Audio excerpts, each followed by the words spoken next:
Our main character is named Michael, who was an ordinary college student until 20 years ago when the world was overrun by zombies. All the last years of his life, he did nothing but try to survive in a new environment full of dangers. Over the years, his mind began to crumble from the realization that he would not be able to meet his family, whom he abandoned in order to survive in this harsh world. Being on the threshold of death, he was not afraid of it because he understood that his entire existence was meaningless. In the heat of battle, he finally found peace. But by some strange miracle, he found himself in his childhood room, thinking that his life was flashing before his eyes. Looking around, he cannot believe that he is in the very place that was destroyed exactly 20 years ago, when everything began to change rapidly. Looking at the photograph next to his bed, in which he is carrying his little sister in his arms, it seems to him that everything that is happening is just a figment of his imagination. Everything around seems quite real because our main character feels the smells and touches of his body, which in the reflection reminds him of a young and stupid child. At that very moment, he remembers that it was on this day that the apocalypse began and decides to check where his younger sister is now. He remembers how on that fateful day his cowardice and fear at the sight of danger took over and controlled his body. After seeing the first infected person, he abandoned his sister who was sitting in a wheelchair, leaving her to die, and then regretted it for the rest of his life. After the memories flooded over him, he looked at the calendar and the exact time, realizing that his assumption about the events of 20 years ago turned out to be true. Michael realizes that, apparently, he has magically returned 20 years into the past. Opening the door of the room, he sees his younger sister sitting in a wheelchair, watching the beautiful flow of life outside the window. Unable to contain his emotions, the protagonist throws himself into the arms of his sister Sylvia in tears, and she does not understand what is happening. The confused girl, thinking that her brother had a bad dream, tries to calm him down. But he, without explaining anything, says that he will not make the mistakes that he managed to survive. He wipes the remaining tears from his tear-stained face with his hands and asks his sister to stay home while he goes out for a short while to run some errands. Sylvia asks him not to hurry and takes off one of the hairpins from her head and gives it to the protagonist, saying that when he returns alive, she will give it back. Having promised his sister that he will return soon, the main character changes clothes, realizing that there is very little time left before the apocalypse begins, and he needs to prepare properly. The main problem after the apocalypse began was resources, and a small 24-hour store was at the price of a human life, so Michael goes shopping. The girls working in the store are discouraged by the amount of goods that our main character buys and decide that he is out of his mind.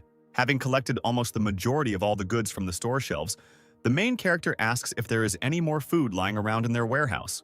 When the girls asked him how he was going to deliver all these goods home, the main character pointed to a real van located near the store. After some time, having paid for all the purchases and loaded the contents into the car, even the driver is surprised why our main character needs so many supplies. While they are not driving, the man looks at a photograph of his family and tells our main character that he needs to spend more time with his loved ones, because sooner or later it will end. Having finished unloading the supplies, the man is about to say goodbye to Michael, but he stops him because he wants to pass something on to him. The main character asks the driver to finish work for today and go to his family, because the world will change very much in the near future and he needs to protect them. After some time, Michael begins to make weapons for self-defense from scrap materials. His preparation is interrupted by Sylvia, whose appearance clearly shows that she does not understand what is happening and expresses her dissatisfaction. She starts yelling at her brother because she received a notice that all the money they had saved up was being withdrawn from their joint account, and she demands an immediate explanation. Her brother smiles, asks her not to be so angry, and, hoping for understanding, says that the apocalypse is coming and asks her to believe him. The surprised girl puts her forehead to her brother's head, thinking that he has a fever, because what he says seems like childish pranks. Michael sincerely asks to believe in his words and asks his sister to enjoy the clean air and peaceful sky above her head one last time. Sylvia says that her brother is acting very strangely today and doing thoughtless and very strange things. But the girl notes that for the first time in her life she sees Michael so serious, and this makes her not deny what she heard. I understand the seriousness of the situation. The main character remembers that in the first week after the start of all the events, 90% of the Earth's population will die or turn into zombies. Somewhere in the city after nightfall, an unknown man receives a message from his superiors that makes him angry, and he hears a dog barking nearby. Unhappy that he will have to work all weekend, he throws his phone at the dog with all his might, venting his anger, after which he sees how it turns out to be not an ordinary dog, but a mutated animal that attacks its offender. Our heroes, watching the chaos starting on the city streets, are overcome with genuine primal horror. Sylvia, shocked by what she saw, asks her brother what is happening when suddenly someone starts knocking on the door of their apartment. The girl hears from the voice that it is their neighbor calling for help, and the main character remembers that in the past it was because of her that they encountered the first zombie. Sylvia rushes to open the door as their neighbor's cries for help become more and more persistent. Opening the doorway, she sees in front of her the frightened face of a woman who lives nearby and asks what happened to her. Any emotion disappears from Sylvia's face as she sees an enraged mutant behind the woman. Our protagonist's head flashes with memories from a past life, in which he, along with other survivors, went on a very important mission. Their group found themselves surrounded on all sides by high-level monsters, and panic reigned among them. The protagonist tried his best to buy some time for his comrades to retreat, while fighting against enemies that were superior in strength. Looking around, he noticed his close friend, who asked for forgiveness and simply left him to die, and ran away. Michael remembered that he himself had once done exactly the same thing, leaving his defenseless little sister all alone. At that moment, he realized how desperate and helpless Sylvia was feeling, and having time to react, he threw the weapon he had made towards the infected. Michael asked his sister to close her eyes, promising that he would protect her at any cost and that everything would be fine with them. He asks Sylvia to stay put and sees how the zombie with a stick sticking out of its skull rushes to attack again in the hopes of tearing the pathetic humans apart. The main character, with ease and composure on his face, parries the attacker's attack and cuts off one of his limbs.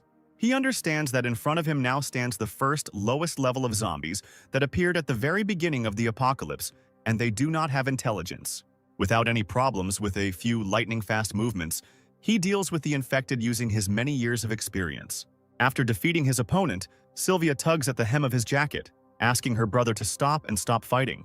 Michael hugs his sister, saying that everything is over and that everything will definitely be fine with her, after which he begins to look around because he hears someone's voice.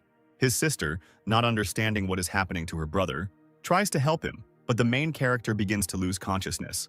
After some time, he comes to his senses and sees around him a strange sanctuary, shrouded in a blue glow and draining incredible energy.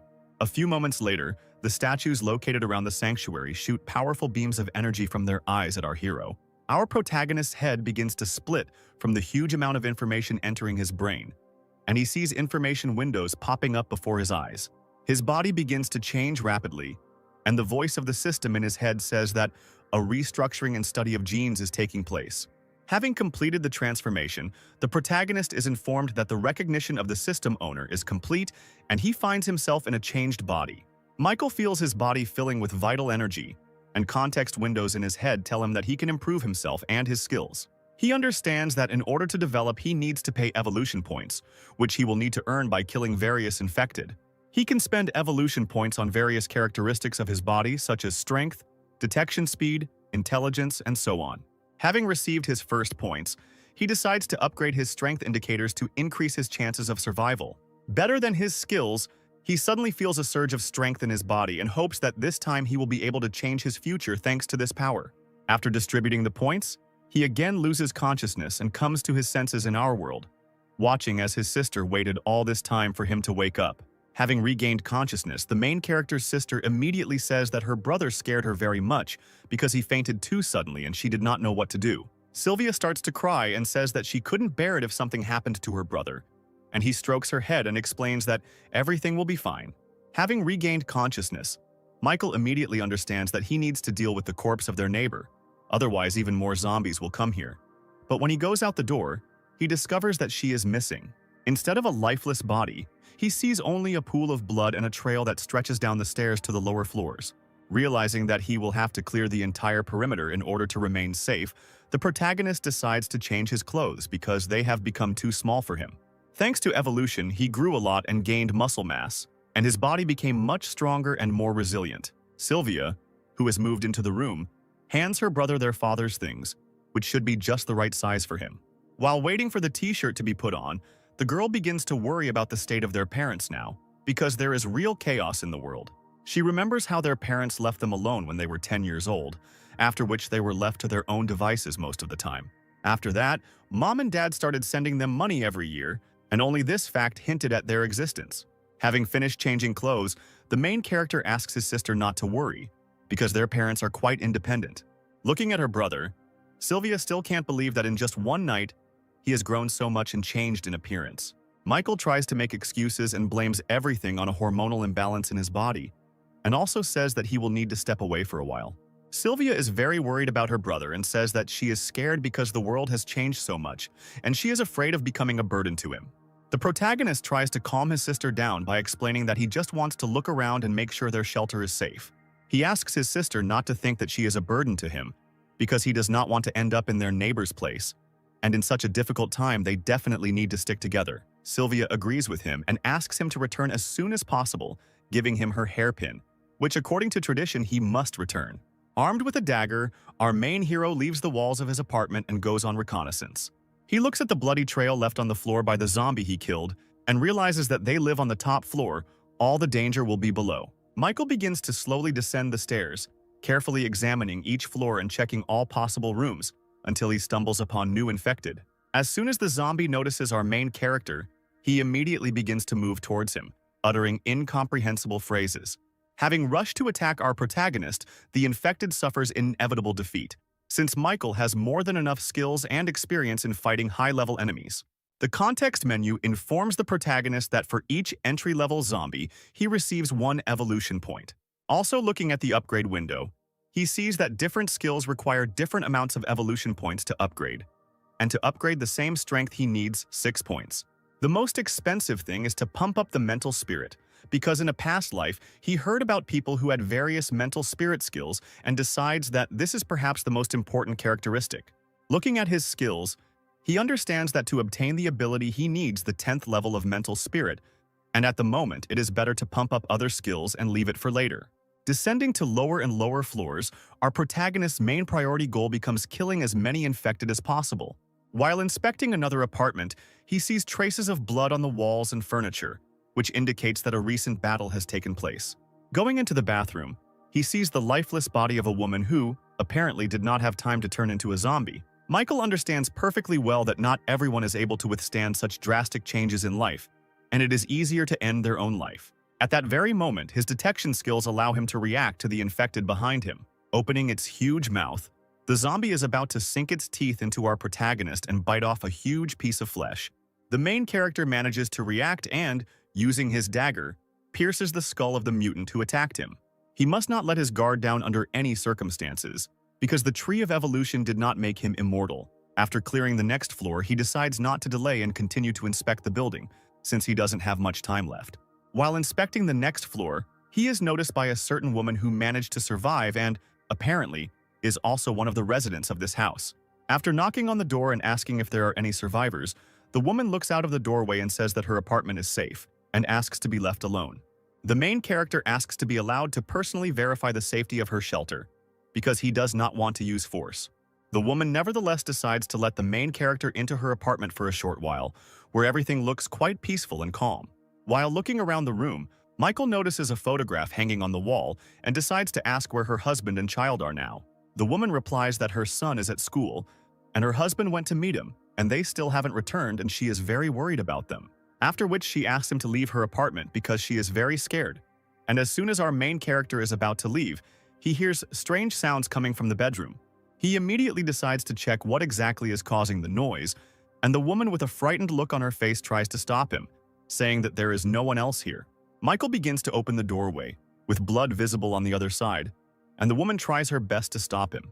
Entering the room, he sees a small silhouette of a man holding a bloody corpse in his hand. This terrifying image, apparently, is the son of that very woman who turned into a zombie.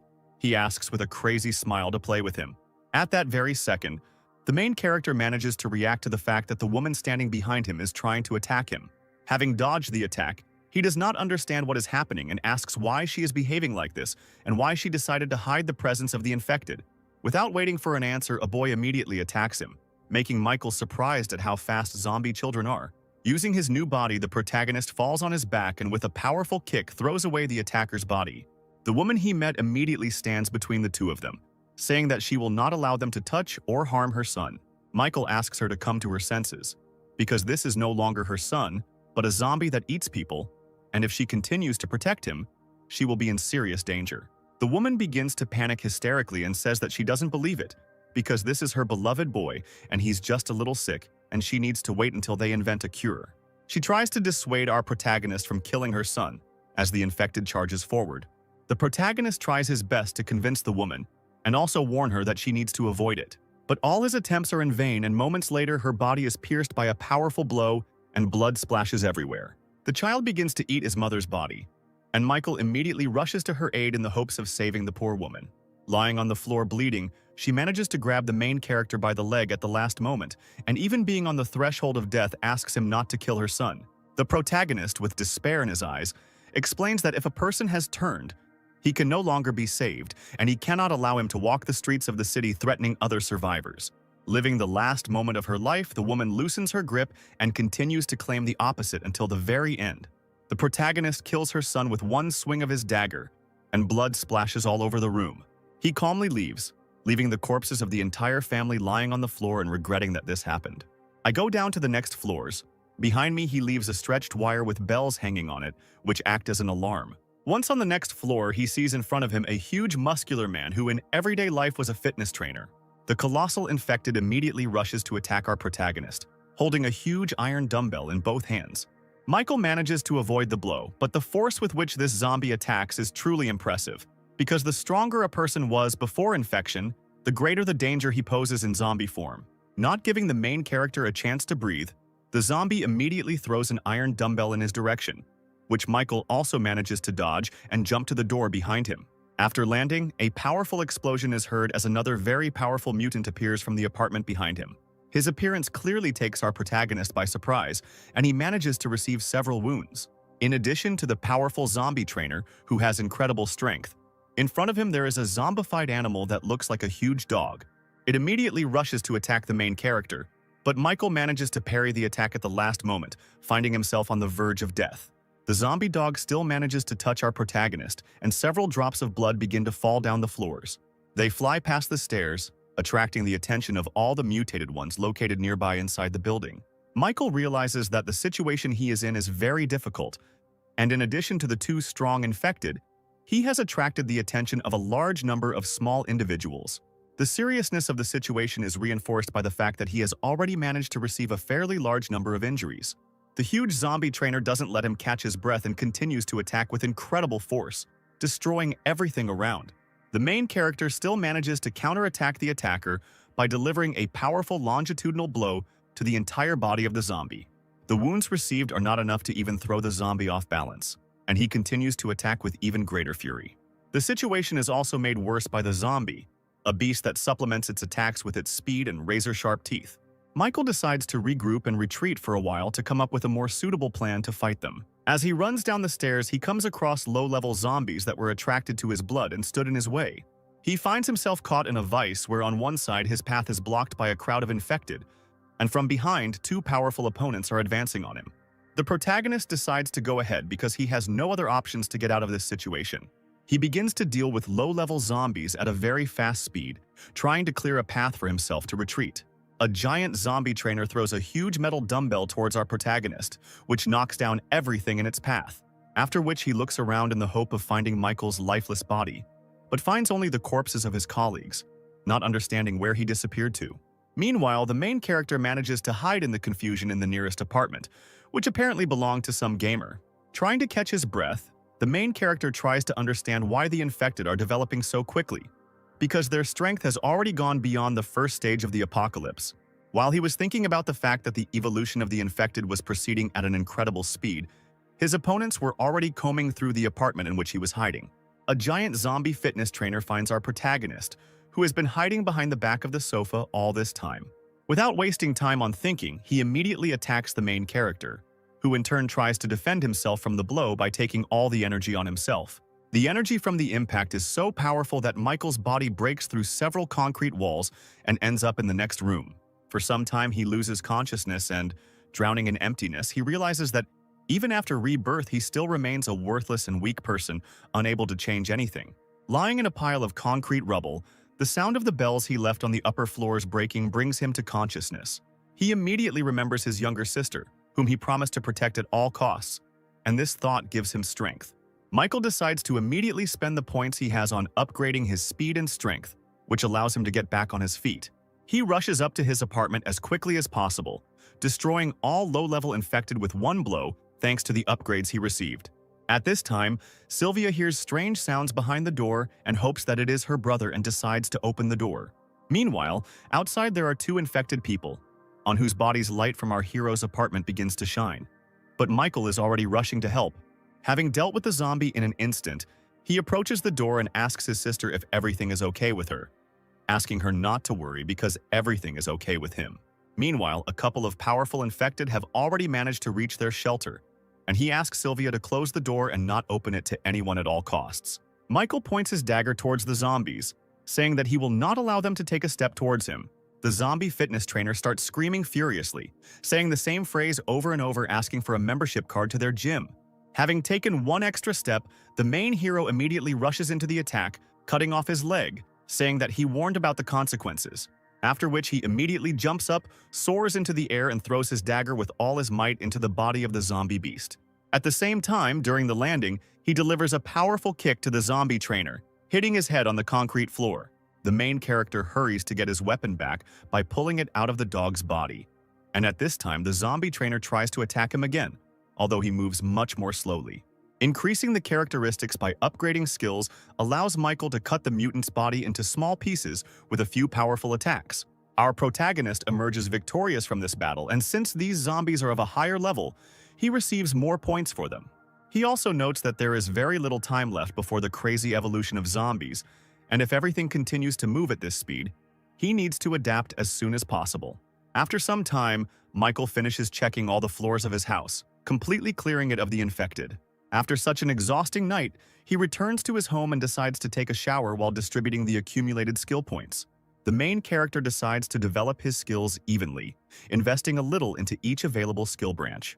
That evening, after resting a bit, he decides to check how his sister is feeling and talk to her a little about what happened. Sylvia says she watched the news and it was said that zombies had appeared all over the world, but the authorities assure that they will be able to cope with them completely.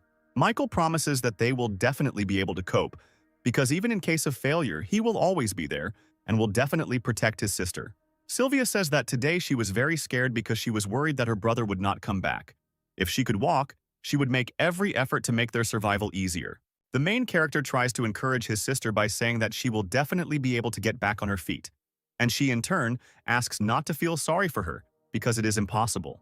Reflecting on everything that happened, Michael hopes that there is a chance to cure his sister, because today, the meteor shower will begin, which became a turning point after the beginning of the apocalypse.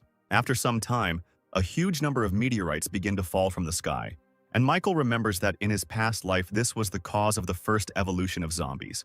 Inside these meteorites are special cores that can strengthen both zombies and ordinary people. If he can get them in sufficient quantities, he will change the world. Together with his sister, they watch from the roof of the house as a meteor shower begins to destroy everything around, turning our civilization into stone ruins. At one point, one of the meteorites falls right near the house of our main characters, which could well have ended their lives. Looking at the map, Michael realizes that he fell a short distance from their house, and with his speed, he can get there within an hour. The protagonist decides to make some preparations and go to the meteorite crash site the next morning to get the core and try to cure his sister. A smile appears on his face because he begins to believe that a small ray of hope for at least a fleeting bright future has appeared in their lives.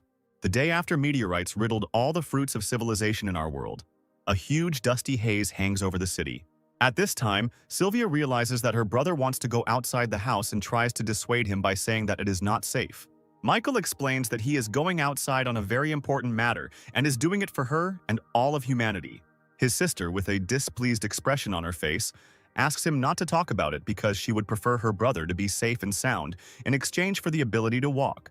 The main character asks for forgiveness and says that there is complete confusion, leaving his sister a walkie-talkie, thanks to which they will be able to maintain contact.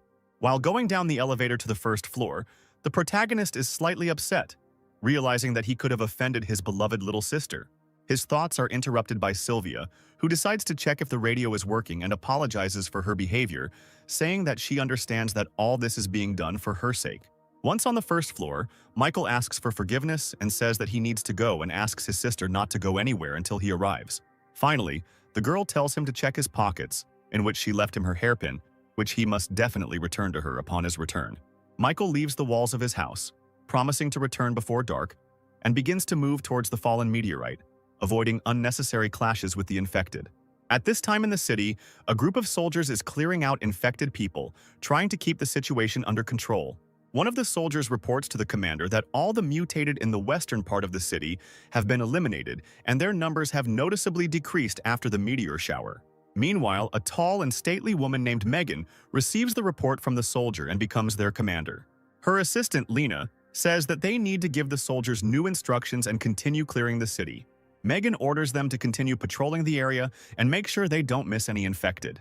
At the same time, their conversation is interrupted by a man sitting at the table who jumps up and asks the woman to immediately accompany them to the company. Megan grabs him by the shirt, explaining that she is a police officer, not his personal bodyguard, and if he values his life, he must listen to everything she orders. Looking at him with a frightening gaze, the girl asks him to express all the complaints that do not suit him in the current circumstances. Fearing pressure from Megan, the man can think of nothing better than to agree and stop being nervous.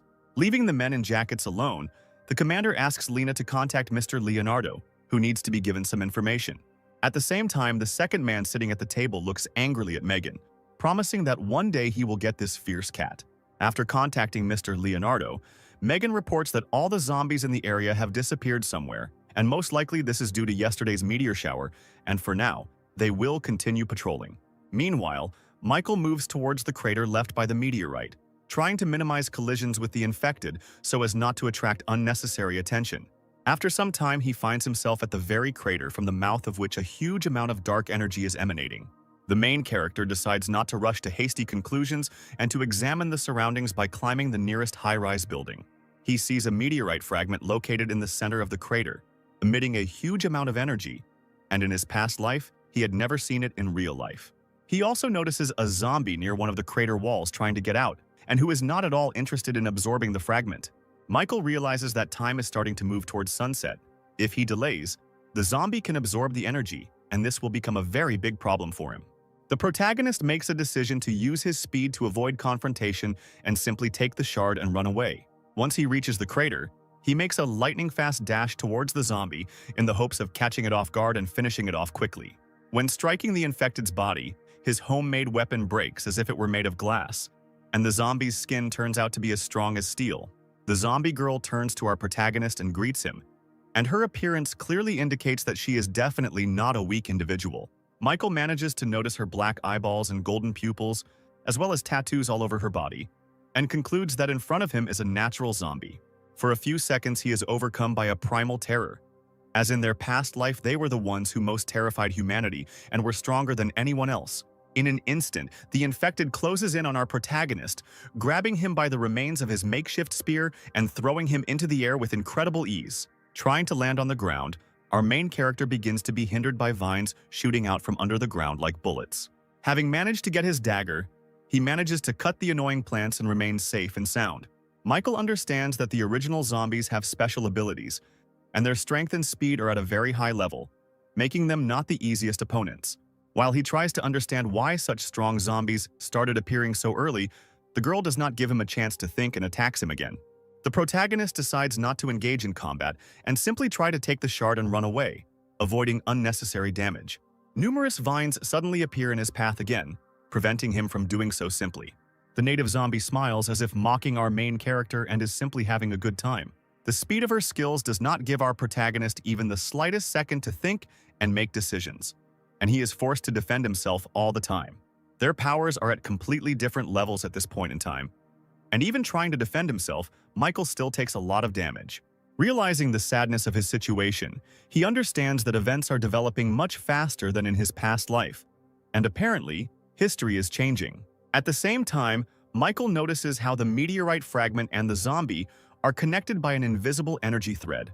He suggests that the native zombie, like all the others, arose from these fragments and act as his protectors.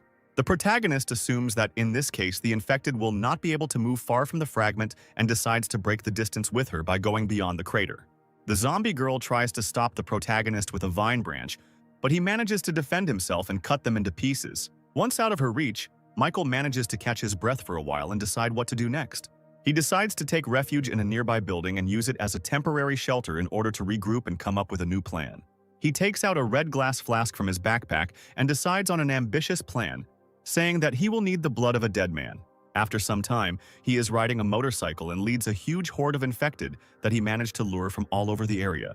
Finding himself near the crater where the original specimen is located, he throws a vial of blood into the air, setting his plan into action. The main character manages to break the test tube, and all the contents fall out like a rain of blood.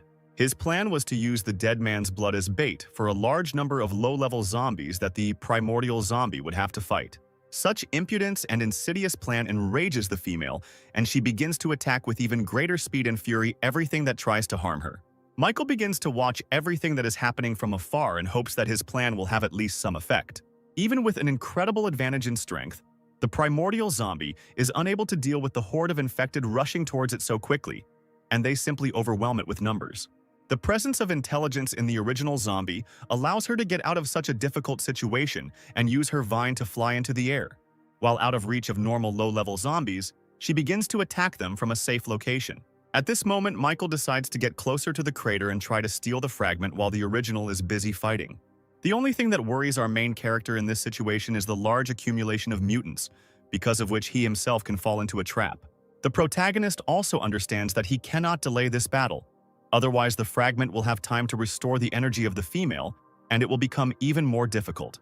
Unexpectedly for everyone present, a very powerful and ominous roar is heard, which can only mean one thing. Looking around, Michael and the original zombie notice a huge and ferocious mutated beast. He immediately rushes to attack the female, as he perfectly senses her strength and understands that he needs to deal with her first. The beast manages to knock her to the ground, pressing her with his paw, intending to tear her into small pieces. The main character realizes the deplorable nature of the situation, but understands that the animal has every chance of emerging victorious from this fight. But looking at its fur, he understands that it will soon mutate. This will happen if the mutated beast manages to absorb a meteorite fragment, and in this case, trying to emerge victorious from this battle will be pointless. The primordial zombie, being in a less than favorable position, still manages to attack the beast with his strength, throwing it to the side. The mutant clearly doesn't like this, and with even greater animalistic rage, he attacks the zombies. Not having time to react and keep up with the reaction speed of the infected beast, he still manages to sink his knife-sharp teeth into the body of the female. Michael understands that the situation is taking a very unexpected turn, and is already preparing to prevent the beast from finishing what he started, because if the original loses, the situation will become even more dire. At the last moment, the main character decides to stop, not believing that such a powerful opponent, possessing intelligence, lost so easily. At that very moment, a fountain of blood begins to spurt from the mouth of the mutated beast, and its body is pierced through by the roots of the vine. His body rises high into the sky, hanging from the spear-like branches of the vine, signifying his defeat in this fight. The protagonist realizes that this was all just a plan by the original zombie to lure him closer to itself in order to deal with two opponents with one blow. The female starts to smile and praise our main character, saying that the pathetic little man was not so simple as to believe in such a trick.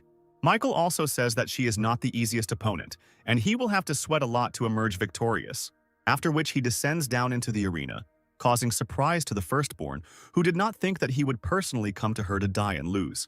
The female decides not to hesitate and immediately tries to attack him with her roots, but Michael manages to defend himself once again.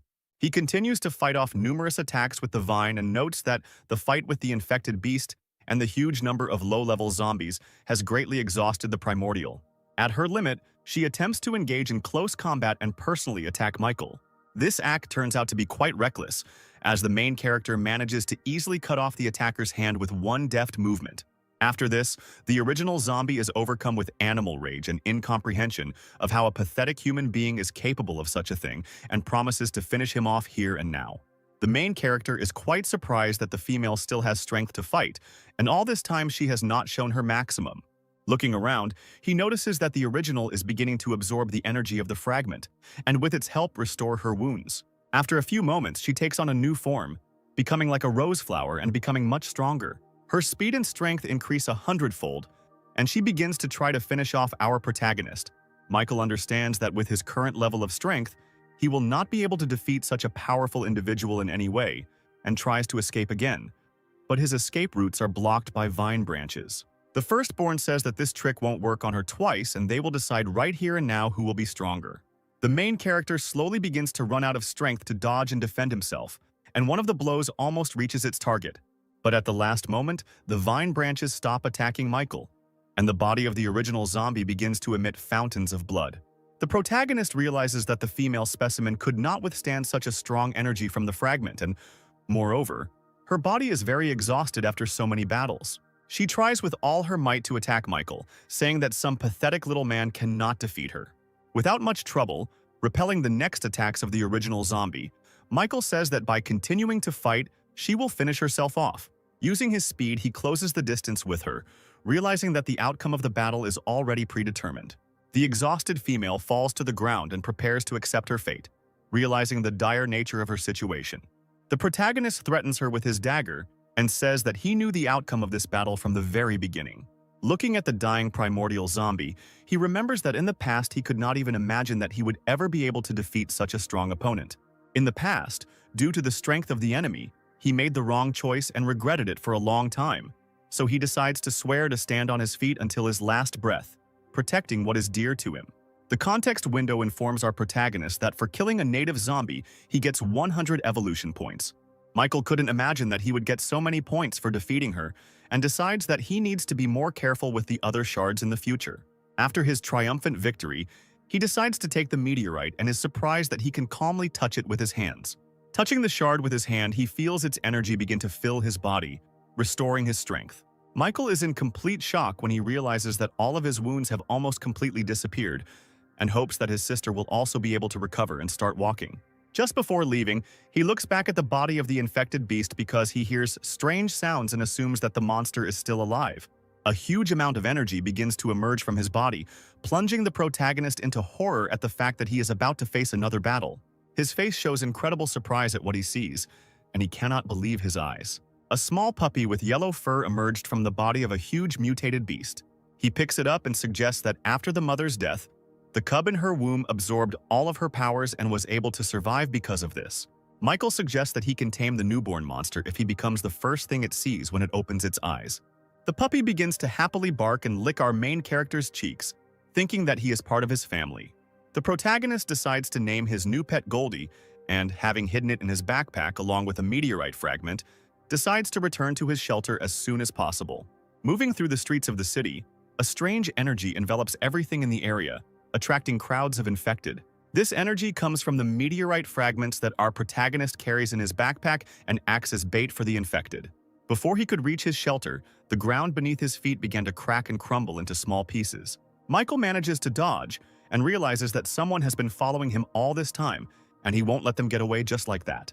A huge number of mutated giant rats, which have been following the energy of the meteorite all this time, begin to appear from underground. The main character manages to defend himself from the rodent's attack, realizing that his position is not the most advantageous, and now he cannot just fight them. At this time, Assistant Lena asks her commander to take a rest and at least get some sleep, because she has been standing on her feet for a very long time. Megan says she doesn't have time for that, and continues to observe the situation and notices our protagonist running in the distance and reporting that he sees a survivor. The girl is very surprised by the speed at which our main character is moving, and also notices that he is being pursued by a huge pack of giant rats. Although Megan is unable to comprehend how this man managed to avoid so many attacks from infected animals, she still decides to help him. Meanwhile, the protagonist moves towards their shelter, assuming that this building will be suitable for a temporary shelter where he can catch his breath. Once inside the building, the iron bars and concrete walls manage to hold back the mutants pursuing him for some time. Michael, having managed to reach the garage, sits down on the floor and tries to come up with a further plan for his actions, assuming that today he will not be able to get home and will have to spend the night somewhere else. Opening his backpack to check if everything is okay with Goldie and the meteorite fragment, he discovers that the crystal has simply disappeared.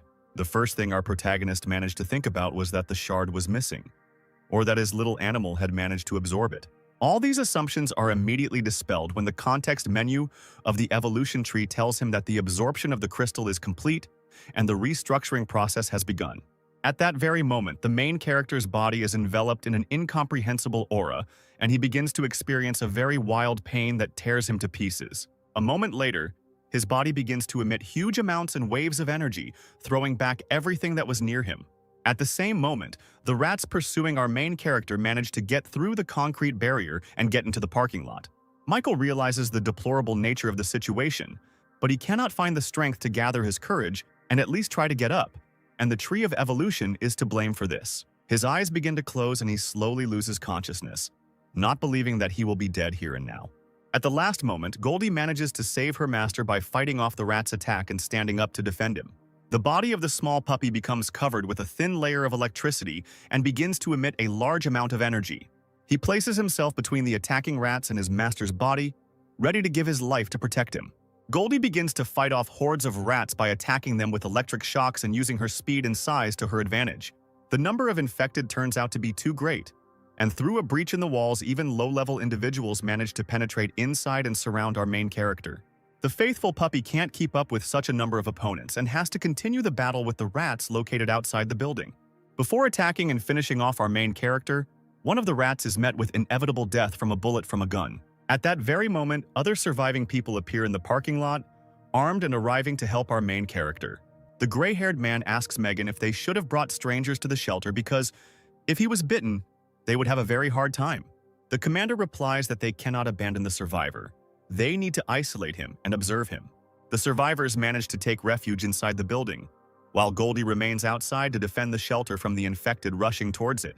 At this time, Michael, being unconscious, wakes up in the sanctuary of the Tree of Evolution, which has noticeably changed.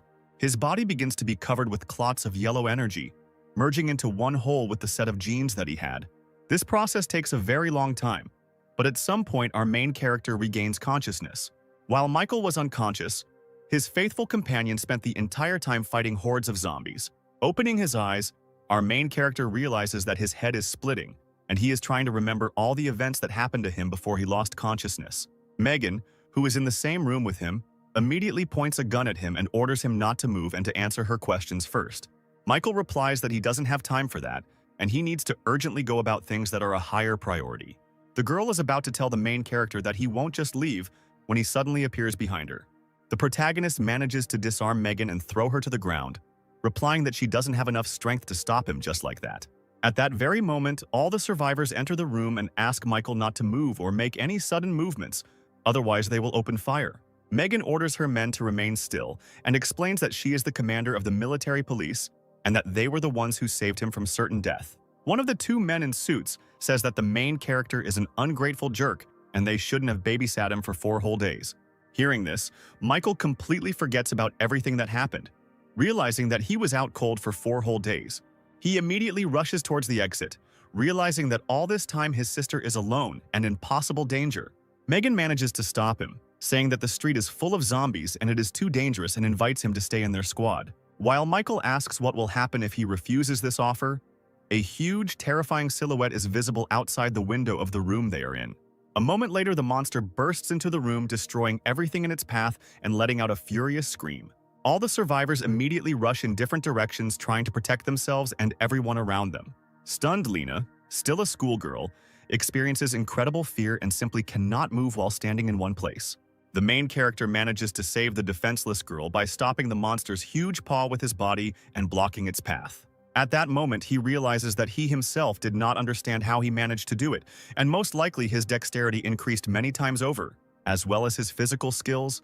Not a single person on the planet is capable of holding such an incredible force of a mutant rushing at him with his bare hands. All the survivors, looking at what is happening, cannot believe their eyes and doubt that the stranger they met is an ordinary person. Using his newly acquired powers, the protagonist manages to throw the monster's body back. Realizing that his physical indicators have increased, he immediately rushes into the attack, intending to begin a battle with the huge mutant. At the last moment, his fist stops right in front of the beast's nose, and waves of energy from his blow spread across the ground.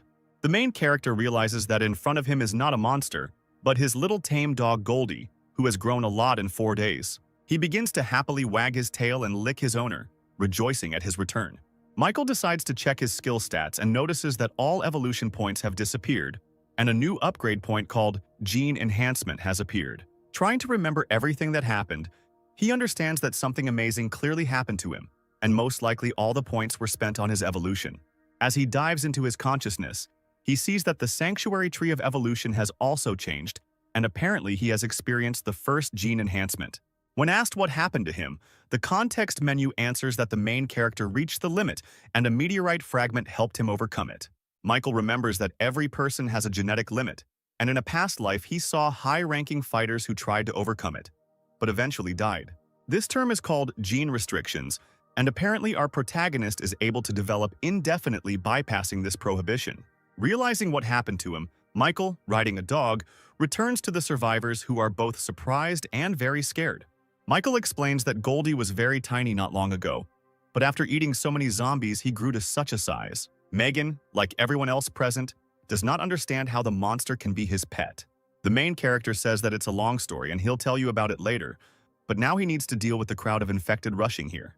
Noticing a huge number of zombies on the horizon, Megan understands that their strength is not enough to resist such a horde. The girl says that they have nowhere else to go, and they were able to find this place after a week of searching after the start of the apocalypse, and they have no other. Michael begins to warm up and asks the girl not to worry, because there is a military shelter 40 kilometers from here, and they can go there. The protagonist asks them to wait in a safe place while he single-handedly deals with all the infected, and Megan says that this is just madness. Michael asks to follow his instructions and then rides into battle on his tame dog. Lena, looking at everything that is happening, asks her commander if this stranger will be able to return safe and sound and accompany them to the shelter. Having reached the right place, the main character decides not to fight with his bare hands and to rip the road sign out of the ground. He attracts the infected with a loud metallic bang and asks Goldie to stand aside because he wants to test his new abilities. When faced with a crowd of infected, he makes a powerful blow with a road sign, destroying a huge number of low-level zombies in a second. Michael realizes that in a short period of time he has become much stronger, which is why his blows have become many times more deadly. Gradually dealing with ordinary zombies on his way, becomes an awakened infected who has reached the initial level. The classification that our main character uses has been preserved from a previous life, when the infected were assigned a rank, and this individual, although he has incredible strength, is still not gifted with intelligence. Trying to deliver a powerful blow to the mutant's head with a road sign does not bring visible results, and the metal bends like plasticine. Meanwhile, the survivors, led by Megan, finish collecting supplies from their old hideout and await the return of our protagonist. The man in the suit starts to panic, suggesting that he might not return and then they will be easy prey while here. The girl says that they need to stick to the plan and not panic, otherwise they will have no chance of survival. The man says that they clearly saw a crowd of zombies rushing towards him, and in such a situation no one can survive, and if they just sit and wait, then everyone will die. He adds that if they hadn't saved this guy that time, they wouldn't be in this situation, and if he voluntarily decided to become bait, then they need to get out of here as soon as possible. Megan asks to stop panicking and acting recklessly by asking her friend Leonardo to stand up for her. The gray-haired man says that he also thinks that they need to leave because they don't know if the guy is alive and they shouldn't take such a risk. For a second, there is a dead silence among the survivors and the girl agrees to go and check how things are going at the front. Leonardo and Lena try to dissuade her, but Megan states that this is the best option she can take. At that very moment, their conversation is interrupted by a loud scream from a zombie who appeared behind them. Having decided that they are all facing inevitable death, the infected immediately receives a powerful blow to his skull and flies away in an unknown direction. Michael stands in front of the survivors, saying that he had a little trouble on the way back and hopes he didn't keep them waiting too long. Megan says that they should be the ones apologizing because the police sent a civilian into the thick of things. The protagonist says that if it weren't for their help, he would have been a corpse long ago, and as a token of gratitude, he cleared out most of the zombies in the area, allowing them to move on. Michael says that riding on Goldie they can get to the shelter and the road should be clear of mutants. Megan is quite taken aback by such a statement and decides to clarify why the main character will not go to the shelter with them. Michael states that he has unfinished business and needs to find his little sister as soon as possible. After placing all the survivors on the back of her pet dog, Megan returns his backpack to him and wishes him luck in finding his sister. Finally, the girl decides to find out the name of our main character and asks to come back as soon as possible. Watching them go, the protagonist hopes that they won't make it to the shelter anytime soon, because at midnight the first stage of the apocalypse will end and awakened zombies will appear. The protagonist's increased physical abilities allow him to move through the city ruins at incredible speed. Having reached his old house in a short time, he notices that there are mountains of corpses lying everywhere, and traces of shooting are also visible. Michael uses the radio to try to contact Sylvia, while also trying to find out why the military was clearing out areas and not evacuating civilians. As he climbs the stairs to the upper floors of the building, he assumes that they could have been ordinary looters who, taking advantage of martial law, are causing riots. When he gets to his apartment, he notices that everything around him has been looted, and the front door has simply been broken down. Sylvia is also not found inside the apartment, and all he finds is a wheelchair and a broken photograph lying on the floor. At that very moment, the main character is overcome with incredible rage, and he promises to kill everyone involved in the kidnapping of his younger sister. That evening, a group of survivors drive around the city in a car and shoot the infected they encounter along the way. At one point, their car, filled to the brim with supplies, gets stuck in a crowd of zombies, and the driver asks his commander what to do next. Their commander turns out to be the man who kidnapped the protagonist's sister, and he says that he has already informed his uncle of their location and that they will be picked up soon. Sylvia asks her captors why they are doing this, because humanity should have united and fought together against such a terrible threat. The man grins, saying that he has no desire to die for others, and now is the time to use the situation to expand his power. At that very moment, their conversation is interrupted by Michael, who lands on the hood of their car. He immediately grabs one of the shooters defending the car and throws him into the crowd of infected. The driver of the car tries to threaten the main character with a gun, but he sends him flying with a powerful kick. Their commander takes a knife out of his pocket and, threatening to kill the defenseless girl, orders the main character not to move and to bow his head. Michael, experiencing incredible anger, instantly breaks the man's arm, knocking the knife out of his hand and shocking him. He immediately begins to threaten the main character, trying to boast about his family ties and the fact that they will definitely find him and save him. The main character says that he knows perfectly well that he is dealing with a local bandit who uses martial law and his uncle's connections to do whatever he wants. Michael holds the man's body over a crowd of infected, threatening to throw him to be torn apart by the entire crowd. His sister's kidnapper begins to pitifully beg for mercy, saying that he will do whatever our protagonist wishes and fulfill any of his orders. Realizing that persuasion does not work on our protagonist, his pleas turn to aggression and harsh threats. At this time, 2 helicopters appear above our heroes' heads, which, apparently, arrived at the call of this man to save them. The man starts laughing, thinking that salvation is near, but the main character simply lets him go, and he falls into a crowd of infected that starts eating him. One of the people who arrived by helicopter notices everything that is happening and asks to be connected with Commander Roger. A man reports that his nephew was killed by some unknown young man and that there is a little girl in his company. Commander Roger, who apparently was the same uncle who threatened the murdered man, orders the main character to clear the area. Our heroes are fired upon by 2 helicopters, and Michael, holding his defenseless sister in his arms, tries to find shelter. Having managed to react to the fact that they were fired upon with missiles, he moves to the nearest building to find temporary shelter there. He manages to run inside and avoid a direct hit from such a powerful weapon and save his little sister. The protagonist finds a safe room where he leaves Sylvia and asks her to wait for him here until he completely sorts things out. The girl understands the gravity of the current circumstances and asks her brother to be very careful and return safe and sound. After which Michael, leaving his sister in a safe place, returns to the street to deal with 2 military helicopters. Having come under fire, he realizes that fighting from the ground is not very advantageous and decides to retreat. The sounds of gunfire attracted a huge number of zombies from all over the area, making escape routes very difficult. Thanks to his superhuman skills, Michael manages to break through the crowd of mutants. The military commander on one of the helicopters observing the situation cannot believe his eyes and assumes that this guy is not an ordinary person. He orders the pilot to find a tall building nearby and land him on the roof, then continue pursuing the guy. Having dropped off my captain at Michael, I opened fire from a machine gun firing up to 70 rounds per second. Seeing how our protagonist manages to dodge the lead rain, the machine gunner cannot believe it, because an ordinary person would already be a corpse. At the same time, the military captain, being on the roof and armed with a sniper rifle, takes aim at our main character. He fires a precision shot with a large caliber round, hoping to finish the guy off with one shot. Michael's reaction speed and perception allow him to react to the sound of the gunshot and dodge the projectile, preventing it from hitting his heart, but he still gets wounded.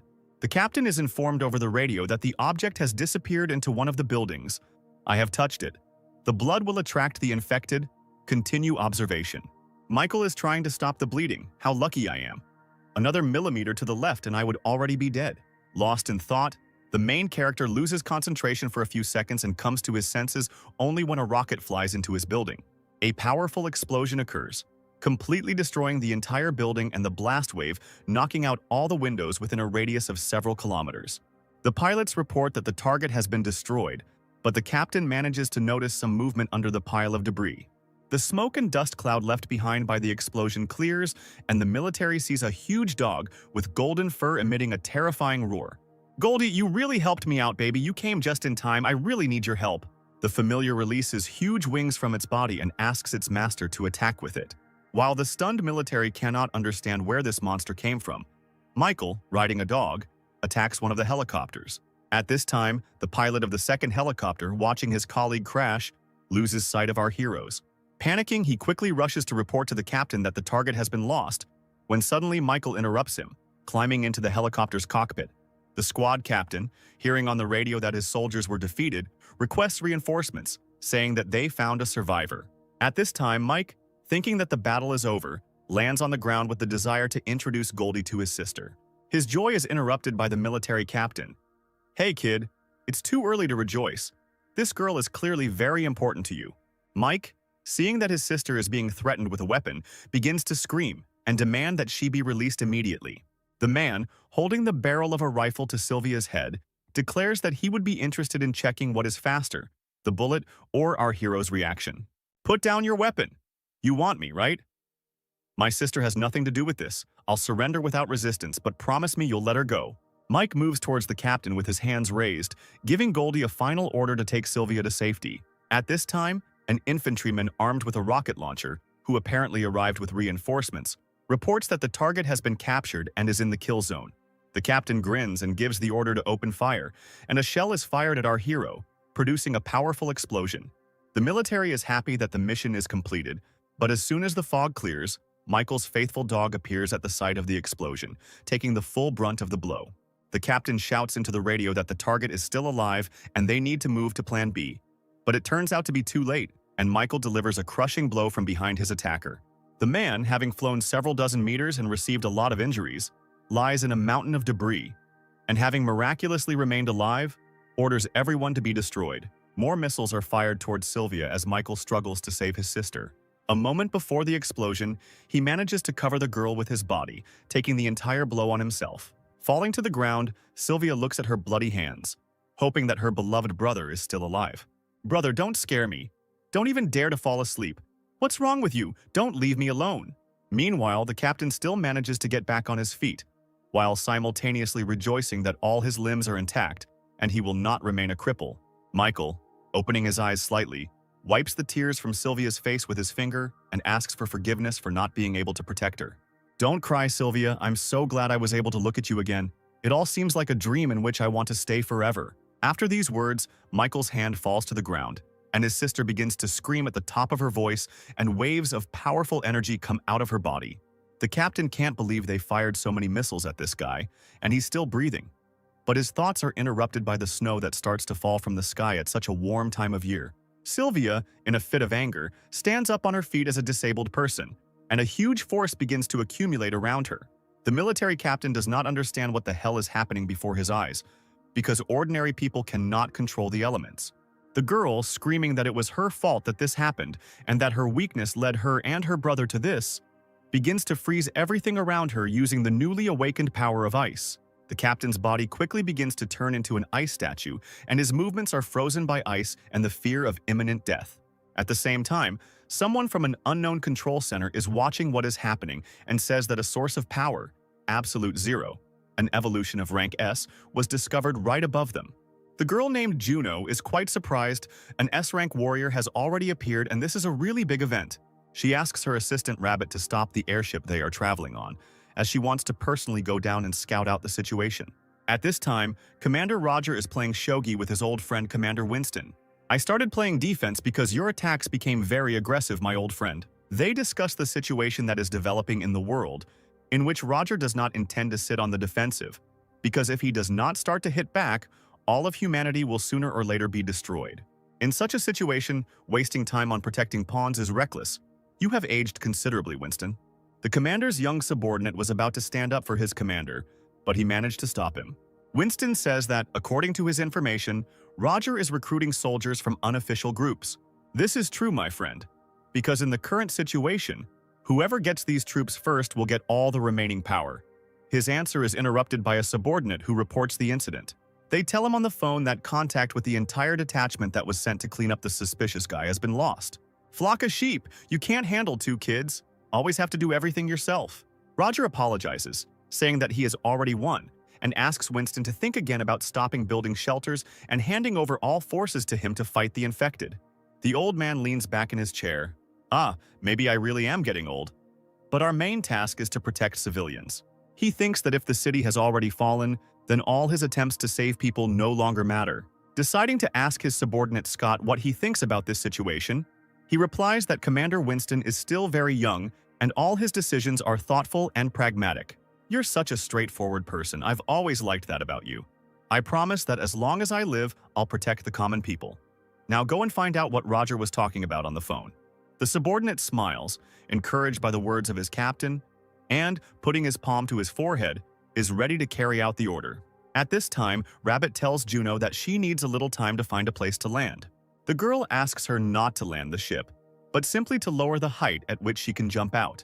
Flying over the battle site, Juno jumps to the ground and uses the ice blocks created by Sylvia as landing ramps. Finding herself in front of our heroes, she notes that they used too much force and simply passed out.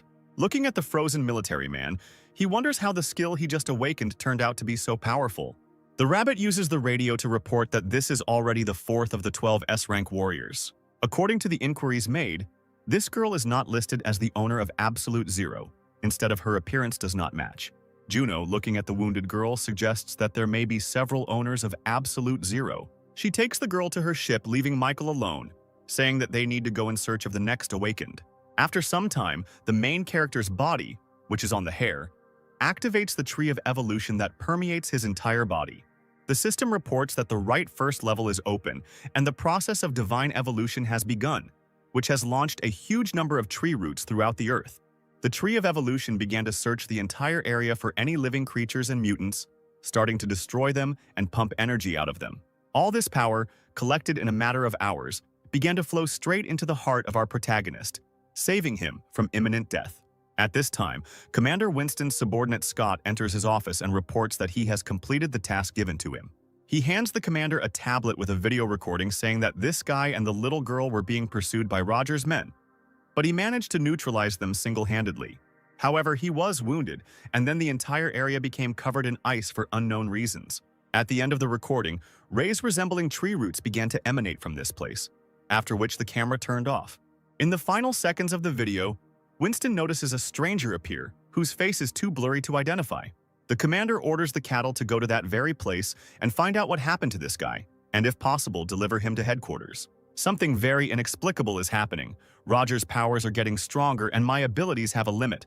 This world needs a hero. After a few hours, the roots of the evolutionary tree begin to retract, penetrating Michael's body.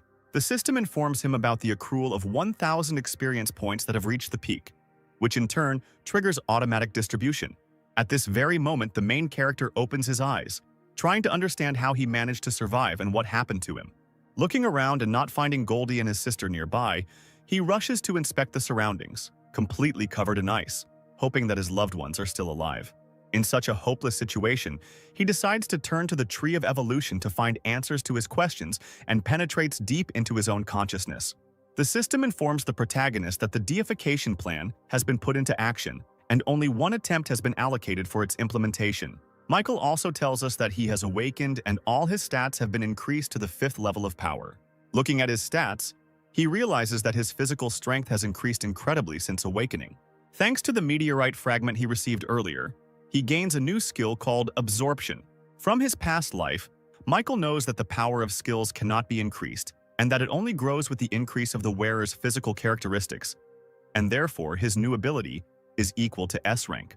For a moment he thinks that he has become the first awakened with a rank, but at the last moment he remembers that he noticed a similar reaction in Sylvia, and perhaps all this ice in the area is her doing. While he was looking around the area, he didn't find his sister's body, and decides that he needs to find out what happened while he was unconscious picking up a fallen hairpin from the ground. Approaching the same captain, chained in a block of ice, he breaks it into small pieces and says that if the military is involved in this, they don't have long to live. At this time, a man driving a car passing by the checkpoint tells the private not to sleep at his post. It turns out that this is Cattle saying that during such an important period of building shelters, they need to be extremely careful and not let a single infected person into the territory.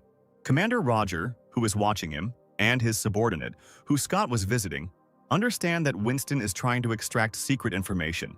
Meanwhile, in one of the abandoned buildings, the main character decided to collect his thoughts and think over a plan for further action.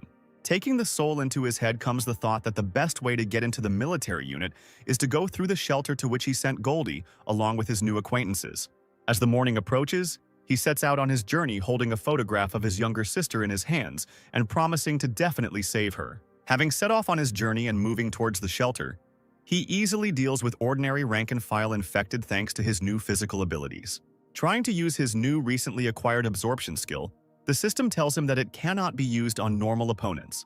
Assuming that the skill requires a stronger enemy to use, he stumbles upon an advanced infected that gives off an ominous aura. The infected turns out to be quite strong as he is an awakened F rank and is easily able to crush the ground under his feet with powerful blows. Analyzing his opponent, Michael assumes that his strength and skin color make him a possessor of a very common rage skill that many had in his past life. Dodging his attacks, he manages to perform a grab and with a powerful blow from both legs, knocks the zombie out. While his opponent is unconscious, he manages to use his absorption ability, and this time it is activated. Before this, I only used it on awakened zombies. I wonder what will happen now. By absorbing energy from the body of a defeated enemy, powerful waves of multicolored energy begin to hover around, and the system informs that the absorption is complete and disintegration has occurred. At the same moment, Michael notices a new rage skill that has appeared inside the system, the scale of which is filled by 1%. As far as I remember, in my past life there were very few people who could awaken 2 abilities, and there were no people with a large number at all. The protagonist understands that now he only needs to collect enough skills and fragments, and with a gene limitation he will be able to evolve almost infinitely. His thoughts are interrupted by a strange sound and huge waves of energy, similar to those that occurred when he absorbed a new ability fall from the sky. A powerful wave of force pierces his body, and Michael, in horror, does not understand what is happening to him. After which, a huge mutated beast emerges from underground and, according to the system, it is at the level of an awakened monster. Michael's insight tells him that someone much more powerful is approaching here. At that very second, right in front of him, a powerful explosion occurs with peals of thunder, illuminating everything within a radius of several hundred meters. After the smoke clears, he sees his familiar Goldie in front of him, who turns out to be alive. The main character is very happy about the return of his pet, but he understands that it is not the time to get upset and he needs to deal with this monster. A loyal friend stops him, asking the owner to give him the opportunity to deal with him alone, to which Michael gives his consent. Having received approval from its master, the beast rushes into battle with an opponent who, in appearance, surpasses it in strength. Goldie begins to deliver devastating blows with her claws, making Michael realize that he, too, has evolved greatly during his absence. After a few minutes of fighting, Goldie decides to launch a powerful crushing attack, and his entire body is covered in a bright fiery shield. Having managed to capture his opponent, he begins to concentrate a huge amount of energy in his mouth, and literally a moment later, a powerful explosion occurs and not a trace remains of the awakened monster. You are a good boy. Congratulations on your evolution, but with such dimensions it will be difficult for you to move, and it would be better to shrink to your previous size. Obeying the orders of his master, Gold shrinks to his original form, turning into a small, harmless puppy. Thinking about where to go next, the main character uses his detection skills to scan the entire area, sensing a huge number of signs of life nearby, and decides to go there. Mistress Juno, I will connect you to headquarters for a further report on the situation. The screen that turns on shows a blurry image and the silhouette of a person who is interested in how the case is progressing. The situation is calm, but something unexpected happened that I wanted to report when we arrived at the place where the meteorite energy was coming from. The fragment itself was no longer there. In its place, we found an S-rank warrior. Her skill is absolute 0, but she is not on the lists. I took her on board and await your further instructions.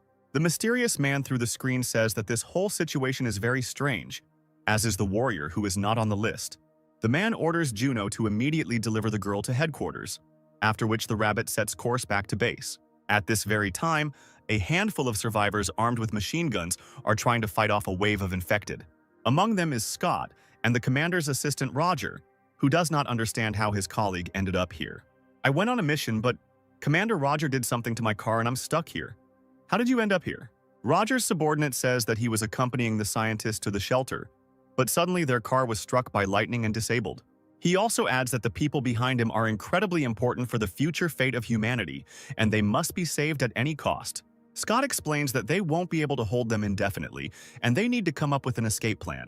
At that very moment, their conversation is interrupted by a collapsing wall through which a zombie of colossal size passes, which they cannot cope with. Roger's subordinate rushes into the attack, ordering everyone to protect the scientists while he distracts the zombies. Scott orders everyone to retreat and reduce the battle formation to save ammunition, because now the priority task is to protect the scientists. At this time, Commander Roger's subordinate begins to fight back against ordinary advanced infected with his bare hands. He continues to hold back the zombies rushing towards him, ordering everyone to retreat and take the scientists to safety. Scott, realizing that they are in a hopeless situation, orders everyone to follow his instructions and leave the battlefield as quickly as possible. Before he could finish his sentence, an object resembling a human body flew past his face at very high speed and crashed into the wall. Looking at the pile of rubble, he notices a wounded colleague who apparently could not hold out for long against a zombie of colossal size. The shadow of the huge mutant obscures him and the scientists, and for a moment it seems to them that their lives are hanging by a thread. At that very second, a powerful explosion was heard behind them, and something with incredible speed managed to protect them from the colossal mutant.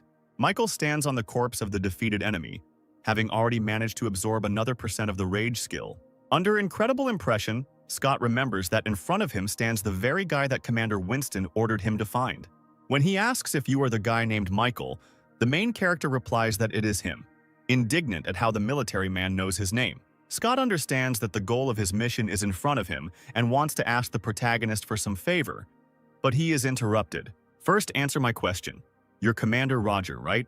The stunned soldier, not understanding what is happening, answers the truth, saying that his commander is Mr. Winston.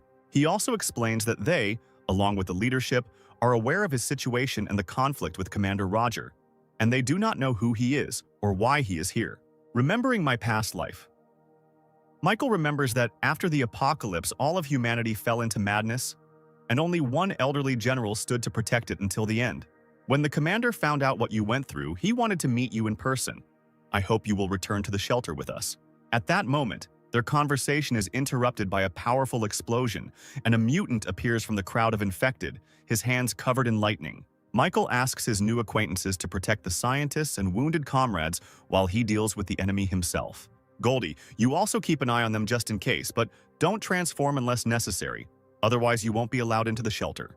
Looking at the crowd of opponents, the main hero understands that only the one with lightning is awakened, and all the rest are low-ranked and there is no need to use the skill. Before he could think of a plan of attack, a crowd of pawns immediately pounced on him, and it seemed to Michael that an advanced zombie was capable of controlling the weak.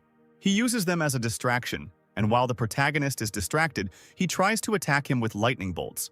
The main character is surprised that the zombies have already evolved to a level where they began to develop intelligence, and apparently, events are moving much faster than they did in his past. At this time, Commander Roger's wounded subordinate says that this advanced mutant is the one who struck their car with a bolt of lightning and knocked them out of action. During the battle, one of the electrical discharges hits the roof above our heroes, breaking the supports, and a huge number of fragments begin to fall to the ground. The falling pieces of roof and metal raise a huge column of dust, in the outline of which Goldie can be seen taking on her true form. After the smoke and dust clears, all survivors are found to be unharmed, with no idea how they managed to escape harm.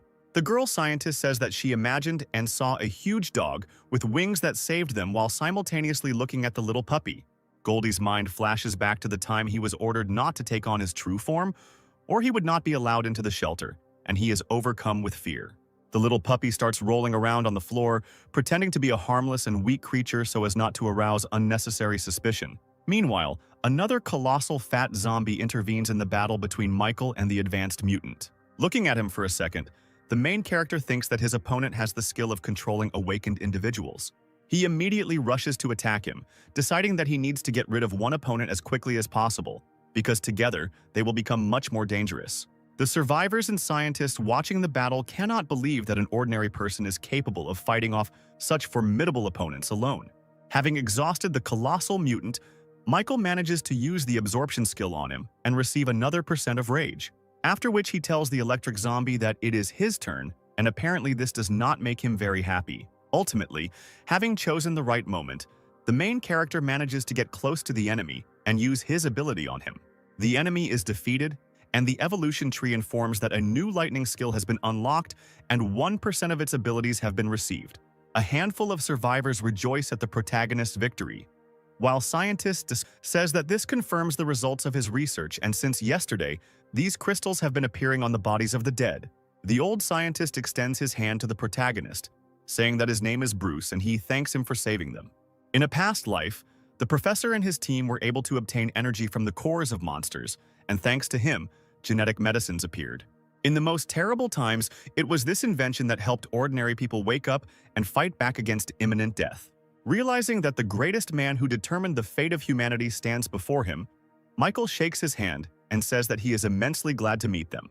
The intern asks Professor Bruce to come to him because he needs help, and the main character says goodbye to him, hoping for a further opportunity to meet him again.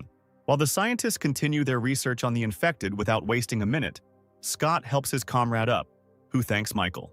Always happy to help, you got it the worst of all. We need to get you out of here. I'll try to find us a car. While they are still deciding how to get to the shelter, they hear worried cries from a group of scientists who are surprised by something.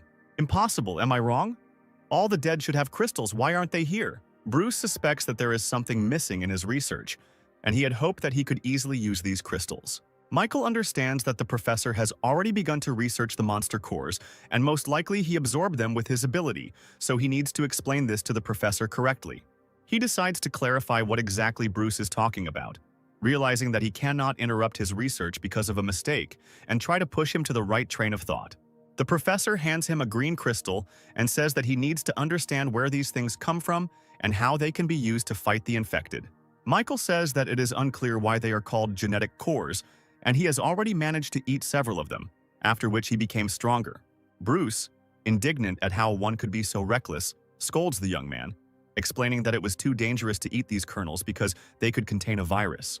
After which he continues his thoughts about the fact that this in any case helped the main character become much stronger, and most likely they can be used somehow. The professor begins to develop his own theory, and the protagonist is internally happy that he gave the professor the necessary food for thought. Pointing to the two fallen advanced infected, he explains that he may have accidentally destroyed the cores in the two specimens while fighting them. Having completed all the preparations and having found the car after some time, our heroes move towards the shelter, and Scott, while driving, asks Michael about how he ate the cores. The main character says that the zombie cores he ate were the first to awaken, and he was just lucky, but it would be too dangerous for ordinary people to eat them. Michael understands perfectly well the military man's desire to become as strong as possible, but warns him against rash actions. Scott says that Captain Roger is secretly gathering awakened soldiers, while Winston spends his time building a shelter, and he wants to protect his commander. Don't worry about your captain. He will never lose to Roger, I'm 100% sure of it. After some time, our heroes reach the walls of the base, where the construction of a shelter is in full swing. Looking at the preparatory work, Scott explains to the protagonist that the awakened with combat abilities went to Roger's troops, and the rest help Winston with the construction.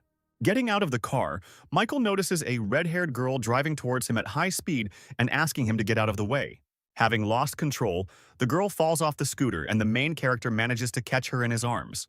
Realizing the situation she found herself in, the girl immediately begins to bow to our protagonist, asking for forgiveness for the inconvenience caused. Standing nearby, Scott realizes that his friend Olivia is in front of him and asks the girl what she is doing here. "Captain, we are so glad you're alive. Commander Winston was unable to contact you and we thought you had died on the mission." Scott hits the girl on the head saying that's not what he asked, to which Olivia replies that she came to meet the new survivors. "Michael, I'll report everything to the captain for now and you go through the verification procedure along with the other survivors, and I'll try to arrange a meeting for you with Winston as soon as possible."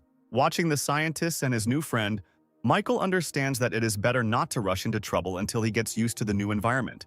Meanwhile, Olivia asks all the survivors to line up for further testing to see who among the people may be infected. The protagonist understands that Commander Winston is doing everything right, because in his past life, he knew many cases of terrible tragedies after security measures were violated.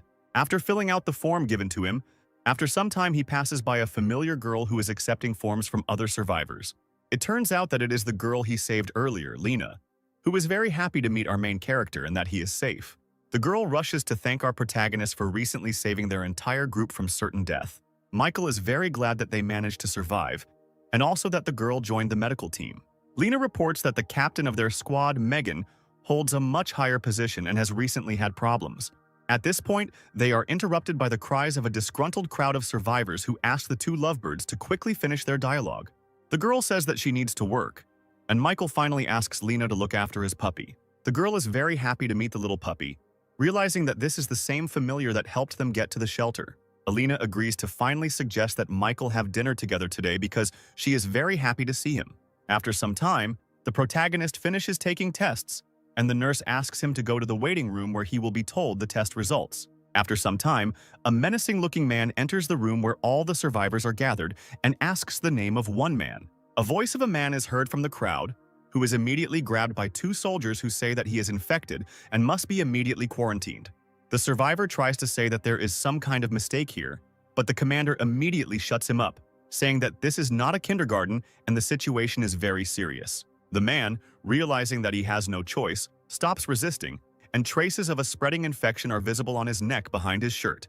All the rest of the uninfected, the man named Michael must stay here, and the rest can go rest, and tomorrow they will begin to help build the shelter. The survivors leave the room looking at our protagonist, assuming that he was very unlucky, and that the same fate awaits him as the stranger who was just taken into quarantine. The commander says that he was informed about a certain important person by his name and asks to follow him to a special room. Michael sits down on the bed where he is asked to wait for a meeting with Commander Winston, and all the while he looks at a picture of his little sister. At this time, somewhere in the laboratory, Sylvia is in a strange capsule, and people nearby are discussing the fact that her blood test did not show the result they needed. After some time of waiting, there is a knock on our protagonist's door, and someone asks his permission to enter. Lena enters the room, greets Michael and asks him to come with her to dinner, saying that she will take him to the dining room. They walk together through the corridors of the shelter, and Michael compliments the girl that he did not recognize her in different clothes, and that she looks very cute. Lena suggests visiting her commander Megan and giving her a surprise because she would also be very happy to meet him. The girl also says that the problems she spoke about are related to the fact that Megan has awakened, and Commander Roger is trying with all his might to lure her to his side. This information begins to anger the protagonist, realizing that this willful warrior is trying to stick his nose where it doesn't belong. Their conversation is interrupted by an alarm, which informs that a conflict situation is occurring in the dining room on the third floor. The girl assumes that most likely this is connected with her commander, and Roger's subordinates are again trying to bother Megan. At this very time, the mustachioed man tells Megan that Roger greatly appreciates her abilities and once again asks her to come over to their side. The girl says that she will not back down from her principles for any money or values that they offer her, because she is disgusted by Roger's policies. Megan is about to leave, but she is stopped by two men who were saved by Michael along with her and block her path. One of them says that they don't want to work for Old Man Winston all their lives, and since she is a very capable girl, they don't just remind her that she needs to choose the right side. Megan begins to lose her temper and her body begins to emit a huge amount of energy, and her eyes begin to glow red. Everything around begins to tremble, and the man notices that the telekinesis that the girl possesses is incredible, and now he understands why the captain needs her so much. After which he says that not only she awakened her powers and they both have F-rank abilities, fire element and metal transformation. A man throws a ball of flame at a girl and says that today she will go with them no matter what it costs them. Michael, who appeared at that very second, manages to repel the attack with his bare hands, reflecting the flying fireball. Everyone present understands that standing in front of them is the same guy who was able to single-handedly save them a few days ago. At the same moment, a mustachioed man behind them asks where this boy came from and why he dares to interfere with their conversation. The awakened man with the power of fire asks his commander not to worry because now he will teach this young boy a good lesson. Preparing to reflect in such two awakened people, Michael thinks about whether it is possible to use absorption on people, but at the last moment stops, realizing that this could lead to their death and attract unnecessary attention. Already familiar with a large number of skills awakened from his past life, he understands that half of his strength will be enough against the metal transformation. After he dealt with one of the awakened with one blow, he asks his friend why exactly they went over to Roger's side. Not receiving a constructive answer to his question, and only listening to pleas for mercy, he knocks out the second attacker with one blow. Megan, standing behind him, is surprised at how the guy managed to defeat two awakened ones in just 2 hits. Moving towards the mustachioed man, he tries to intimidate Michael by telling him not to approach him because he directly reports to Roger. Without listening to the end of his hysterical screams, the main character grabs him by the head and lifts him up on an outstretched arm, forcing him to shut up. Megan tries to stop the main character, the pig, from letting the mustachioed man go, because if he dies, they will both be in big trouble. At that very moment, armed infantrymen climb the stairs to the third floor, asking everyone to calm down immediately. The soldiers surround Megan and our protagonist, and their commander orders the rebels to surrender immediately. Michael is already starting to accumulate energy in his hand. I'm going to fight back against the military, asking if they are too weak to raise their hand against him. How dare you threaten us? We are the law here. If you do not follow the instructions of the authorities, we will take you out of the shelter on it. Megan manages to stop the main character, asking him to calm down. Otherwise they, together with Commander Winston, will suffer greatly. Our heroes are handcuffed and taken to another room, while the mustachioed man continues to behave defiantly, looking down on them. Megan, I have a favor to ask. As soon as you're free, find out about a girl named Sylvia.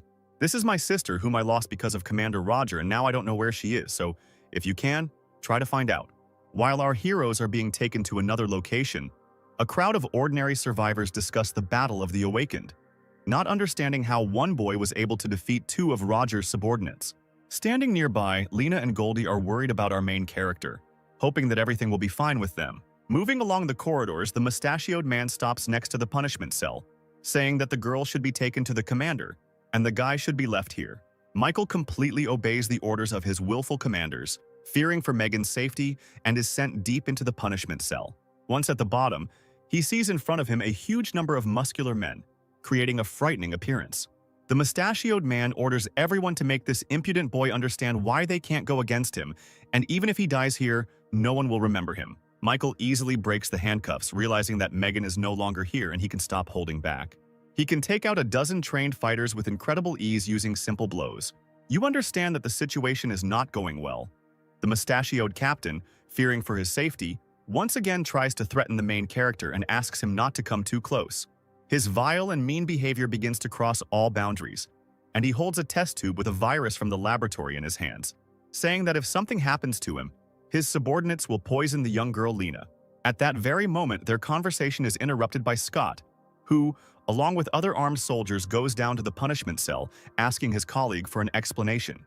The mustachioed man points towards the defeated fighters and says that this young man wounded 6 officers and should be punished. Scott grabs the man's hand, asking what the vial of virus is doing in his hands and where he got it. He orders the man to be immediately delivered to Captain Winston, saying that now no one will save him and that a cruel punishment awaits him. Michael thanks Scott for saving him and wants to ask for something, but he interrupts him, saying that first they need to leave this blood-smelling room. After some time, they both go up in the elevator, and when Michael asks where they are going, the cattle answer that he will soon find out everything himself. Having climbed to the top floor and opened the door, Michael sees Commander Winston in front of him, who greets him and asks him to sit down in a free seat. The main character is very surprised by the long-awaited meeting with the commander, because in his past life he only saw his statue, and now he can talk to him like an ordinary person. Dear Michael, I'll tell you straight. I think I can guess your purpose for coming to the shelter. Commander Roger sent a squad to kill you and your sister, and after the battle your sister disappeared. The protagonist is quite shocked by old Winston's knowledge and asks how he found out about it. And after a few seconds he adds to his answer that since he knows the reasons for his appearance here, he must guess that his main goal is revenge. When the apocalypse started, Roger and I were military men, but he only cared about power and wealth, not other people. I know about all his plans and that he wants to take over the shelter. Listening to Commander Winston's speech, Michael decides to ask directly if he is ready for an open confrontation with Roger. Exactly. But we are not in the best position and we need your help because I know that you are incredibly strong. Commander Winston says that Roger controls about half of the entire army and is secretly recruiting awakened warriors into his ranks. According to my data, he already has about 100 awakened, and we only have 20 and our strengths are too different. Michael says they still have a chance because Dr. Bruce's lab is under their control. Commander Winston says that Roger is interested in the parts of the shelter that are developing various weapons. The protagonist explains that most likely the commander should have reported that ordinary people can also become awakened. Winston says that he received such information and she still cannot believe that it is possible. Michael dispels his doubts by adding to his answer that people can obtain the source's weapons. Inside the bodies of zombies there is a special material called genetic cores, and with their help you can get very powerful weapons. Commander Winston immediately jumps up from his seat, slamming his hands on the table, saying that the young man is simply lying to him now and cannot believe it. The protagonist understands the commander perfectly well as his mistrust, and asks to use a pen and a piece of paper. Michael writes down some instructions on paper and hands the sheet to the commander, saying that the basic ideas for creating the source weapon are described here. He also says that if this information falls into the hands of Professor Bruce, he will be absolutely delighted. Winston understands that before him is a difficult young man who was a university student after all. Not even a week had passed since the apocalypse, and he knows so much. The main character is very happy that the old man does not ask him where he knows all this information from and allows him to keep the secret. After which he hands the captain a photograph of his sister, saying that he assumes Roger is connected to her kidnapping and asks him to check it out. After looking at the photo, Winston says that apparently things aren't that simple with his sister and hands him a tablet with a video recording from the surveillance cameras. At first, I also suspected Commander Roger, but after a while I realized that it was not his doing. The commander assumes that his sister was kidnapped by an unknown organization, and Michael realizes that in his past life there were no other shelters or secret organizations. The protagonist remembers that while he was unconscious, he did not feel anyone else's presence. But who in that case was this woman, and why did she need to kidnap Sylvia?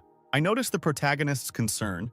Winston tries to cheer him up by saying that everything will be fine with his sister, but he won't necessarily help her. I swear that for the rest of my life I will help you in any endeavors and will definitely find your missing sister. Frankly, Michael, I had a plan to defeat Roger even without the genetic weapon, and I want you to look at it. Commander Winston hands the protagonist a small black box containing a black cube. With a wave of 2 fingers, the cube begins to turn into incomprehensible clots of energy and cover the old man's hand. A few moments later, his body, and in particular his left arm, is enveloped in a black substance that resembles armor. Throughout human history, countless myths and legends have created many rumors about those commonly referred to as gods who created this world. Left behind evidence such as these relics are proof of the existence of a higher power, and they possess mysterious powers. After humans reached the peak of their development, they learned about hidden places on this planet called ancient ruins. The small cube I have with me is a relic of an ancient civilization, the armor of the sky god. Michael is very surprised that myths and legends are not fiction and decides to ask if Winston knows where the ancient ruins are.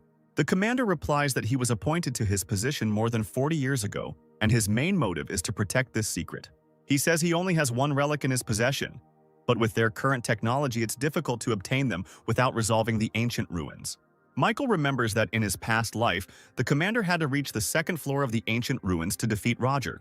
Young man, I hope that you can help increase the rate of ruin mining and speed up the opening of the 2nd floor. And as a reward, you can choose any relic there is. The main character thanks the old man for his help, clarifying that he needs help in finding his sister. Winston gives his consent and also wants to discuss ideas and directions in building a shelter, hoping for help from our protagonist. Having finished the negotiations, Michael leaves the commander's office, and at the exit Scott is waiting for him, asking how everything went. On the way to the living quarters, he says that the meeting went well and that things will only get better in the future. Commander Winston spent the entire night in his office, pondering the information he had received from Michael and solving organizational issues. Already in the early morning, he decides to contact Professor Bruce to pass on to him the information he received about a powerful weapon.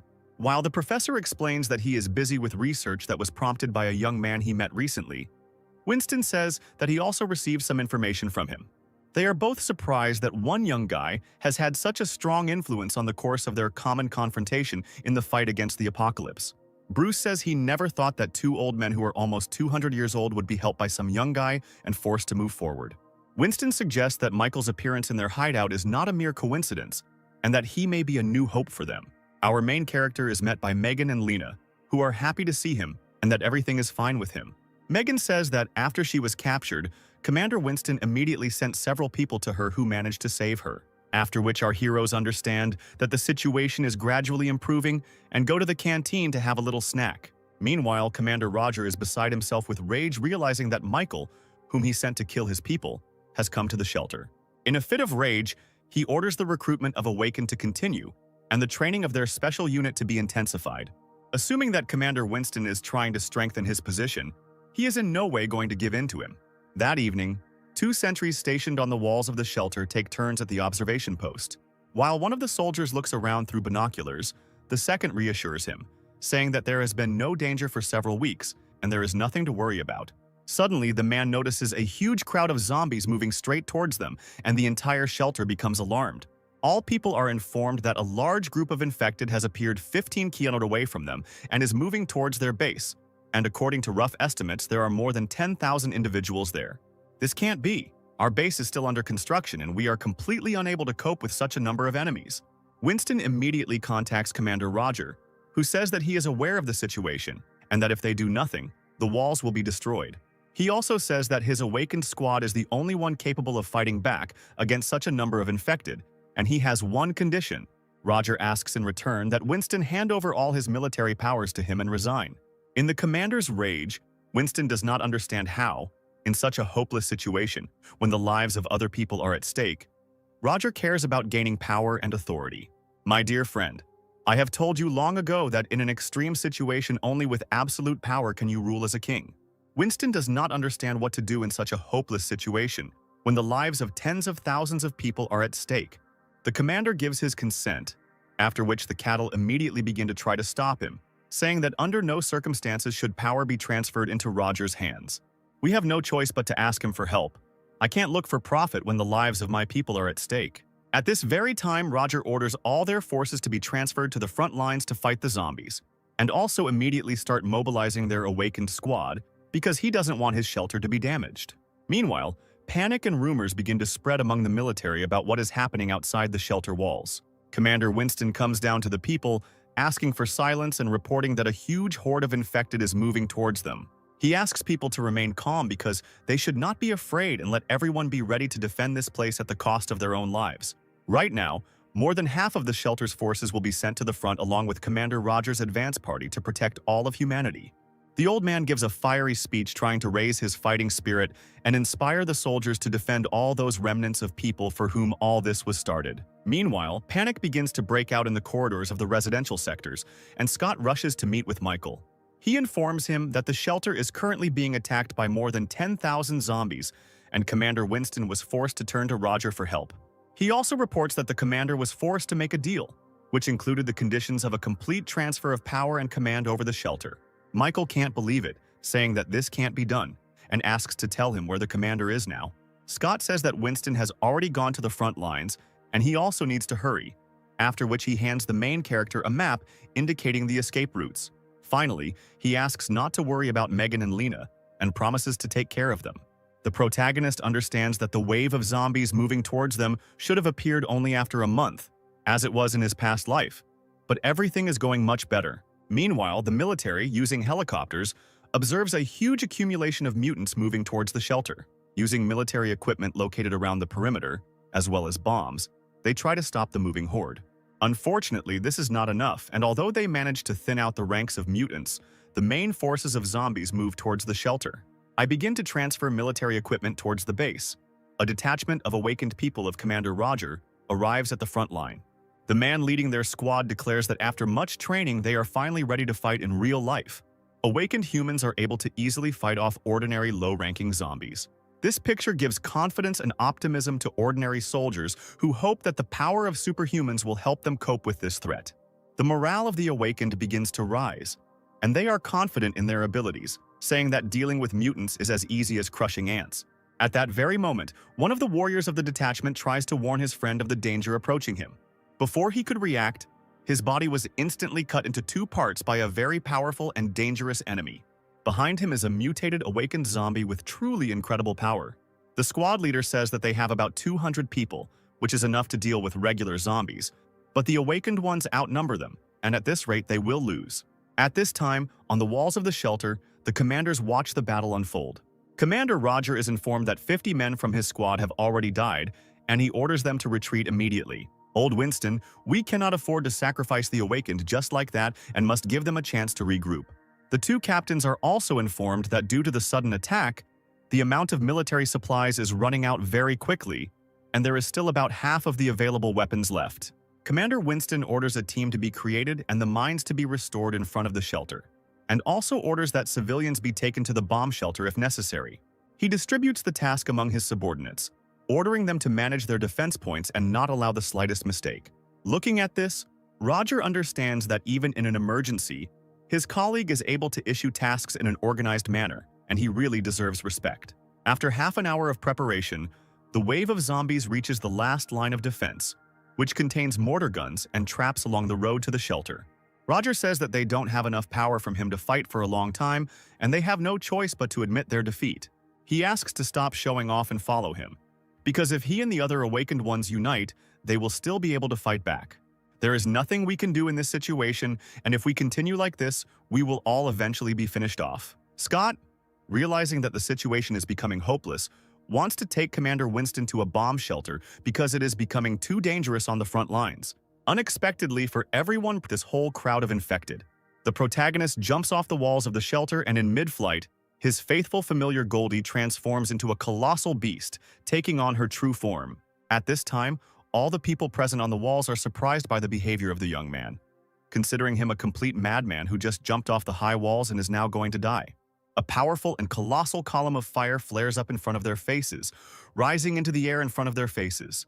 They look up to see Michael riding on Goldie, not understanding where this lion-like creature came from right under their noses. Looking at everything that is happening, Commander Winston catches himself thinking that Michael can actually defeat the zombie horde alone. Our protagonist, without wasting a second, goes on an attack on the front lines, demolishing everything in his path. He splits up with his familiar, who begins to hold off most of the low-ranking infected while our protagonist is busy clearing out the stronger ones. Michael finds himself thinking that from a close distance the wave of zombies looks simply monstrous, and in his past life he was never so close to the epicenter of the battle. Making his way through the crowd of mutants, an advanced beast infected with snake skills stands in his way. Dodging this monster in this way, he understands why the squad of awakened ones suffered a crushing defeat, because among the crowd of low-ranking mutants, there are truly powerful opponents. Trying to attack an advanced snake zombie, his katana simply breaks on its thick and impenetrable skin. Our protagonist tries to regroup and retreat for a second, dodging attacks and thinking about a new plan of action. Realizing that conventional weapons will not be able to harm advanced zombies in any way, he decides that it is necessary to use supernatural abilities. His body is covered in a powerful purple aura, and he charges forward, his evolution tree informing him that he has already killed over 800 infected. The technique that our main character used bears fruit. He manages to defeat the zombie snake, as well as absorb 1% of his skills. Michael is well aware that he has only dealt with 1,000 mutants, and that he still has a very long battle ahead of him. He continues to chop up the flesh of the dead with even more pain in his heart, as if he were cutting vegetables for a salad. In the heat of battle, he thinks that activating the ability to devour with bare hands is rather inconvenient, and it would be nice to come up with another way.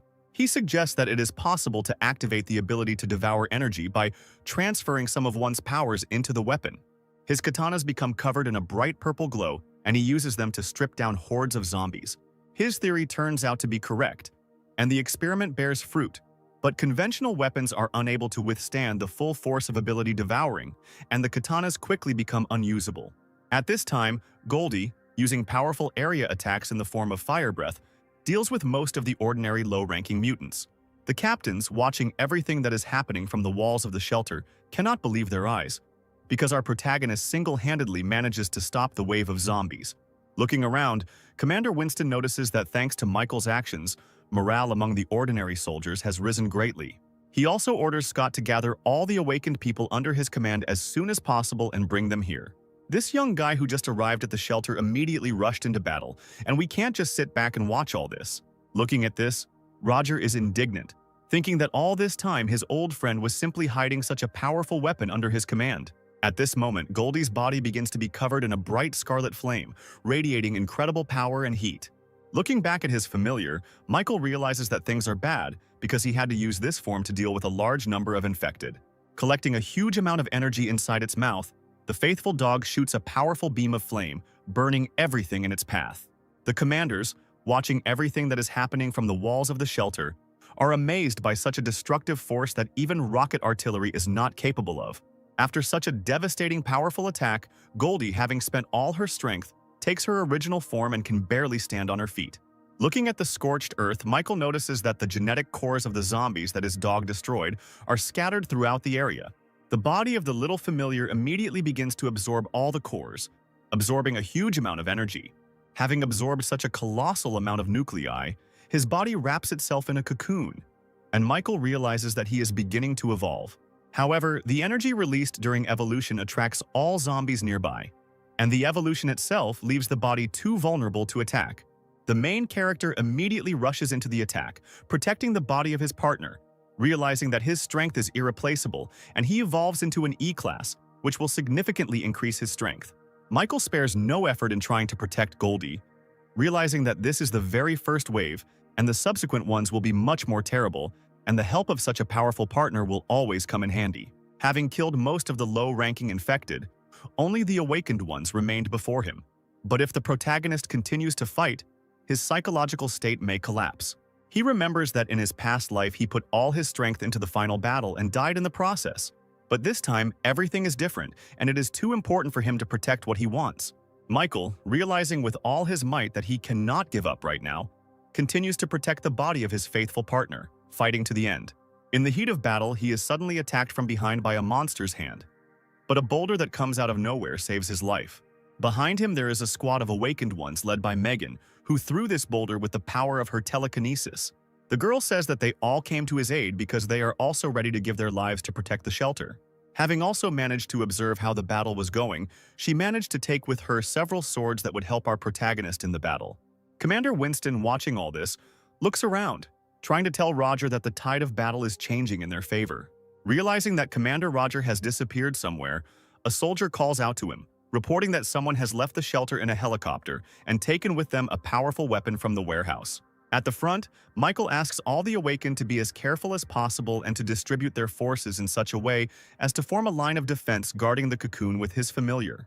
The squad of awakened ones, sparing no effort, rushes into the attack together with our main hero, defending all of humanity at the cost of their own lives. People with defensive abilities such as strengthening their bodies remain on the defensive, guarding Goldie. Other awakened ones with more powerful and destructive skills rush into the attack, helping to exterminate the evil spirits. Some act as assistants using healing skills or enhancing physical or magical skills. The commander's subordinates are already so familiar with their abilities that they can easily work as a team. Megan, I ask you to stay here with everyone and protect Goldie at all costs, while I go ahead. The girl is very worried about the exhaustion of the main character, but he tries to calm her down, saying that it is not important now and every second can be decisive. At this point, one man begins to strengthen Michael, calling him a hero and saying that if he had not appeared at the shelter, they would all have died long ago. The protagonist immediately rushes into battle, thinking about the fact that before he knew it, he had already become a hero for other people. Meanwhile, the awakened frontline fighters encounter huge zombies and try to call for reinforcements. They tremble in fear, expecting a quick death. But the main character, rushing to their aid, saves them at the last moment. Using his incredible speed and strength, he cuts the body of an infected zombie giant in half in one motion. He asks people to regroup with their team and not get lost alone, concentrating their firepower and helping other people. Michael also understands that his psychological state will not last for too long and he needs to finish everything as soon as possible while the enhancement is affecting him. With incredible speed, he begins to deal with crowds of ordinary infected using the blade of his swords like a real chef. He deals with more serious large opponents using his absorption skill, sucking out their strength and abilities. At this time, the squad of survivors protecting Goldie's evolution continues to repel the attacks of the mutants rushing towards them. Commander Winston notices a combat helicopter flying past the walls of the shelter. Using the radio, he immediately contacts Commander Roger, asking him to stop immediately and return to base. It seems you've already guessed what I'm going to do. I can't stay alive unless he dies, and I'll do it with my own hands. Roger, stop right now. I may not pay attention to what you did in the past, but do you even understand what you are going to do? Old Winston, listen to me. Don't act rashly. I will ask Michael for forgiveness on your behalf. If you apologize, everything will be fine. Commander Winston is asked to resolve this situation peacefully to avoid something irreversible and irreparable happening. Roger starts screaming in rage, saying that he can't just let this brat survive and demands that he be given command of the entire shelter immediately. He understands that there are not so few zombies left and the main character is now very exhausted and weak, and all he needs to do is destroy them. At this time, panic also begins to reign on the battlefield, as all the survivors from the awakened squad do not understand who sent the helicopter. One of the men with the ability of incredible vision says that Commander Roger is on the helicopter. At this moment, a huge number of missiles fly out of the helicopter, moving in the direction of our protagonist. Megan uses her telekinetic powers to try to stop the swarm, but with her current power, She can't control things that are moving at such a fast pace. An incredibly powerful explosion occurs, which is visible even from the walls of the shelter. The survivors cannot believe that Commander Roger just killed the hero of the shelter, and also for what purpose he did it. One among the people despair hangs, and they decide that everything is over because the rest of them will not be able to defeat the awakened zombies. The girl, standing in front of the wall of flames, does not believe that Michael just died, screaming into the air that his sister is still alive and waiting for help. Commander Roger at this point states that the young man died heroically in battle, and that they should not lose their fighting spirit and continue to defend the shelter. Let me command the battle, for thanks to me the dawn of victory will come very soon. At this point, he states that the commander himself attacked the main character, and Winston cannot simply turn a blind eye to this. Megan asks all the survivors not to believe Roger's words, saying that he attacked Michael on purpose. Someone from the squad of awakened ones says that they don't have time to sort things out because they are in the very heat of the moment and need to think about how to survive. At the same time, some awakened mutants are shown from behind the wall of fire who were able to survive the explosion and are still moving towards the walls. After which, at that very second, they fall face down on the ground, and behind them appears our main character with an imperturbable and frightening look. After I found out that it wasn't you who kidnapped my sister, I wanted to forgive you if you worked together with Commander Winston. But you used the lives of innocent people in the shelter to threaten the commander into handing over his military powers. Listening to his speech, Commander Roger cannot believe his eyes, not understanding how he managed to survive after such a sudden and powerful attack. Now that the situation is not in your favor, you tried to eliminate me at the cost of other people's lives. Ignoring the zombies attacking him, Michael continues to read his speech while fighting off all sorts of evil spirits. He makes a few light swings with his katana, and the infected standing next to him disappear without a trace. Roger tries to order his subordinates to kill our main character, but none of the survivors dare to attack him. The commander begins to fire at the protagonist with a rapid-fire machine gun, trying to personally deal with him. Michael soars into the air, trying to reach the helicopter while simultaneously deflecting all the bullets flying at him with his blade. A moment later, he finds himself behind Roger, who immediately begins to beg him for mercy, saying that if he spares him, he will appoint him deputy commander of the shelter. Don't follow Winston, because everything he promised you I doubled. Everything he has will become mine. And if you are a smart person, you know which choice is right. After which the helicopter begins to fall, and pitiful cries for help are heard from its cabin. A few seconds later, the protagonist lands on the ground, his entire katana covered in human blood. The protagonist thanks Megan for saving him and being by his side on the front lines all this time. He explains that thanks to that short pause when she slowed the missiles with her power, he managed to hide behind the bodies of 2 advanced zombies, after which, thanks to her power, she continued to heal him, and only thanks to this he survived. The protagonist also adds that it is too early to let down one's guard, since the battle is still not over. Listen to me. Time is running out and I will not waste time on trifles.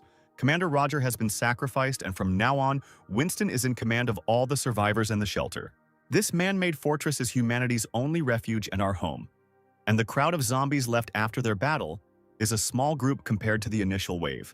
There are only a little more than 1,000 zombies left, most of which have awakened. And although there are much fewer of them, we must definitely cope. Our only advantage is Goldie and I will spend all my strength to win at least a few more minutes of time for him. After such an inspiring and fiery speech, all the survivors immediately rush to help the main character, defending the cocoon with all their might. Michael goes ahead to fight the awakened while the group of survivors tries to buy time. The main character, having much more potential and combat skills, begins to destroy more powerful enemies by fighting them alone. If a wave of zombies breaks through my line of defense, Goldie and the entire shelter comes to an end. In the heat of battle, the protagonist's weapon cannot withstand such a powerful onslaught and once again breaks into many pieces. Trying at that very moment to come up with a plan on how to continue the battle, a new blade flies behind him at breakneck speed using telekinesis. He immediately catches him in mid-flight and in the blink of an eye destroys the 2 awakened mutants standing in front of him. Michael understands that Megan helped him and hurries to thank her. But at the same time, someone is moving underground at breakneck speed in their direction. The survivor, who has the power of the stone and the fortification, asks to give it to him and tries to stop the underground enemy with his powers. For a few seconds, everything is quiet and they are happy that their friend managed to stop the attack, and it was just incredible. But a moment later, the mouth of a huge mutated beast appears from under the ground and swallows the cocoon with Goldie. All the survivors watching the situation realize that Goldie has just been absorbed and things are getting pretty dire. The zombie beast's huge body begins to emit a colossal amount of energy, becoming covered in a shining golden aura, after which two huge wings, which Michael's faithful familiar once possessed, grow from his body. The protagonist is immediately overcome with fear, because in his thoughts he is thinking that Goldie has just been absorbed and his strength can no longer be counted on. He sinks into despair, not understanding how he allowed this to happen, and once again faces the fact that he is losing someone who is very close and dear to him. His thoughts are interrupted by a powerful explosion, which resounds throughout the area, leaving only a huge column of dust behind. When the smoke clears, a huge golden dog with glowing red eyes and black wings appears. Megan and everyone present smile and rejoice that their baby has woken up and is still alive. Michael is glad that his partner is still with him and immediately jumps on his back, realizing that he has fulfilled all the conditions for evolution. He asks everyone to stay put because they have almost exhausted their reserves of strength and asks them to leave the rest to him. His loyal familiar has evolved to E-class, so it should be able to defeat all the remaining mutants. Once near the infected, Goldie begins to concentrate a huge amount of energy in her mouth, preparing to attack her opponents. After a few seconds, it spews out a huge stream of fire, destroying and incinerating everything in its path. Turning back, Michael notices that another crowd of evil spirits has crept up on them from behind and tries to warn his partner about the danger. A huge zombie with a bull mutation, possessing very high strength and defense, grabs Goldie by the tail. The dog immediately manages to react and, turning his head 180°, attacks the offender with a powerful energy beam. The enraged bull immediately rushes to attack, but Goldie manages to block his attack by grabbing him by the horns. He then throws the bull to the ground and takes off into the air using his giant wings. While in the air, he begins to accumulate a large amount of energy and all survivors immediately rush away, realizing that a powerful attack is about to occur. Goldie releases a huge beam of fiery energy onto the ground, destroying everything within a radius of several hundred meters. People looking at the huge wall of flame understand that if they had delayed even a few seconds longer, only ashes would have remained of them. Scott, along with Commander Winston, watching from the walls, rejoice, realizing that their main ally Michael turned out to be a very reliable and first-class warrior. Thanks for your hard work, buddy. You've dealt with a lot of monsters so you can head down to the ground. At the same moment, Goldie manages to react to the sharp spears of energy flying at him and manages to dodge. The survivors on the ground also managed to notice strange rays of light that were released in the direction of the main character. Michael looks around trying to see the remaining infected survivors as he no longer senses the presence of monsters. From the dissipating fog emerges an E-class zombie with a bat mutation whose attacks contain a powerful poison. At the same moment, one of the squad of awakened ones comes to the aid of the main character, saying that there is only one zombie left and suggests that Michael take a rest and leave all the work to him. The protagonist tries to stop the naive man, telling him not to come closer to this person, because she is different from ordinary zombies. The man assumes that this is usually a low-ranking infected who doesn't even have time to take a few breaths before his body is torn into several small pieces. All the survivors are in shock, realizing that their friend was just destroyed in 1 second and they are paralyzed with fear. Everyone step back immediately. She is on a completely different level. If you get too close, you will simply die. Goldie, this concerns you too. You were poisoned with a strong poison. If you strain yourself, it will start to act faster, and this should not be allowed under any circumstances. Megan tries to stop Michael, saying that going alone and fighting such a powerful enemy is pure suicide. The protagonist explains that it is useless, and if they go with him, they will simply be a burden. After these words, he immediately rushes into battle, hoping that his absorption ability will help him deal with such a powerful opponent. In his current state, being almost on the verge of exhaustion, he still tries to attack the infected individual head-on, but she blocks the attack without any problems. The E-class zombie turns out to have very powerful defense, and after blocking it, immediately counterattacks our protagonist. Trying to defend himself from her furious and powerful attacks, the main character catches himself thinking that his consciousness is gradually beginning to switch off, and his eyes are simply closing on their own. At one point, the mutated zombie grabs the main character by the neck, intending to tear him into small pieces. Michael decides that this is the right moment to activate his ability and grabs the zombie's hand and tries to suck all the energy out of it. The infected immediately understands the danger of this ability and throws the main character's body in the opposite direction.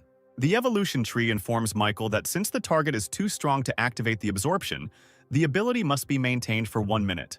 The protagonist is unhappy with this turn of events, realizing that after the zombie saw him, his trump card would increase his defense several times. Realizing that there is no way out of this situation, he continues to rush into the attack, trying to come up with a more cunning plan on the fly. Michael decides to limit her mobility in order to buy time to activate his ability while simultaneously trying to attack her. The zombie girl, continuing to avoid direct confrontation, activates her ability, releasing a huge swarm of bats from her body. These small animals begin to fly all over the area, covering a huge area around the battlefield. All the survivors left behind the main character begin to fight off a huge flock of bats. Michael realizes that thanks to these creatures, she is absorbing energy from all living beings at an incredible rate. He immediately rushes into the attack, realizing that he cannot give her much time to replenish her strength because, in this case, he will 100% lose this battle. He understands that he is superior to her in physical strength, and he just needs to find a gap in her defense and put all his strength into one blow that will turn the tide of the battle in his favor. He rushes into the attack, activating his ability to devour, putting it into the blade in his hand. The survivors, watching the battle, manage to notice that the bats have stopped moving, and the course of the battle has most likely changed. The zombie girl managed to block Michael's attack, and his blade only slightly scratched the skin on her face. At the last moment before the strike, she managed to use all of her bats as a living shield to block such a powerful attack, after which the mutant immediately counterattacks the main character, who is trying with all his might to defend himself against an enemy superior in strength. Using his speed and stealth skills, he tries to find a weak spot in his opponent's defense and attack him from behind. The zombie girl also successfully parries this attack, and she and the main character continue to exchange series of blows. During the battle, Michael comes to realize that the fear of death is what is holding him back and that he has never tried to be cautious before and put everything on the line. He begins to think that he remains as useless as in his past life, despite the fact that he now has access to the incredible power of the Tree of Evolution. At that very second, something very strange happens, and he manages to turn the tide of the battle by grabbing the mutant and throwing her very powerfully to the ground. Looking up, we see that Michael's consciousness has evaporated somewhere, and his eyes have lit up with a bright blue glow, and blue cracks are visible all over his face. In an instant, his body begins to overflow with frantic power, and he grabs the zombie girl by the two huge wings sticking out of her body.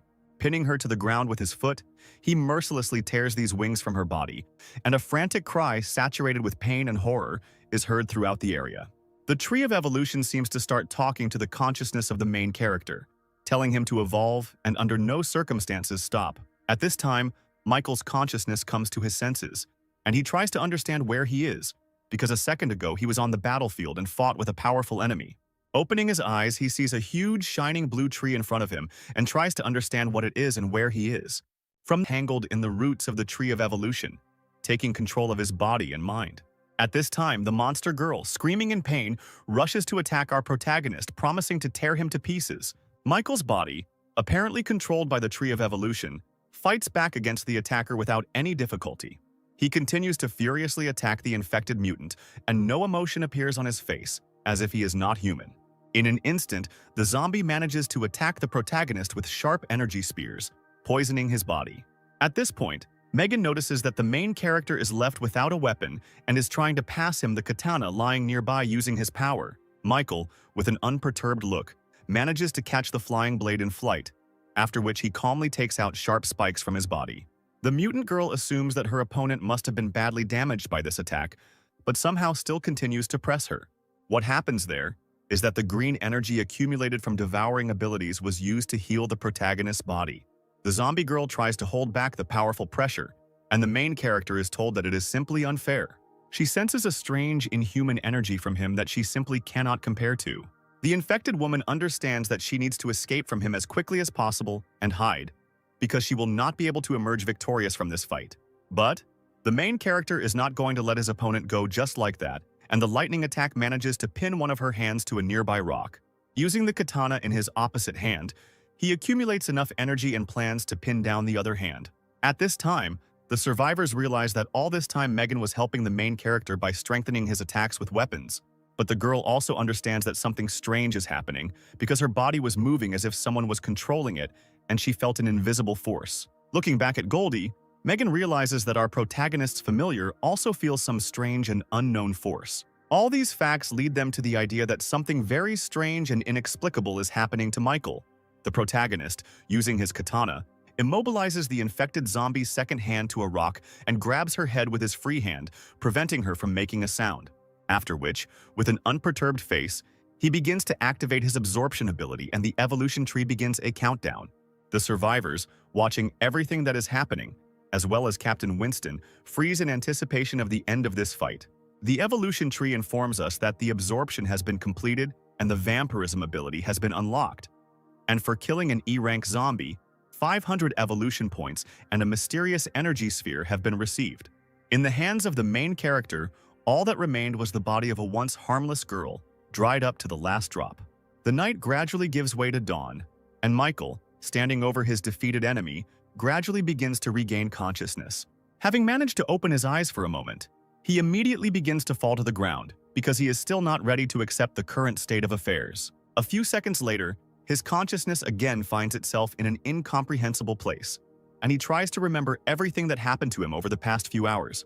At some point, someone's voice calls out to him, and turning around, he sees his younger sister Sylvia in front of him. He immediately tries to start talking to the girl and also to get closer to her, but his legs are enveloped in the roots of the tree, preventing him from moving further. Sylvia apologizes to her brother and says that she cannot go with him yet. "I ask you not to go, do not leave me alone, at least tell me where you are, and I will immediately rush to your aid. I'm sorry, but I can't. The current you is not strong enough and must become much stronger, and I will wait for you." After these words, Michael immediately regains consciousness and, looking around, realizes that he is in a hospital ward. Remembering that the battle with the zombie horde was successful, he sets himself a new goal to find the very person who kidnapped his sister and deal with the evolution tree. He immediately transfers his consciousness to the temple tree from which his path to becoming a hero began. After a long time of sorting through the trophies obtained during the battle, he finally finished distributing his skills. He sees 3 new types of notifications in front of him. The first is a kill, because a crowd of zombies allowed him to get more than 10,000 evolution points. The second is the ability to devour, which at some points can take quite a long time and informs about a large number of abilities. Thirdly, it is a treasure, because killing a rare monster gives a certain chance to get a rare energy source, which in this case was obtained after killing an E-rank zombie. The Tree of Evolution offers to open the energy sphere, and after agreeing, he receives a fragment of a universal ability that can replenish 20% of any skill. This is quite an unexpected gain, and this way I will be able to collect and accumulate abilities faster. Initially, the protagonist assumed that he would be able to develop to E-rank, but the absorbed gene core has several garbage substances that will be removed. Looking at his body's indicators, he understands that strength, speed, and detection are at level 5, and intelligence is at level 3, and to increase the first 3, he needs 1,000 evolution points. The system offers him to perform a reactive gene process and spend all the accumulated points, but Michael decides to stay at his current level for now until he evolves to C rank. Strength and dexterity are important for battle, so I'll raise them to level 6 first. Mental spirit also cannot be neglected in the horde of monsters' instant spirit. There are problems, so the remaining points can be spent on improving the mental spirit. After successfully distributing the upgrade points he had accumulated, the protagonist decides to go out onto the balcony of his room and admire the sunset. He is interrupted by Megan, who asks how long ago he regained consciousness and what he is doing here. The girl says that now for all the survivors of the shelter, he is a real hero, and some even call him the god of war. Michael says that he is not worthy of such a title because he could not even protect his little sister, and he does not have the qualifications to become a real hero. The girl says that the main character was unconscious for 3 days, and every morning Commander Winston came to visit him in the hope that you would regain consciousness as soon as possible. Looking at Michael's thoughtful face, Megan assumes that he wants to leave the shelter's walls and decides to ask him about it directly, after which she receives an approving answer, marking the beginning of a new chapter. Before setting off, Michael decides to look in on the commander, who is very happy that he has regained consciousness and is doing well. They both sit down, and the old man asks if the main character's body has completely returned to normal and stopped after the injuries he received. "Commander Winston, I'm here to ask you about what happened today. How is the research into genetic medicine progressing? When you were in a coma, I went to the research lab. The creation of gene medicine is almost finished. We are preparing for injections to people." Michael smiles as he is very happy with this news, and he says that in this situation he can calmly leave the walls of the shelter. Winston can't believe his ears and asks our protagonist why he decided to leave them and for what purpose. "You must know why I came here. Now that what I wanted to do here is ready, I need to go in search of my little sister. I approve of your decision, young man. So tell me everything you need for your further journey and what kind of help you need. I will go to the central areas of the city and conduct an investigation there to find evidence of the disappearance of my younger sister, because the appearance of a horde of zombies may be connected with this. Winston says that the city center has become a desert since the apocalypse began, and no one even dares to go in that direction. Michael asks him not to worry because he knows perfectly well what he is doing, and there is nothing more important in his life than the task at hand. The commander understands that he won't be able to stop the main character just like that, and doesn't even try to convince him otherwise. He asks him to wait for a while and contacts the research lab by phone. After 15 minutes of waiting, he receives a call and Winston asks Michael to go with him to one place because he wants to show him something. The research lab is an amazing place. After you fought the zombie horde, I ordered Bruce to make a special weapon for you. Moving along the corridors towards the laboratory, Michael says that as soon as he receives the weapon, he will immediately leave the walls of the shelter. Through the transparent windows, he watches as awakened people in the courtyard engage in competitive sparring to determine their strength levels. Some of the survivors will be assigned to the SHIELD team. They must ensure the safety of the shelter, remain and guard the base. The second type of people will be a team of hunters, which will have many different squads responsible for clearing nearby areas of zombies and collecting various supplies. The third type will be a team of super warriors, which will consist of the most unique people who are able to fight a horde of zombies and have high fighting qualities. Michael can't believe that Commander Winston will be able to prepare such a detailed plan to protect the survivors in such a short time.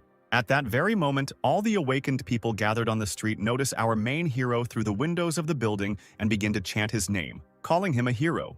The protagonist tries to justify himself by saying that he once again does not like this attitude towards himself and that he is just another ordinary survivor. After some time, they reach a secret elevator, which takes them down to the lower underground floors where the laboratory is located.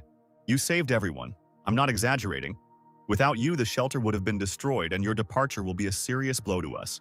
Michael already wants to start making excuses, but the old man hits him on the back and says that he is just joking and understands perfectly well the situation he is in. Finding himself at the huge and fortified walls of the laboratory, he asks Bruce to open the gates, as they have come to obtain a new weapon. At the entrance, they are met by a professor who asks them to follow him quickly because he still has a lot of work and time is limited. Bruce opens a huge armored capsule containing a small cube, and he says that it is a metal with a memory effect and is made according to the model of the armor of the heavenly god.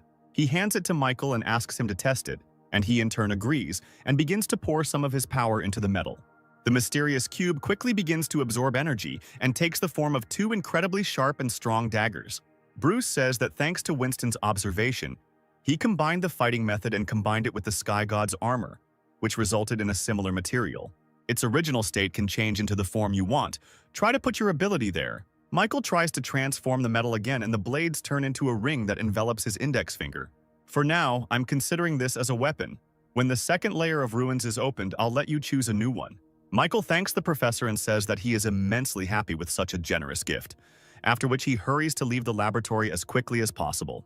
Finally, Michael asks Winston where his partner Goldie is now, and he replies that he saw him in the company of Lena. After these words, Michael hurries to leave the shelter walls as quickly as possible, and the professor asks his friend if he is worried about the young man. Until now, I didn't believe that this guy could really handle more than 10,000 zombies and suspected that he would replace not only Roger but also me and use the shelter's resources. While collecting all his things, Michael visits Lena thanks to her concern for Goldie, and the girl asks him to be careful and return back as soon as possible safe and sound. At the exit from the shelter, our protagonist is met by Megan, who does not believe that he will simply leave the walls of the fortress and leave them alone. Michael says that he is simply not used to this kind of thing, and he cannot leave his sister alone waiting for her to show up. In that case, let me go with you. The city center is too dangerous and perhaps I can provide you with acceptable assistance. I thank you, but it's too dangerous. I don't want you to risk your life. The shelter just survived a zombie outbreak and you all need each other. Finally, Megan screams and asks Michael if he will come back to them and if they will be able to see each other in the future. The main character says with confidence on his face that he will definitely return and they will see each other soon. After several hours of flight, our heroes find themselves near the nearby quarters of the place where they were heading and observe a huge accumulation of mutated zombies there. All this time, while the main character was in a coma, some zombies managed to evolve to C rank and pose a very serious danger to him. Since the evolution tree reacts this way, and I feel a lot of energy is accumulated there, I definitely need to go and check that place out. At this moment, Goldie does not feel any fear because he wants new adventures, and also to sort things out as soon as possible and return to rest. While combing through one of the buildings from which a huge amount of energy is emanating, he does not feel the presence of zombies. Goldie's sense of smell is stronger than mine. Maybe there really is an infected person who can hide his smell and presence. Michael takes out his blades and asks his familiar not to rush into hasty actions, because they need to be more careful and study the surroundings wisely. Having climbed up to the main floor, the hero notices a white-haired man with a little girl who calls him Big Brother and holds an apple in her hand. The man immediately notices our hero and reacts to him by standing up to defend his sister. The main character greets the survivors, but he couldn't even imagine that he would meet ordinary people in such a dangerous zone where everything is teeming with awakened mutants. The man covers his sister, saying that he doesn't believe that they were caught up so quickly and asks the girl to stay behind him. After which he rushes to attack our main character, calling the name Blake and saying that he will not surrender to him and will avenge his sister. Michael dodges the attack, saying that he clearly has him confused with someone else and that he doesn't know any Blake and has no idea who he is. The stranger immediately notices his mistake and hurries to apologize as quickly as possible, saying that he mistook the main character for someone else. They bow together with their sister and ask for forgiveness, saying that they are very sorry and did not want to cause him unnecessary trouble. Michael asks them not to worry and decides to introduce himself as quickly as possible, asking his new acquaintances to state their names. The stranger man says his name is Aaron and his younger sister is Amelie, after which he spends 20 minutes explaining what happened to them. Aaron explains that the little girl is actually his wife's sister, who was raped by Blake's men and then fed to the monster. Now I only have this girl left and I can't let anything happen to her in memory of my wife. The protagonist is overcome with rage, and he tries to calm Aaron down by promising that these scoundrels will definitely get what they deserve for such behavior. That's not all. Blake used people to lure zombies and feed that very monster. Michael understands that under normal circumstances, if it was a zombie or a beast, they would simply start a fight. But these people are feeding the monster and something is clearly wrong here. The protagonist's insight tells him that something is wrong with his new acquaintance and asks him to let him examine his hand. He discovers something resembling a plant seed on its shoulder and assumes that the monster needs human food because it is a plant type and cannot move in search of food. Such plants have a certain camouflage or luring method, like a piranha tricks food by dragging it into its lair. When the virus began to spread throughout the world, most living beings became infected and turned into mindless, bloodthirsty monsters, including ordinary plants. Since the monster plants were very rare, they had a source of life force in the depths of their roots and a huge gene inside their body. Because of such unique features in his past life during the apocalypse, every time a mutated plant-type monster appeared, it attracted countless people who fought to the death for it. Michael could never have imagined that he would encounter such a monster, and he needs to destroy it as soon as possible to get the source of life force. The protagonist's thoughts are interrupted by Aaron, who asks if everything is okay with him and why the protagonist just stands there without moving. This place is not safe. You will be found quickly, and I am sure that those who are looking for you are already somewhere nearby, especially since you have seeds attached to you that give away your location. That's it. It's not surprising that every time we hide, ours very quickly finds that we need to get out of here urgently. Michael tries to reassure his new acquaintances by saying that he will definitely help them in a difficult situation and destroy all the offenders. The man does not believe the words of the protagonist, and the fact that he alone is capable of defeating such a number of enemies who have weapons and superpowers. Michael says that he also lost his little sister because he was not strong enough, but assures Aaron that he is strong enough to protect them both. The man agrees with him, realizing that if he continues to live in constant hiding and running from problems, then nothing will change. We won't do anything. We'll just rest here and wait until they find us themselves, because with their help we can penetrate their base. After a few hours of rest, the main characters hear a crowd of people climbing the steps towards them. Looking at the thugs, Aaron says that Blake is not among them, and that they are just pawns who do dirty work. One of the bandits says that because Aaron and his sister ran away, the boss punished him very severely, and he is going to take revenge for it. After these words, he runs up to him and starts beating him with his fists with all his might, using his face as a punching bag. Michael already wants to help his new friend, but he stops him, saying that he is fine and there is no need to interfere. The thug doesn't understand who Michael is. They decide to take him with them to the base because they will all be useful as additional food. After some time, using a vehicle that is fit for movement, they reach a huge stadium covered in giant roots and branches. Near one of the doors inside the building, two guards are standing, and they hear someone screaming at the top of their lungs behind the door, begging for mercy. The boss has been playing around lately, bringing in guys and girls and making them watch while he has fun with her. This guy's name seems to be Austin, and the boss definitely has some kind of disgusting interest in him, but in this situation, might makes right. Inside the room, we see a guy sitting and tied to a chair with a gag in his mouth and a man getting dressed, zipping up the fly of his pants. On the bed in front of him lies a disfigured and beaten girl who has just been abused and is asking Austin for forgiveness. Having finished dressing, the man moves towards the tied-up guy, asking him if he liked the performance. "Why are you angry? You should be grateful to your girlfriend, because if it weren't for her, you would have died long ago. Blame yourself for being weak and worthless." He then tears off a piece of tape covering Austin's mouth, saying that he is interested in hearing his thoughts after watching this spectacle. The guy immediately starts screaming at the top of his lungs to the point that the capillaries in his eyes start to burst, promising Blake to kill him at the first opportunity. He in turn immediately delivers a powerful blow to Austin's stomach, causing him to writhe in pain and stop screaming throughout the room. He starts kicking him, mocking him, and saying that he will not stop until he becomes crippled, and then uses him as bait. The girl lying on the bed asks Blake to stop, saying something about promising to let her boyfriend go if she agrees to his request. Blake says that she turned out to be a naive fool, because he had no reason to just let them go and lose valuable ingredients for the plant. At that very second, a powerful explosion occurs and a huge hole appears in one of the walls, through which our main character enters the room. "You bastard! Where did you come from? You want to become a hero? Do you even know who I am and what will happen to you after such impudence?" Michael is behind Blake in an instant, saying that he doesn't need to know the name of the man who is going to die in the next few minutes. He gives the girl his jacket, asking her not to worry about anything and to find a safe place to hide. Blake immediately starts screaming at the top of his voice, telling the guards standing behind the door to immediately go inside and grab this insolent fellow. At that moment, the rest of the team members appear and ask him to save his strength, since they have already dealt with his henchmen. Austin, who had been tied to a chair the whole time, notices Michael and calls him by name, saying that he knows him. The protagonist remembers that once in elementary school, he was bullied for not having parents and Austin was the guy who always protected him.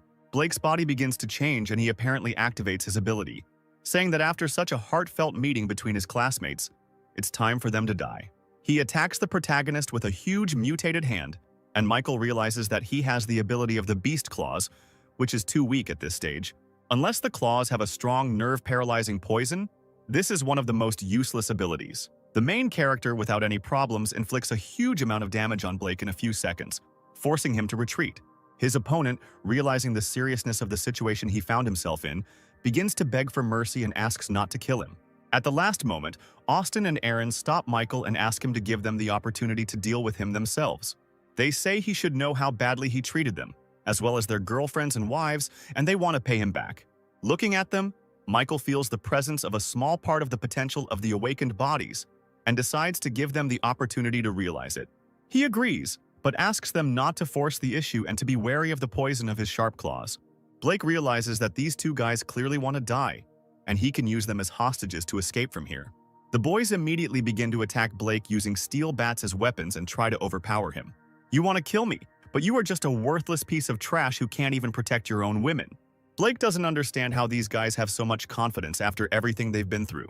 He begins to get furiously irritated by the fact that some worthless people like them look down on him, and he promises to destroy everyone who is here.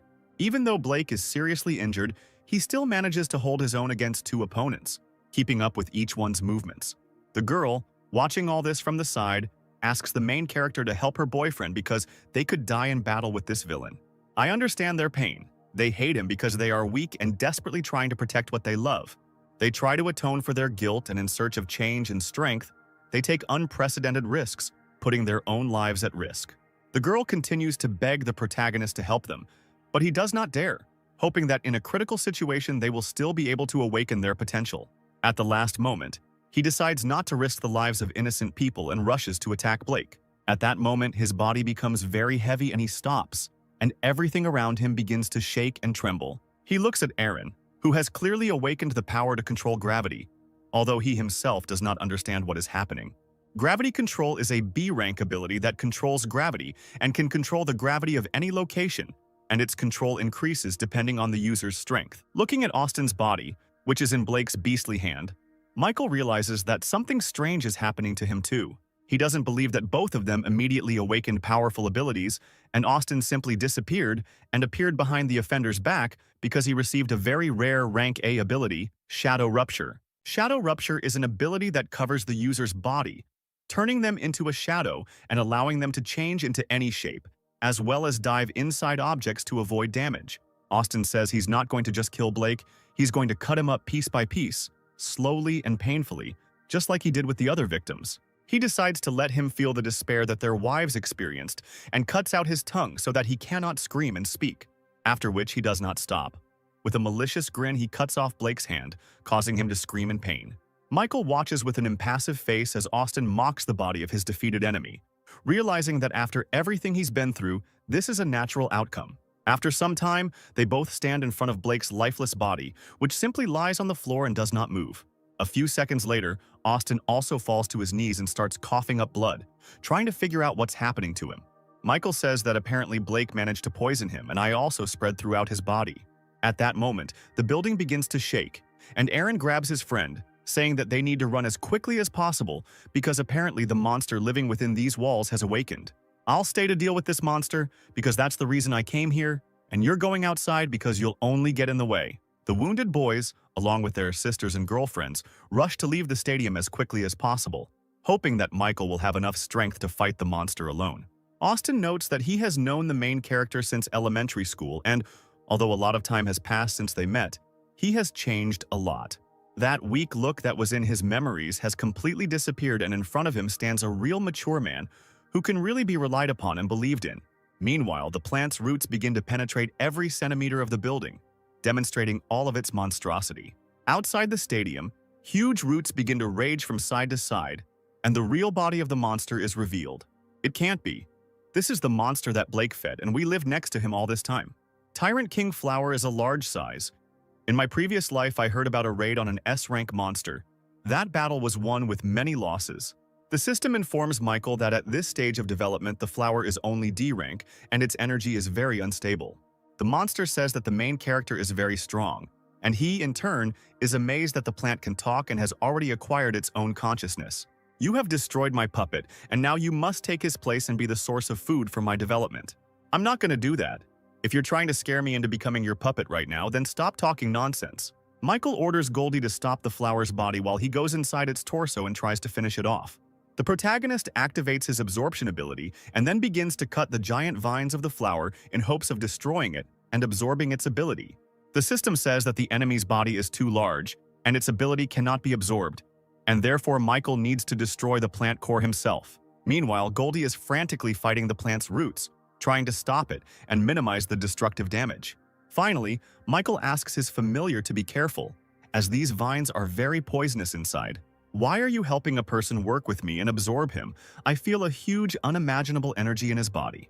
Goldie replies that no one wants to make money with an ugly plant like you and is simply making fun of it. Meanwhile, the main character penetrates deep into the roots of the plant, where everything is covered in mucus and there is an incredibly rotten smell. It looks like the entire center has merged with it, and this must be its inner region. The core is located somewhere nearby. Michael hears the voice of a girl who asks to save her because she is very hungry and there are other survivors here. She continues to insist that she is very hungry. She attacks him, and he sees that it is in fact the mutilated body of a former human. He notices a huge number of dead people who have merged with the plant's roots and are now his puppets. The plant claims that these people were absorbed by it, and it specifically copied their appearance and voice to use for further purposes. I don't have time to look at your perverted tastes, these scenes of fighting and killing each other. I've seen it too many times and I don't want to look at innocent people killed anymore. The monster tries to attack him with the help of his puppets, trying to awaken a feeling of pity and compassion in the protagonist and undermine his fighting spirit. At one point, he even uses the body of a little girl, calling the main character his brother, and trying to awaken warm, loving emotions in him. Michael claims that this is not his real little sister, but he still can't just cut into pieces what was once an ordinary person. The protagonist is overcome with incredible rage and he, emitting a huge amount of energy, prepares to finish off this annoying creature. The plant grins and says that Michael wants to die as soon as possible and now it will strangle him to death with its own body. The main character activates his absorption ability by soaking his blades with it and begins to chop up all the plant roots that come his way with furious speed. This causes incredible pain to the monster, and the protagonist manages to break through a huge layer of thickets to the mutant's core. The plant is indignant and furious, not understanding how an ordinary person is so sure about where the core is located. Michael could never have imagined that such a huge monster would have such a small core resembling a human eye. He asks the monster not to be afraid of death, because ultimately he is an ordinary infection that needs to be eradicated from this planet. Trying to touch the core and use the absorption ability, blue roots suddenly shoot out of his hand, and the protagonist does not understand what is happening. The tree of evolution located inside his body actually begins to absorb the remains of the plant monster. What is happening to me? Why does your human body have such a pure plant source? Who are you anyway? Michael is immediately transported to the Temple of Evolution and asks the tree why it absorbed the flower of the Tyrant King before him.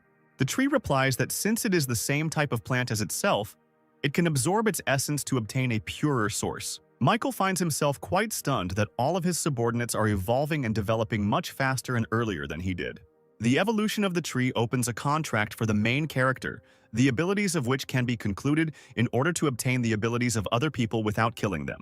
The essence of the contract ability of the equivalent skill level, the ability to devour, can absorb fragments of abilities so that the contract ability increases. Michael realizes that now, in addition to absorbing the skills and powers of zombies, he can safely contact people and also receive their skills. Finally, the tree informs Michael that in the realm of plant creatures there is someone much more powerful than himself. Having returned back, the main character assumes that it is precisely what is in the very center of the city that the tree was talking about. Meanwhile, the survivors outside notice that the monster's body simply collapsed to the ground, and most likely our protagonist emerged victorious from the fight. Austin asks his friend to go and check the situation, and also to find out if everything is okay with Michael and what condition he is in now. Meanwhile, the main character still manages to find a source of life force, thanks to which he can heal himself, as well as strengthen his current skills. At this moment, Aaron finds him, holding little Goldie in his arms, and he says that they will also dive into the source to restore his powers, as well as enhance his current abilities. Looking at them, Michael realizes that they will need much more time to recover and decides to check something. He has collected many fragments that can be used to level up the ability contract and decides to activate it on one of the guys. He touches Austin's body, thereby activating the ability contract and trying to subjugate his power. The system informs him that the ability contract has been activated and the main character has received a new skill, shadow breaking. Michael asks his familiar to stay here and protect the source of life, and he will go on patrol to scout the area. Now I need to collect as many ability fragments as possible and sign Austin's ability. Now I'll clear the nearby areas of low-level zombies and at the same time get acquainted with the shadow breaking ability. At this stage, I can use the shadow ability within the detection range of my penetration, which is at level 5 by combining it with the absorption ability. Using this combination of abilities, Michael manages to gain a huge amount of evolution points at an incredible speed, destroying everything in his path. Shadow Rupture combined with the Devour ability is very useful for clearing low-level zombies. Looking around, the main character feels with the help of his insight a strange aura which, apparently, clearly belongs to someone who is not infected. Somewhere on the street of one of the neighborhoods, a zombie girl, reminiscent of a ballerina, is dancing a magnificent dance. Next to her stands a huge mutant. On the shoulder of this big guy sits a little girl who claps her hands and laughs. They say that the girl is very beautiful and dances well. The girl comes down to the ground to draw with crayons when suddenly our main character appears next to her, who says that he now understands where this strange aura is coming from. The zombie giant immediately rushes to attack our protagonist, but he manages to defend himself with his blade. Who are you and how did you suddenly appear here? After all, I placed many puppets all over the area and would definitely have found out if someone had come close. Having heard everything that was said, Michael understands that it was not in vain that he left those zombie puppets alive and was able to get here unnoticed using the Shadow Rift. The main character decides to ask the girl how she controls the zombies and what her name is, to which she sticks out her tongue at him and says if he doesn't apologize, Anya won't answer his question. In his memories, a girl named Anya appears, who in her past life was an S-rank warrior and had the nickname Black Queen. In his past life after the apocalypse, the Black Queen was the first human to be infected with the virus, but for some unknown reason, the virus damaged her body but kept her from losing consciousness. Thus, Anya became a zombie with a human consciousness and possessed two abilities: destruction of the mental spirit and control of zombies. One side of her personality wanted to kill her, and the other tried to survive. As a result, people were divided into two camps. Some treated her as a person, and the others wanted her destruction.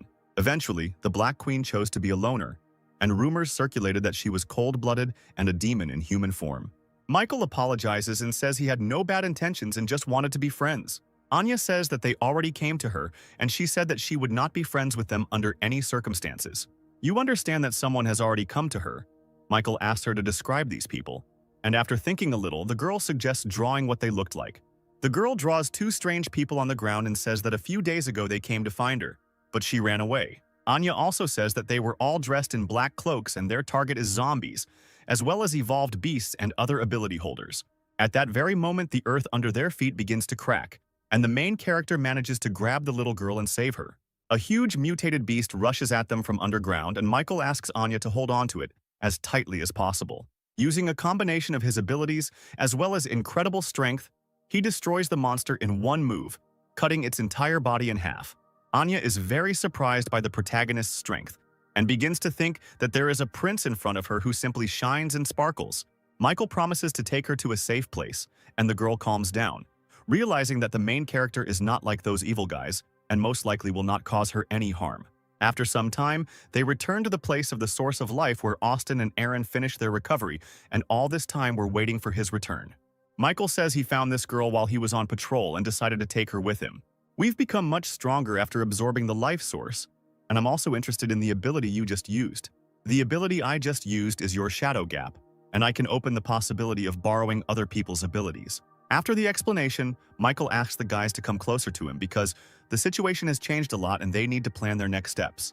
Michael explains to his new friends that the situation is getting complicated and staying here could be dangerous, so he suggests that they go to the shelter and wait for him there.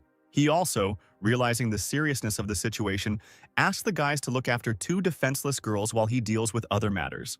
Noticing how little Anya is playing with Goldie, he decides to send his familiar along with the survivors for additional protection. Austin suggests that the main character go with them and not risk his own life if it is so dangerous here. I will refuse this offer. The center may contain information about my sister and I need to find out. Aaron gives Michael approval, noting that since he now has Austin's ability, they will only be a burden to him. The protagonist also says that he will take little Anya with him, since she is very unique and is temporarily not suitable for being in the shelter. Friends tell the protagonist that they will wait for him at the shelter and ask him to return safe and sound. Little Anya says that Goldie would prefer to stay with them, but because of his submissiveness, he cannot refuse, and also wonders if she can take control of him with her own powers. They both watch as the familiar flies away along with a handful of survivors while the little girl waves goodbye to them. Michael covers his body in a shadow cloak, and Anya is surprised by his appearance and the fact that he begins to shine at this moment. The girl does not understand why everything around her has turned black, and the main character explains that he is not in the shadow of his abilities, and so will be able to move much faster and remain unnoticed. Michael realizes that there may be many unknown things in the city center, so they must be prepared for this, and decides to spend the accumulated evolution points. In total, he has more than 20,000 points at his disposal, which he spends on increasing each of the main characteristics. He decides to spend the remaining points on detection, since with the help of the shadow gap, he can increase his advantage in battle. I confirm the distribution of skills. The evolution tree informs him that after exiting the menu, his body will undergo changes. Such a colossal amount of points releases a huge purple aura around the main character's body, which slightly frightens little Anya. This situation does not cause much damage to health or the surroundings, but the protagonist realizes that although he is still an F rank, he feels like he has reached the D rank standard. At the same time, somewhere near the city center, a small group of survivors is wandering around, clearly busy with some kind of search. A guy in glasses named VJ expresses his dissatisfaction because they have been searching for several days, and so far they do not see even a hint of an entrance to the ruins. Looking at the map, the leader of their squad, a guy named Alan, says that the entrance should be somewhere very close. VJ says that if he is so confident in his assumptions, then it's time to check if the entrance is really somewhere nearby. He places his hand on the ground because his A-rank ability density can determine the density of a substance, change it, and control its molecular structure. While he is busy searching, a girl named Theodora asks where another member of their squad has gone, to which Alan replies that she has her own mission and she can suddenly go somewhere. At one point, VJ says that there really is a large space below and perhaps a passage can be made there. Having received approval for the coupon, he uses his ability to awaken the earth and reach the supposed entrance below. A group of survivors standing in front of the entrance to the supposed ruins sense an ominous dark energy emanating from below. At this time, Michael and Anya both suddenly felt some strange energy and are trying to get to its source as quickly as possible. As they move towards the supposed source of energy, they come across a massive B-rank monster, which is completely defeated and burned to ashes by an incredibly powerful force. At the same moment, Michael assumes that, in addition to him, one of the survivors may also be looking for an entrance to the ruins, and most likely this energy comes from them and he was clearly beaten to it. After 10 minutes of searching, our heroes manage to find the very hole made by the search party, which leads to the entrance to the ruins. Michael begins to worry about what might be waiting for them downstairs, so he tries to warn Anya and asks her to stay outside. The girl begins to get indignant and says that she also wants to go to the ruins with her older brother Michael, because she is very strong and can also be useful in battle. Having succumbed to the persuasion of little Anya, he nevertheless takes her with him, and they descend into the depths of the ruins, beginning to move along their dark and narrow corridors. When they reach the fork, they notice that a handful of survivors have gone to the right, because on this side the knight's armor is completely broken, and on the other it is completely untouched. The protagonist immediately concludes that the survivor clearly did not come down here alone, and the group could have split up. The main character, together with Anya, decides to move in the opposite direction where the knight's armor remained intact, and also assumes that they perform a security function. His fears immediately come true, because at that very second, the seemingly lifeless armor comes to life, saying that invaders have been discovered in the ruins and must be destroyed. Michael, deciding not to stand on ceremony and without wasting much time, uses the shadow rupture technique and in a matter of seconds deals with all the soulless puppets. After the victory, little Anya finds something strange on the bodies of the defeated knights and tries to tell the main character about it. The girl takes something interesting out of the depths of her armor with her hand, saying that apparently this thing makes the knights come to life and move. She holds a small blue crystal in her hand, saying that if her memory serves her correctly, it is called an energy core, and there is a lot of energy in this crystal. Michael upsets the girl by saying that, unfortunately, they are all of the lowest rank and completely useless, and she can throw away all those that she has already managed to collect. Their conversation is interrupted by a creepy, ominous sound of iron scraping against a stone floor, which makes them wary. The sound continues to increase in volume, and soon from the depths of the dark corridors appears the silhouette of a huge knight, who is on a completely different level than the previous ones. Without much ceremony, the enemy immediately tries to attack our protagonist, but the shadow skill allows him to avoid the blow. Michael realizes that he just needs to destroy its energy core and then the knight will not be able to move. Using his shadow skills, he literally tries to tear apart the knight's armor from the inside with countless attacks. All this does not give a noticeable effect, and Michael assumes that the monster is protecting its crystal with all its might by moving it throughout the entire space of the armor. The high-level knight doesn't give our protagonist time to think and rushes into the attack again, raising his giant sword above his head for a crushing blow. The blow is so powerful that it literally splits the stone slabs on the floor where our main character was supposed to be. Everything that happens in a few moments takes on completely different circumstances, and an incomprehensible energy projectile tears off the knight's right hand, in which his sword was located. Apparently, Michael managed to dodge and also throw an enchanted weapon at his opponent, after which he decides to use his physical skills and literally crushes the monster's iron armor with a powerful kick. These damages no longer allow the knight to move, and after the victory, the main character discovers an energy crystal and a stone tablet inside his armor. You understand that this crystal already represents at least some value. He asks Anya to keep it for herself, after which he tries to visually understand what use this stone plate could have, which looks unfinished and needs to find the second part. His thoughts are interrupted by a sudden earthquake, which causes the stone slabs beneath their feet to shift from side to side. After a few minutes, a passage opens in front of our heroes, leading down to the deeper levels of the ruins. Michael assumes that the stone slab in his hand is a guide and tells Anya that they will most likely have to go down. Descending the steps, they find themselves in front of a stone bridge leading to a small arena, in the center of which is a giant armored spider. The protagonist hands the girl a stone slab, ordering her to stay here and not take a single step to the side until he deals with the enemies. Having noticed our protagonist, a swarm of small spiders immediately pounces on him, which are clearly controlled by the main specimen in the center of the arena. Michael immediately rushes to attack them, realizing that he will definitely have to face other survivors who have descended into the ruins, and his main goal is to get as many things as possible and increase his combat power. During the battle, all his thoughts are occupied not with how strong his opponents are, but only with thoughts about who the people are who managed to descend into the ruins before him. The power of the giant spider is not enough to resist our main character, so his thoughts are occupied only with how he can force the evolution tree to increase its level. Realizing that at the moment this is not the most important task that faces him, he tries to finish the battle with the giant spider as quickly as possible and unravel the secret of the stone slab. Having finished the battle, Anya is surprised by the strength of our protagonist, who asks not to overpraise him, because he was able to win only thanks to his knowledge of the enemy's weak points. As a reward after the battle, he was able to find the second part of the stone slab, as well as an intelligence crystal, which increases this characteristic by 10%. After which he again asks the little girl to hide the crystal in her purse and also to return the second part of the stone slab to him. As soon as Anya takes the crystal in her hands, it immediately splits into atoms and her body is enveloped in blue flame, and she feels how her intelligence begins to increase. Michael tells the girl that she unknowingly absorbed a crystal that increased her powers, and now her skills will be much stronger, after which he decides to combine the parts of the stone slab. After the plates are connected, they immediately release a huge amount of energy and a hologram of an upside-down pyramid appears in front of them. Looking at the hologram, Michael understands that this is a map of the ruins, on which the reward and danger are marked with lines and colors, and that on the 5th floor is the most powerful of them, where the strongest opponents will be waiting. Little Anya notes that, looking at the map, it seems strange to her that there is no path to the 3rd floor, where none of the corridors lead.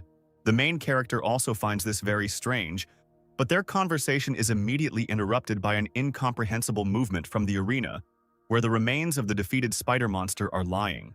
Looking up at the map, they both notice that the downward movement of the arena is synchronized with the appearance of a passage to the 3rd floor of the ruins. Immediately after this, the pyramid-shaped hologram begins to shrink, turning into a small star with an energy core in the very center. Trying to understand what this little star is, our heroes can't find anything better to do than just take it with them until they can use it. Approaching the edge of the very arena that began to move downwards, they notice a huge staircase leading into the depths of the 3rd floor of the ruins. While our heroes are descending to the 3rd floor, a handful of survivors who found themselves in the ruins before them had already managed to reach the 5th and lowest floor. Moving along the only corridor leading to the chambers of what our researchers assume to be the main boss, they try not to make noise. Looking at the mysterious stone statues that look like knights, they hope that at least they do not live at one point and will not have to fight with them. The girl in the squad points out that it is just a pile of stones, not a helmet and armor, and most likely they are physically unable to move. Once in the main hall of the group, the researchers look around trying to find the dungeon boss with their eyes, because they can't wait to show off their skills. In the center of the hall, they see a crystal coffin, suspended by golden chains from the ceiling, inside which is a stone slab in the shape of a circle, which is the broken divine hand they are looking for. Inside the coffin, there is also the body of a white-haired girl, who is clutching this very stone slab with all her might. Alan asks a fat guy named Hans to take this slab and to be extremely careful because anything can happen. He asks everyone else to take a fighting stance, because he senses the presence of other opponents who should soon be nearby. He decides to directly ask those who all this time simply watched from the depths of the shadows as they moved through the floors of the ruins to come into the light. Behind him, several mysterious cloaked figures immediately appear from the shadows, whom he calls Disaster, and who he believes are a bunch of rats. The silhouettes in cloaks say that the researchers have betrayed the true god and will be punished for such a rude act. The organization that hides in the dark also claims to be traitors.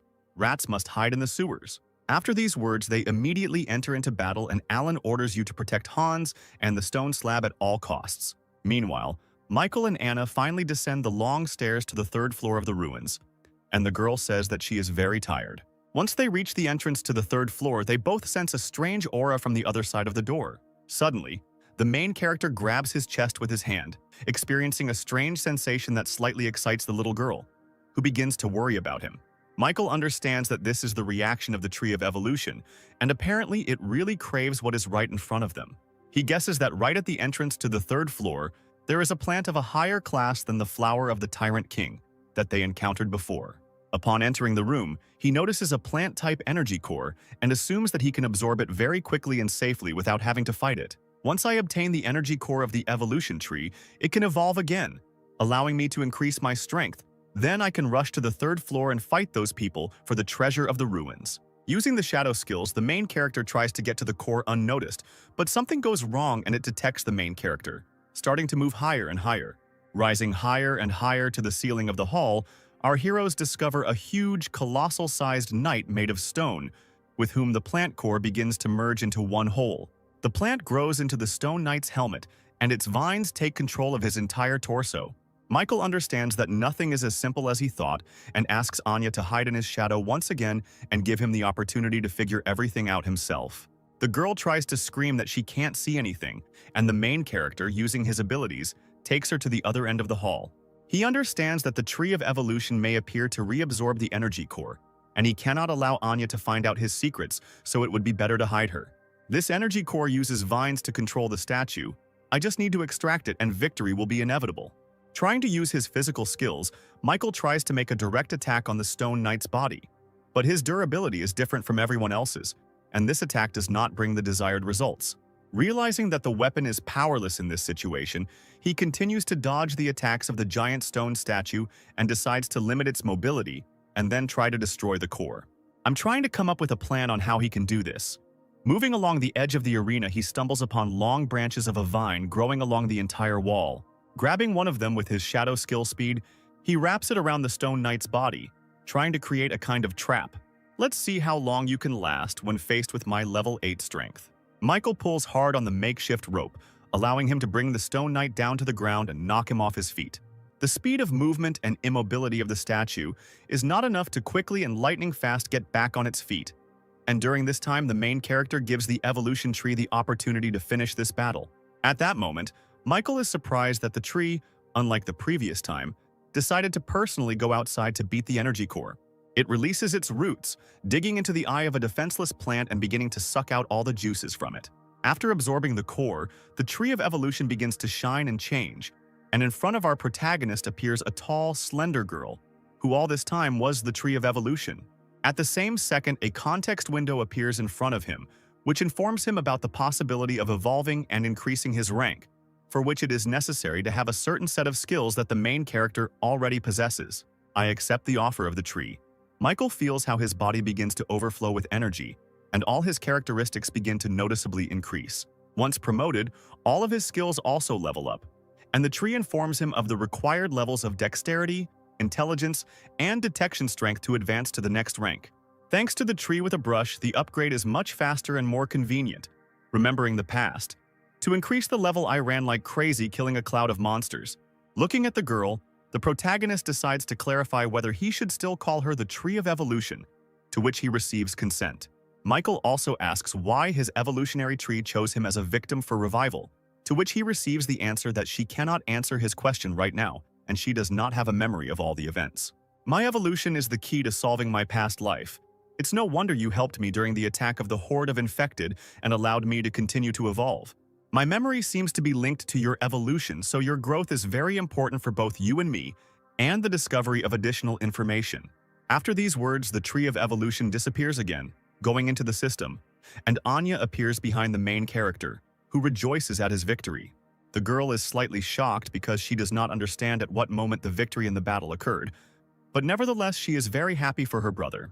The jubilation of our heroes over the victory is interrupted by an unexpected earthquake, after which the ground under their feet begins to crack, and tongues of flame begin to emerge from its cracks. After a few seconds, the floor literally explodes, and silhouettes in cloaks jump out of the ground, as well as Alan, who is fighting with them. He notices our protagonist, and they briefly glance at each other, trying to comprehend the situation and understand whether they are enemies. Having decided to land next to our heroes, he is surprised that besides them, there are still people in the dungeon, and apparently they have not fully explored all the floors of the dungeon. I notice silhouettes in cloaks. Michael remembers that Anya was talking about them, and decides to ask her if she had seen these people before, to which the girl replies that she had not seen Alan and his friends. Their conversation is interrupted by mysterious silhouettes in cloaks, who order them to immediately give them the broken arm of the divine stone. And he says that he is not going to give them the artifact he found under any circumstances, even taking into account the fact that 2 of his squad have already been seriously injured. Watching their conversation, Michael realizes that they were apparently fighting for the treasure found on the 5th floor of the ruins. Having learned the name of our protagonist, Alan apologizes for dragging him into this story, but really hopes that he can help him deal with these enemies. Vijay tries to dissuade his friend by pointing out that the stranger is only at E rank and there is no point in asking him for help. At this time, the silhouettes in cloaks who are D ranked begin to laugh, saying that no matter how many scum you recruit into your team, you will all die. Alan says that they are at a disadvantage and he feels that the protagonist is not an ordinary person, so he boldly offers to join the battle. Vijay continues to insist that a person with such a low level of strength will not help them in any way in the fight. And besides, he has a little girl with him who will act as ballast. The silhouettes in cloaks talk to each other, calling the weak humans worthless, trying to form packs and do everything possible to survive. The main character tries to understand what is happening because the silhouettes in cloaks are very reminiscent of monsters, and if you look closely at them, their bodies have a very familiar aura. He remembers his battle with an advanced infected girl who was guarding a meteorite fragment and had her own consciousness. Immediately after this, he asks the fair-haired guy and Alan to stay here to protect Anya until he sorts things out himself. Alan tries to stop the main character, but he immediately rushes into the attack with incredible determination, realizing that these are unusual opponents and that fighting them will be much more dangerous. Starting the battle, he immediately tries to understand if there is a main individual among these monsters in order to first deal with the minions. Suddenly, one of the silhouettes tries to attack the main character from behind, but a charge of fiery energy flies into his face, which saves Michael from being hit in the back. This stream of fire turns out to be released by Alan, who asks him not to act so rashly because he will be the main attacker who needs to be supported. Looking at him, Michael realizes that this man is a D rank awakened with a very strong flame ability. At this time, the silhouettes in cloaks begin to talk to each other about the main character, not understanding how a low-level person can be so fast and that they sense divine power in him. And he asks Michael to be careful because these creatures are difficult to deal with and such damage is just a speck of dust for them. After these words, the main character instantly approaches one of the monsters and with a powerful blow of his blade literally cuts his body into two parts. Vijay is incredibly amazed by such speed and strength, and little Anya says that her brother is very strong and will not lose so easily. Alan also confirms his words, realizing that his assumptions were correct, and the main character is really not so simple, perhaps even too simple. Standing over the protagonist's defeated opponent will prompt a context window to inform you that you have received 600 evolution points for defeating a D-rank monster. The second silhouette in a cloak. Looking at the protagonist does not understand what is happening, because a low-level human cannot have a divine aura and be so strong. Michael says that, according to him, one can conclude that the Tyvans also call themselves divine, in which case he must be a deicide. At that moment, the monster in the cloak starts screaming, saying that this simply cannot be and that he is not going to be the loser in this battle. Screaming that all humans will be destroyed, he begins to prick himself with needles sticking out from behind his back and begins to transform. Michael says that he has already encountered this type of enemy, and apparently he begins the transformation in order to fight with all his might and asks everyone to run away from here as quickly as possible. Vijay immediately grabs little Anya in his arms and says that this is complete madness and that ordinary people definitely won't be able to cope with this. And he says that he is not going to just run away because this monster injured his comrades and he cannot just leave. Looking at the monster, they realize that it has completed its transformation and is now somewhere around C rank in strength. He immediately begins to attack our heroes with a spear covered in vines, which after the blow rush after Michael and Alan. Reflecting attacks with a vine, Alan tries to understand who Michael really is because, having only an E rank level, he is able to resist monsters much stronger than him. At the same time, he charges a huge fireball in his hand in order to assess how powerful the enemy in front of him is.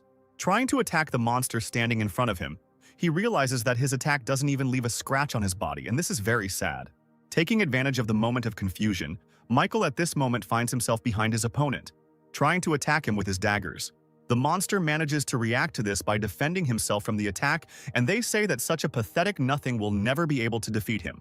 The protagonist realizes that this native type of monster is much stronger than what he has encountered before, and it seems that they continue to evolve at a breakneck pace. He also realizes that he himself is not the same as he was a few days ago, because like other survivors, he is evolving, but he still needs to restrain himself because there are strangers nearby. Michael fights the monster using only Shadow Rift and his own physical skills, but even this is enough for Alan and Vijay to be amazed by its colossal strength. Alan asks his friend not to ask how this is possible, because this is the first time he sees an E-rank fighter being able to suppress and fight on equal terms with a C-rank monster. At the same time, the main character continues to push his opponent with a powerful blow, sending him towards the nearest wall. Retreating to Alan, he says that he is amazed at his strength if he is able to fight alone against such a terrifying opponent. Michael says that his defense is too high and his current weapon won't be able to deal him fatal damage, while in his head he understands that he can use the ability to devour to instantly kill him, but he needs to check something. Now he has a plan to deal with it, but he needs Alan to give him some time to prepare. His new friend gives his consent, and Michael understands that this is being done in order to test the fighting abilities of his new acquaintance and his strength. After his request, Alan engages in battle with the monster using his strength to the maximum, causing a huge column of fire tornado. The infected, breaking through the wave of fire, tries to shout offensive phrases at people, but Alan shuts his mouth with a firebomb. Even if I can't defeat you here and now, I can at least make you shut up for a while.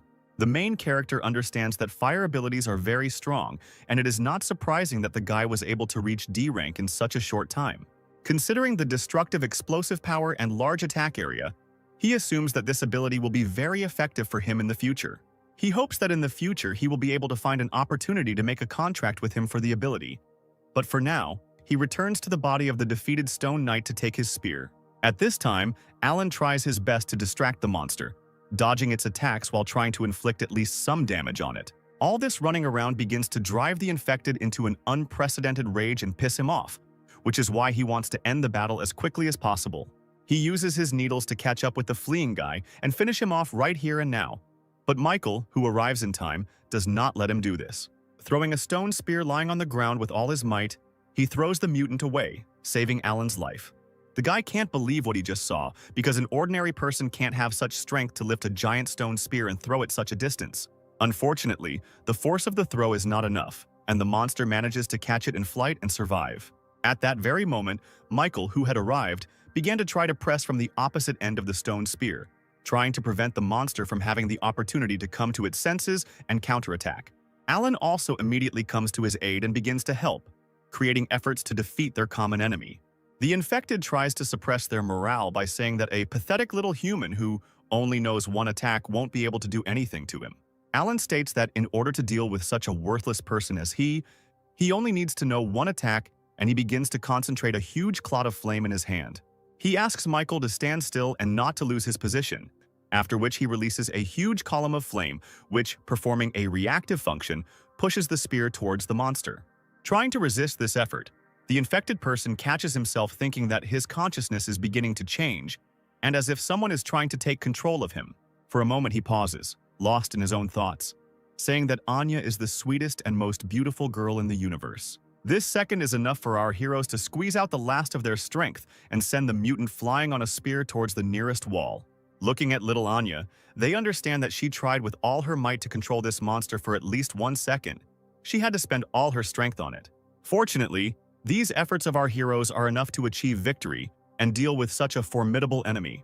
Just after a crushing victory, Michael helps Alan to his feet, while grabbing his hand and activating his ability, forming a contract for the ability of fire. Immediately after this, Michael asks his new acquaintance to tell him everything he knows.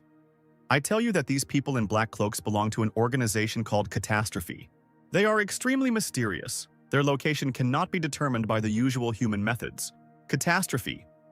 What kind of organization is this and what is their goal? Asks the main character, while remembering that in past lives he had never heard of such an organization. All that is clear to me is this, and the fact that they are constantly catching the infected, but I can't tell myself more. The protagonist understands that his words almost exactly coincide with Anya's testimony, and also decides to clarify how they were able to find these ruins. And he says that they are mercenaries and came here as part of a mission, and as for the recruit, they themselves do not know. This is a broken arm made of divine stone, the loot we got on the 5th floor. You dealt with a disaster, and this thing should belong to you. There is no need for this. You can keep it for yourself because without it, you will not be able to complete the mission. Michael realizes that he has already gotten enough and was able to make a contract for the fire ability. But he has one request. He shows Alan and everyone present a photograph of his younger sister and asks if they know any information. And he replies that at the moment he doesn't know anything, but he will try at all costs to help in her search. At this point, their wounded friend begins to cough up blood, and the girl tries to hurry her commander, saying that they need to find a doctor as soon as possible. Alan asks for forgiveness and says that they need to go, giving the protagonist an address where he can contact him when he finds himself in another city. Leaving the ruins, VJ asks the commander if they will really just leave because they outnumber him, and they could try to take away from him all the treasures that he managed to find on other floors. And he says that even if they are at the peak of their strength, all together, they won't even come close to dealing with him, because in that battle, he only used half of his strength. He really impressed me, but what you say seems too exaggerated to me, since he is only E rank. You may be right, but when I was around him, I felt a discrepancy between his demonstrated strength and his personality. But even despite this, he creates a feeling of reliability, and that next to him, you will be protected. When Anya asks why they didn't take those treasures, Michael says that he likes Alan, and he will give him a chance to prove himself in the future, so it will be a gesture of goodwill. Alan, if this stranger is really that good, why didn't you invite him to Skynet and even reveal our true identity? Because if he joins us, we can complete a higher-ranking mission and get a bigger reward. Now is not the time, and we cannot reveal all our secrets to random people, because if someone from the top management finds out, we will be in trouble. And besides, he is also a very cautious person. After the group of researchers leaves, Michael suggests that Anya also go on the journey. We should continue to explore this area and use the crystal to make you stronger, because it will be very useful. Girls begin to be very flattered by these words, and why her pride begins to strive very high, as does the feeling of her own importance. The main character suggests going to the 4th floor and clearing it out, in particular so that Anya can gain experience and become stronger. On the 4th floor, there is a huge number of mid-ranking puppets that he met at the entrance to the 3rd floor. Michael decides to test and try out his new fire abilities, which he gained from contact with Alan. I rush to attack the rest of the knights. He easily dodges their slow attacks by flying into the air. The protagonist remembers that fire can be used as an accelerating force, and thanks to this he is able to move through the air for a short time, increasing his mobility. From now on, he will be able to fight in the air in addition to group damage, which has increased significantly with the use of firepower. I want to finish them off in one move, so I need to concentrate as much fire energy as possible in one point and throw it out. Having finished accumulating his strength, Michael launches a huge stream of flame at the knights, burning everything in its path. After such a powerful attack, only melted armor remains from the knights, and the main character realizes that this ability has a purely destructive nature, after which he asks Anya to collect all the crystals. Starting the collection, the girl asks her brother to forgive her because the red crystal that Michael gave her for safekeeping has disappeared somewhere. The protagonist suggests that Anya could have absorbed it and asks to take another red crystal and split it as he did with the crystal of intelligence. The girl takes one of the red crystals left behind by the knights and is surprised that it can also be absorbed. With a little effort, it also crumbles into particles, causing the girl an incorruptible shock. Michael realizes that Anya doesn't kill zombies but captures them, so she can't get energy to level up. But in return, she can directly absorb energy from items to evolve. He offers the girl to absorb all these crystals so that she can become stronger and improve her fighting skills. Having collected all the available crystals on the battlefield, the girl begins to emit a huge amount of energy, and her body begins to evolve. Having completed the evolution, Michael congratulates little Anya that she has now reached the status of an E-rank warrior. Next, our heroes go to clear the corridors of the dungeons and eventually find themselves on the 5th floor in the very hall that the researchers visited. They see a crystal coffin in front of them and assume that inside it, there must have been the treasures of this floor, which Alan and his friends had already managed to take. The little girl suggests that apparently the coffin contained the protector of these treasures, and it seems that the atmosphere around becomes piercing. At that very moment, a primal horror hangs on little Anya's face, and behind them, there is an enraged monster trying to attack them from behind. With an impassive face, Michael, with a slight movement of his hand, sends the monsters flying with incredible force. He suggests that Alan and his friends had to fight the disaster after taking the treasure and did not have time to clear the dungeon of monsters. Little Anya says that she can't take control of this individual, after which the main character decides to take on the matter himself. Trying to get closer to the enemy, the monster activates the ability of lightning, covering its entire body, which forces Michael to retreat for a short time. Deciding to end the battle safely, he uses his shadow skills to capture the monster and absorb all of its powers. By using the absorption skill, he gains some evolution points as well as 2% of the lightning ability fragment. After defeating the floor's defender, the round stone slab in front of our heroes begins to rotate. Immediately after this, little Anya draws the protagonist's attention to a strange depression in the center of the slab. which is very similar in shape to the token they found. After inserting the token into the correct slot, it immediately begins to glow, depicting the silhouette of two triangles that activate the hologram of the dungeon, reflected vertically, after which, immediately behind the round stone slab, a passage opens leading to the deeper floors of the dungeon. Moving down the stairs and exploring the ruins, little Anya asks Michael if she can fight, to which she receives the answer that when they encounter stronger zombies, they can fight together. If I meet a suitable one, let her fight with him, and I will stand on defense in order to later implement my abilities. As they move through the corridors, they encounter monsters in berserker armor. The armored doll became a warrior, and it looks like there is a very large gap between the upper and lower floors. The armored warrior immediately rushes to attack the main character, but he dodges to the side without any problems. He throws one of his blades towards the monster to distract its attention, after which he instantly approaches him and activates the ability to devour, receiving 400 evolution points and also 2% of the berserk ability fragment.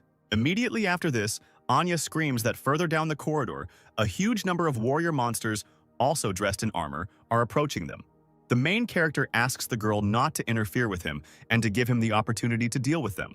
After a long period of time, the battle finally ends, and Michael realizes that using several abilities at the same time is draining him of a lot of energy. They were also finally able to reach the next floor in preparation for the next boss fight.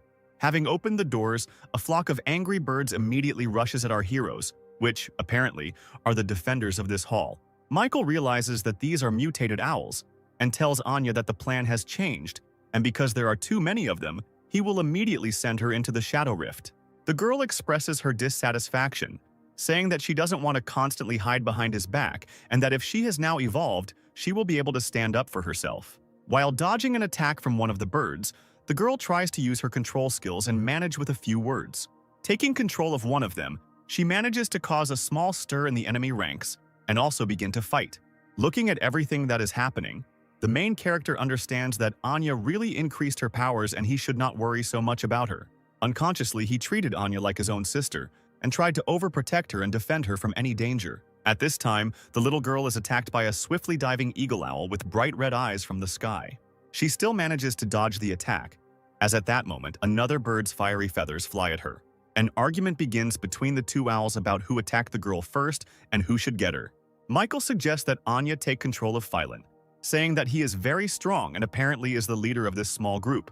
The girl says that she is not going to do this because she does not like him and she will not make him her companion. She also looks at the small white owl, which seems to be emitting S-rank ability energy, and its overall combat power is the strongest among everyone in this building, but he can't use it yet.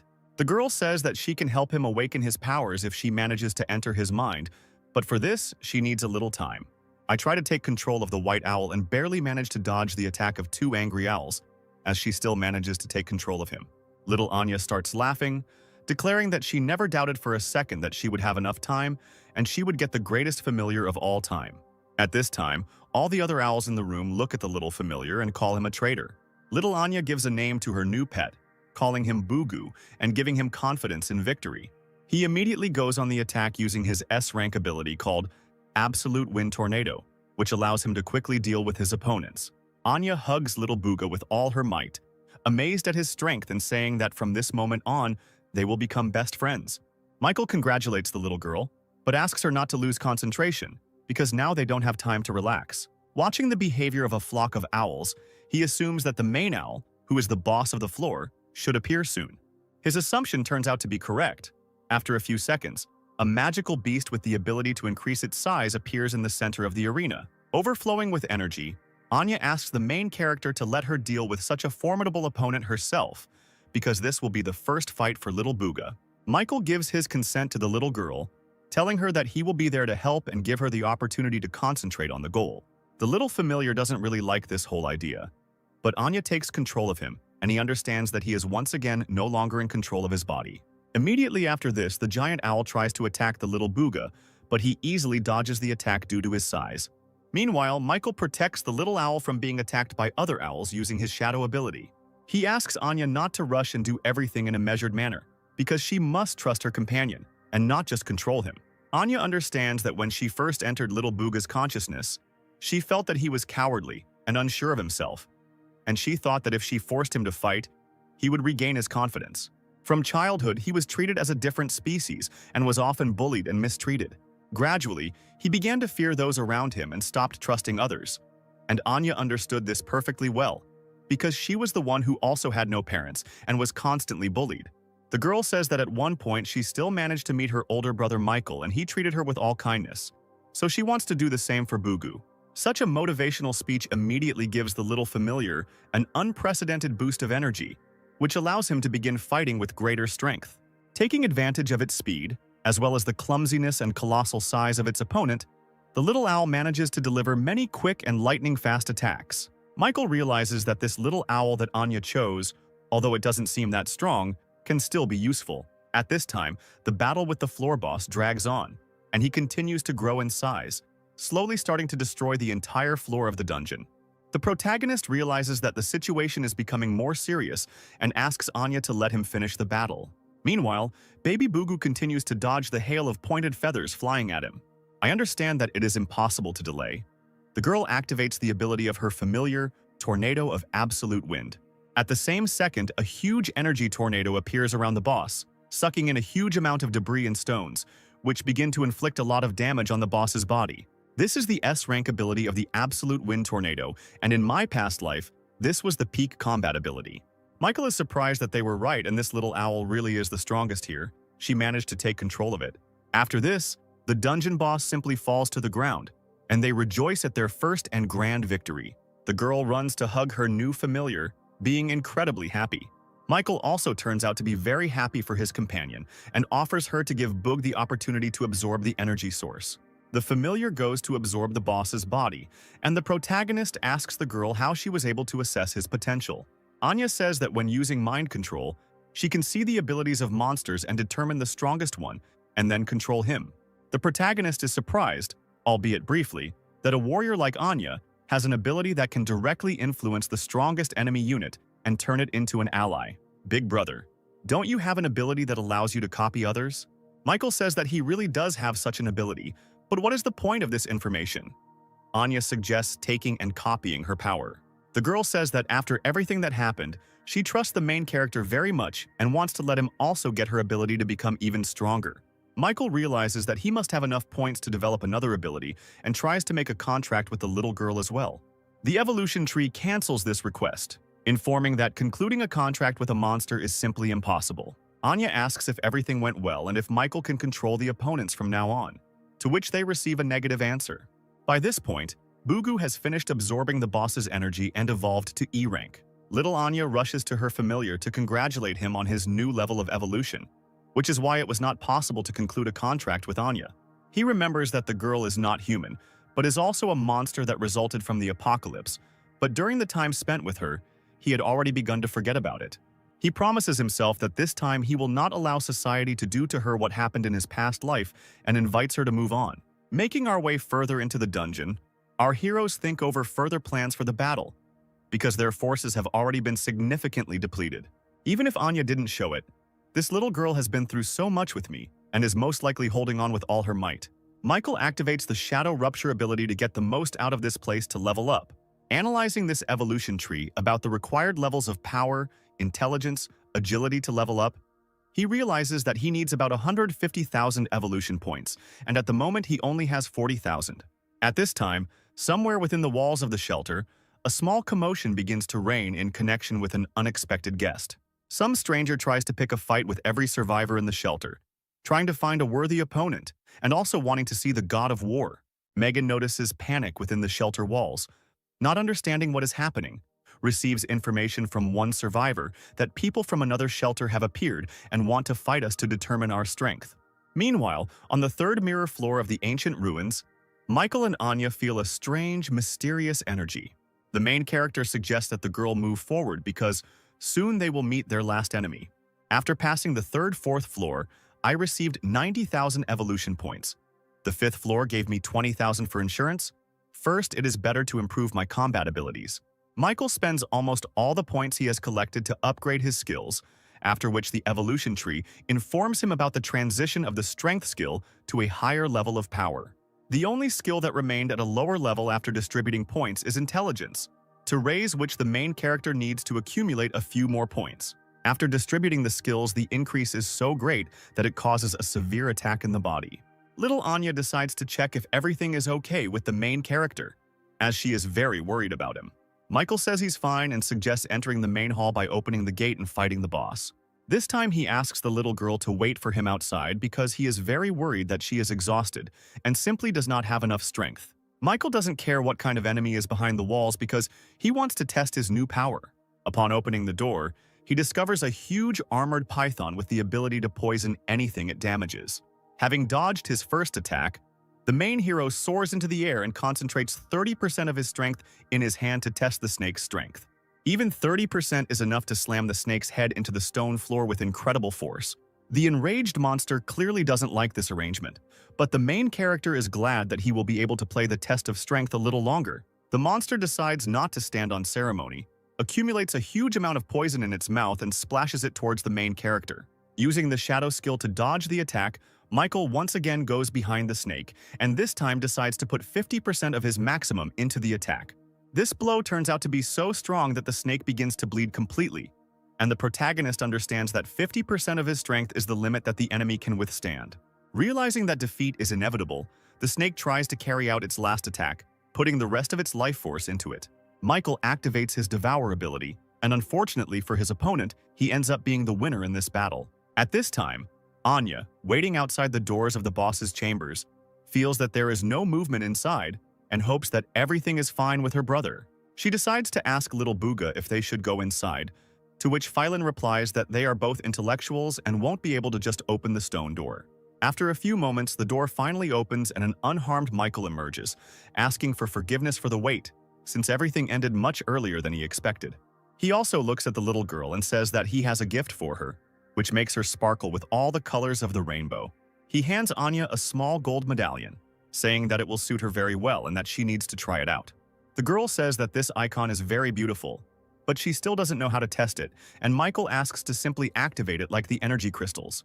Our heroes find themselves in a special cube, and Michael says that this medallion activates teleportation to a special space, which is very useful when taming various monsters.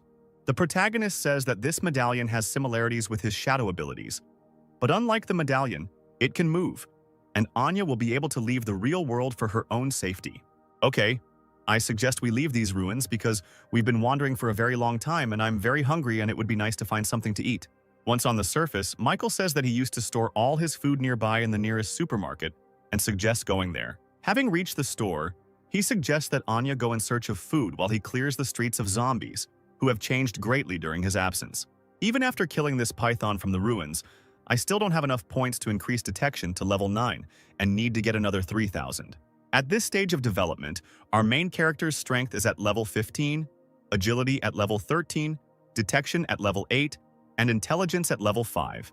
He decides to continue clearing the areas until he can evolve to a new rank because he needs to become as strong as possible and return the memory of the evolution tree. At this time, somewhere nearby in one of the back streets, a man, along with his wife and child, are making their way through the city streets trying to get some food for themselves. The man does not understand why the world suddenly turned into a real ruin in such a short time. But remembering the words of one young man, one must always look for resources for survival. At that very moment, the foot of a huge monster appears above the car in which he was trying to find some supplies, about to crush him. His wife, standing nearby, tries to warn her husband of the danger and that in just a few seconds he will be dead. I think that he has already ended up in the next world. He is unexpectedly saved by our main character, who orders him to get out of here as quickly as possible, otherwise next time he might not be around. After which an E-rank monster falls to the ground, for which Michael receives 400 evolution points as well as a fragment of the ability to increase. The man, seeing death flashing before his eyes, thanks him and also hints that he has seen him somewhere before. He remembers that they saw each other on that fateful day before the apocalypse began, and he helped him deliver groceries from the store to his home. He also says that he took the guy's advice and managed to save his wife and daughter, but unfortunately now they have to look for resources to survive. They are interrupted by the appearance of the horde of infected, and the protagonist asks them to retreat for a moment and continue the conversation after he finishes the cleanup. Gradually destroying monsters, the evolution tree reaches its limit and informs him that he has reached the required number of points to move to D rank. At this very time, little Anya and Bugu ate so much that they simply could not move. Michael immediately enters the room with a family of survivors, saying that he met them on the road while clearing the area of infected. He tells the man that for now, they can stay here and eat, and later he will take them to the shelter, for which he receives incredible gratitude.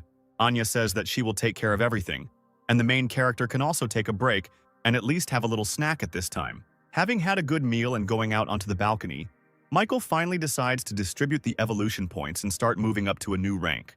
He dives deep into the system and finds himself in his consciousness in the middle of the Temple of Evolution. Having fulfilled all the conditions, its characteristics are significantly increased, as are its abilities, which begin to work with greater power. The Tree of Evolution congratulates him on reaching D rank, and Michael immediately decides to ask her how she got here. The tree says that so far all she knows is some scraps and fragments of memories from a past life, and the time in which they are now located is different from the one that was before. The main character immediately tries to ask what exactly she means and what kind of world she implies, but his questions are immediately interrupted by his sister's voice, which is heard in the air. All this turns out to be just a figment of his imagination, and in fact it is Anya's voice, who calls him on urgent matter, and the tree suggests that Michael discuss this next time. Returning to the real world, the girl hurries to tell the main character that Goldie has returned and is in a hurry to convey important information. At this time, within the walls of the shelter, real mockery continues, where the same man continues to demand that his god of war be brought, because all the other survivors cannot give him a worthy battle. Such impudence begins to enrage all the survivors present in the shelter, including Austin, who decides to volunteer in gratitude for Michael saving him. Climbing into the ring, the man begins to laugh at yet another pathetic corpse who decided to volunteer. They begin to fight, and Austin immediately decides to use his shadow rupture abilities, but the man's insight allows him to strike even at sterile creatures. You are all fools here who rely only on your abilities while your technique and physical strength are very poor. After these words, he throws Austin out of the arena, hoping that there will be more daredevils ready to compete with him in strength. His speech is interrupted by Megan, who says that there are still awakened ones that he has not fought and that she will act as a candidate. The man is surprised that among the volunteers there is a girl who has no choice but to protect all these weaklings. Before the fight, Austin tries to warn the girl that her ability is intended for a single attack and his level is much higher than hers. Having climbed into the ring, the man offers the girl to make a deal, and if she agrees to have dinner with him, he will not beat her. At the same moment, Goldie manages to reach the gates of the shelter together with Michael, who is rushing to help the survivors. Right at the entrance, he is met by Olivia, who has lost her glasses and tries to stop the main character, demanding that he undergo a test. At this time, Megan is completely broken and covered from head to toe in abrasions. Well, listen, Victor would definitely like you, and if I ruin your beautiful face, he clearly won't like it. With her last strength, the girl tries to attack her opponent, which surprises him that she still hasn't given up and is still trying to resist. I am surprised by such determination. He says that since she wants to die so much, he will allow her to do it. At that very second, a powerful blow from Michael's palm sends the impudent fellow into a deep knockout, face down on the ground. All the survivors in the shelter begin to rejoice at the arrival of the god of war, in particular Megan kneeling before him. Michael says that Goldie managed to inform him of the situation and he arrived as soon as he could to sort it out completely. One of the survivors asks the protagonist to be careful because people from another shelter want to absorb their ranks for their own purposes. At this moment, the man rises up full of anger, not understanding who dared to touch him and promising to destroy the impudent man. Michael says that if he is addressing him, he should turn around and say it to him looking him straight in the eye. You try to look back, the main character starts to mock him, not giving you the opportunity to even look at his face, continuing to beat up his opponent. He starts to land a huge number of blows, saying that his opponent is so weak that he can't even look him in the eye. At this moment, in Commander Winston's office, a man is pressing him with all his might, demanding an immediate answer. The one who puts pressure on him turns out to be the commander of another shelter named Rick, demanding that he hand over control and command to him.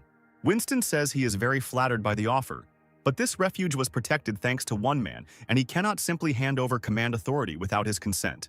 Commander, how can you be so stupid if you want to do great things? Don't worry if you agree to my conditions and hand over your project on research of genetic medicine. You will become one of the top leaders of our main base. At that moment, their conversation is interrupted by an unexpected knock on the door, which ignores Rick's statement that an important meeting is taking place and entry is prohibited. Michael enters the office, dragging the body of the man he had defeated behind him in one hand. Wondering who had the nerve to commit such an outrage, He throws the body of the defeated enemy on the floor, asking the commander if this dog is his subordinate. Looking at Commander Winston, he says that it looks like this man is an outsider and asks him to immediately leave the shelter and let him talk to the commander. Commander Rick is immediately surprised by such impudence and asks who this impudent boy is, to which he receives the answer that this is the very god of war.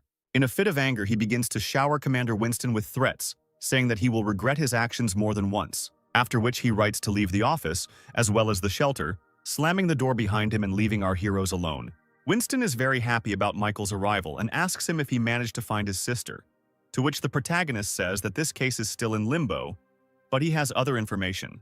That mysterious girl from the video you showed me, I need a screenshot of her photo. The commander promises to look into the matter and also offers to provide him with assistance, to which Michael says that he will leave immediately after receiving the photograph. He also promises to provide the coordinates of the ruins in the center of the city, where they can extract a lot of minerals to improve their skills, which greatly inspires Commander Winston. After this, the commander invites the main character to go with him to receive another gift, and they find themselves on the second floor of ancient ruins. Finding himself in front of a huge gate, Bruce reports that they literally just recently solved the puzzle leading inside, and he can take all the necessary treasures from there.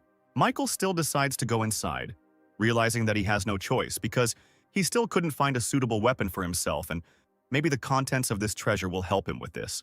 Once inside, he sees in front of him a huge pedestal with many lights and a bridge leading to them. Each pedestal opens up the possibility of choosing one of the sacred relics, and Michael ponders which one he should take. Suddenly, the evolution tree offers the protagonist to choose a challenge token that is right in front of him. Listening to the advice of the tree, the main hero reads the instruction that the token can be used infinitely and compete in the Tower of Tests, becoming even stronger. Having carefully considered his choice, he nevertheless confirms that he will bring this relic into his possession, and immediately decides to try it out. At that very moment, he is teleported to another dimension where a giant testing tower is located in front of him. At that very moment, a cute girl appears in front of him and says that she is the conductor of the testing tower. She also says that she will accompany the participant during the entire passage, and will also answer any question regarding the tower. The testing tower is a place where the test subjects practice. Each has a step. The higher the floor, the more difficult it is to go further, and there are 600 floors in the tower. Also, on every 150th floor, debuffs will be created that increase the difficulty, and the main character has half a month to pass the test, after which the token will simply disappear. Having heard all the information received, Michael decides that there is no time to waste and that he needs to start immediately, and the presenter tries to stop him. Once on the first floor of the initial rank, our main character finds himself in a small testing arena. The girl says that it is very thoughtless to just go forward because she was going to say that there are fixed decorations on each floor and the entrance is just a teleportation gate. To get to the next stage, you need to kill all the monsters on this floor, after which you can get to the next level. The girl tries to warn the main character that the tower is a very dangerous place, but notices how Michael disappears somewhere at that very second. And after a few seconds, shock hangs on her face, because the context menu informs that the floor has been passed in 30 seconds and access to the second level is open. At this time, in front of the gate, Bruce expresses his dissatisfaction that our protagonist has been gone for 30 minutes, and he is very worried. After a few more minutes, the door opens and Michael reports that there is no danger inside and they can safely enter. Burning with curiosity, Dr. Bruce immediately rushes inside to study the new technologies and relics. Winston wonders what exactly the protagonist chose as a relic for himself, to which Michael says that the thing he took will be very useful to him. In his head, he is perfectly aware that he cleared 150 floors of the test tower in 10 minutes. Commander Winston gives the protagonist a photograph of the mysterious woman that he asked him to take, after which the protagonist announces that he will leave the shelter walls as soon as he has prepared all the necessary resources. After finishing his conversation with Winston, he goes in search of Anya, who is found sleeping in her bed and decides to give the girl a chance to rest and set off on her journey the next morning. The next day, he will tell little Anya that she needs to get ready because they are setting off on a journey. Little Anya wonders if they will tell the others about their departure because they will obviously be worried about them. Just as Michael is about to give an answer, they are interrupted by Megan, who is standing at the exit of the shelter and says that she knew that the main character was going to leave the shelter secretly without saying anything. The girl says that she is going to go with them, but the main character tries to dissuade her, saying that it is too dangerous. Again, you try to stop me with these excuses, but I can't become better if I stay here. and eventually there will be nothing left for me to defend. Little Anya asks her older brother to take Megan with him because last night she took very good care of her and doesn't want to leave her alone. After thinking it over carefully, Michael still agrees to take Megan with him, hoping that she will not become a burden to them. When the girls asked where they would go next, he recalled the coordinates of the city of Xiao, which Alan had given him, and where their route would be planned in the future. Moving in the intended direction, Michael is also simultaneously engaged in clearing the test tower, making his way to ever higher floors. The control tower informs him that in just 2 days he managed to reach the 300th floor and whether he plans to continue further, because he will be given a weakening that increases his own weight. Michael had no idea that a 20% increase in weight would affect his speed so much, and before going further he decides to check what limitations await him on the next floors.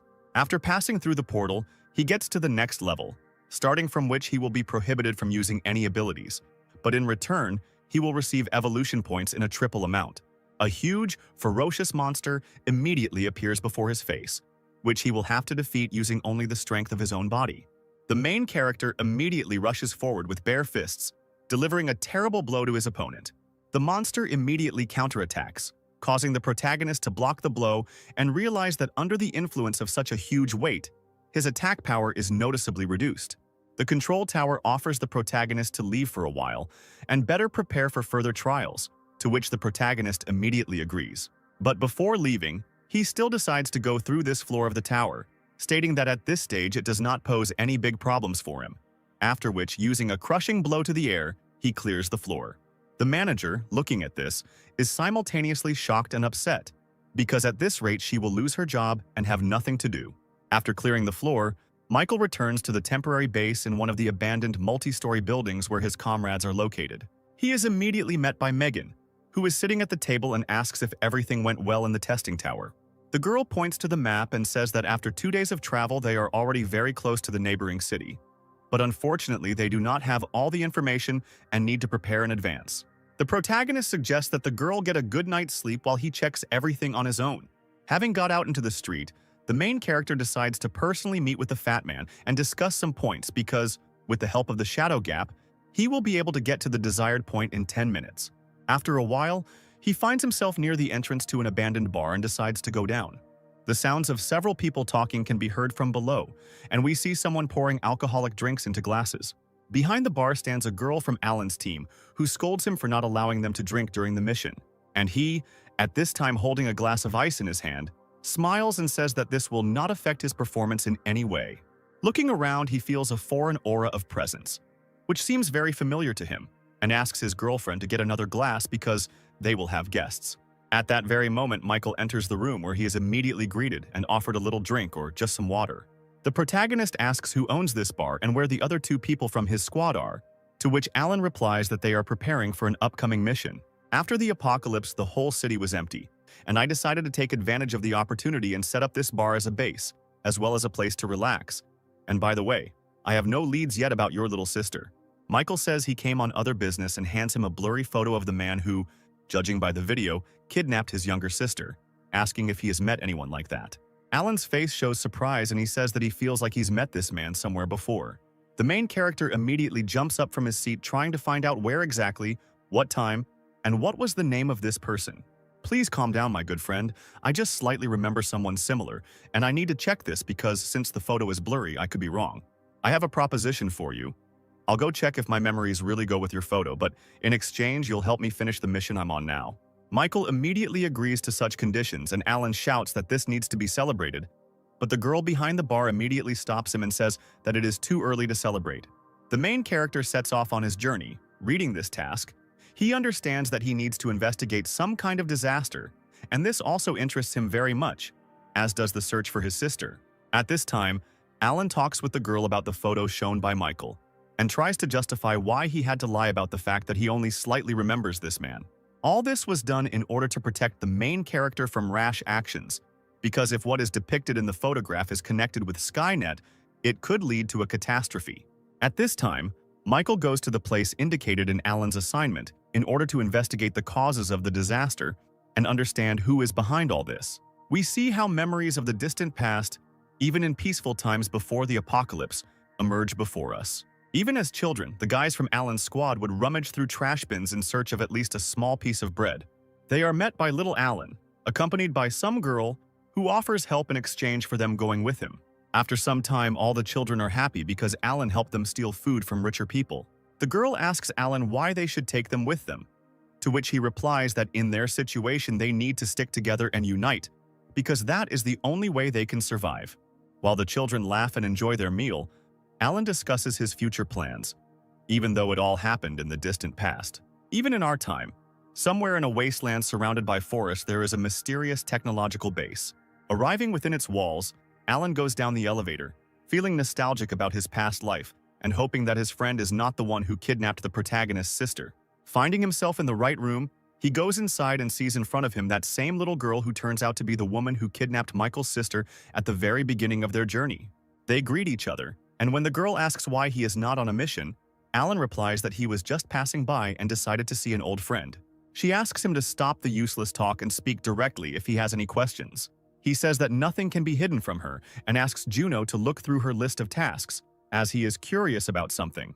The girl is surprised. I hope that he finally decided to help her and that the headquarters mission is also good. She hands him a stack of documents, giving him permission to look through everything he needs if the situation requires it. Ala begins to scroll through the lists of documents in search of the name Sylvia, because that is the name of the main character's sister. Unexpectedly for himself, he finds the personal file of little Anya and remembers that he saw this girl in the company of the main character. He is quite surprised that she is also Juno's target, as she is on her task list.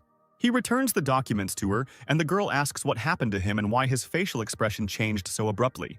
And he tries to change the subject by explaining that everything is fine with him and asking why she is so late in fulfilling her assigned duties.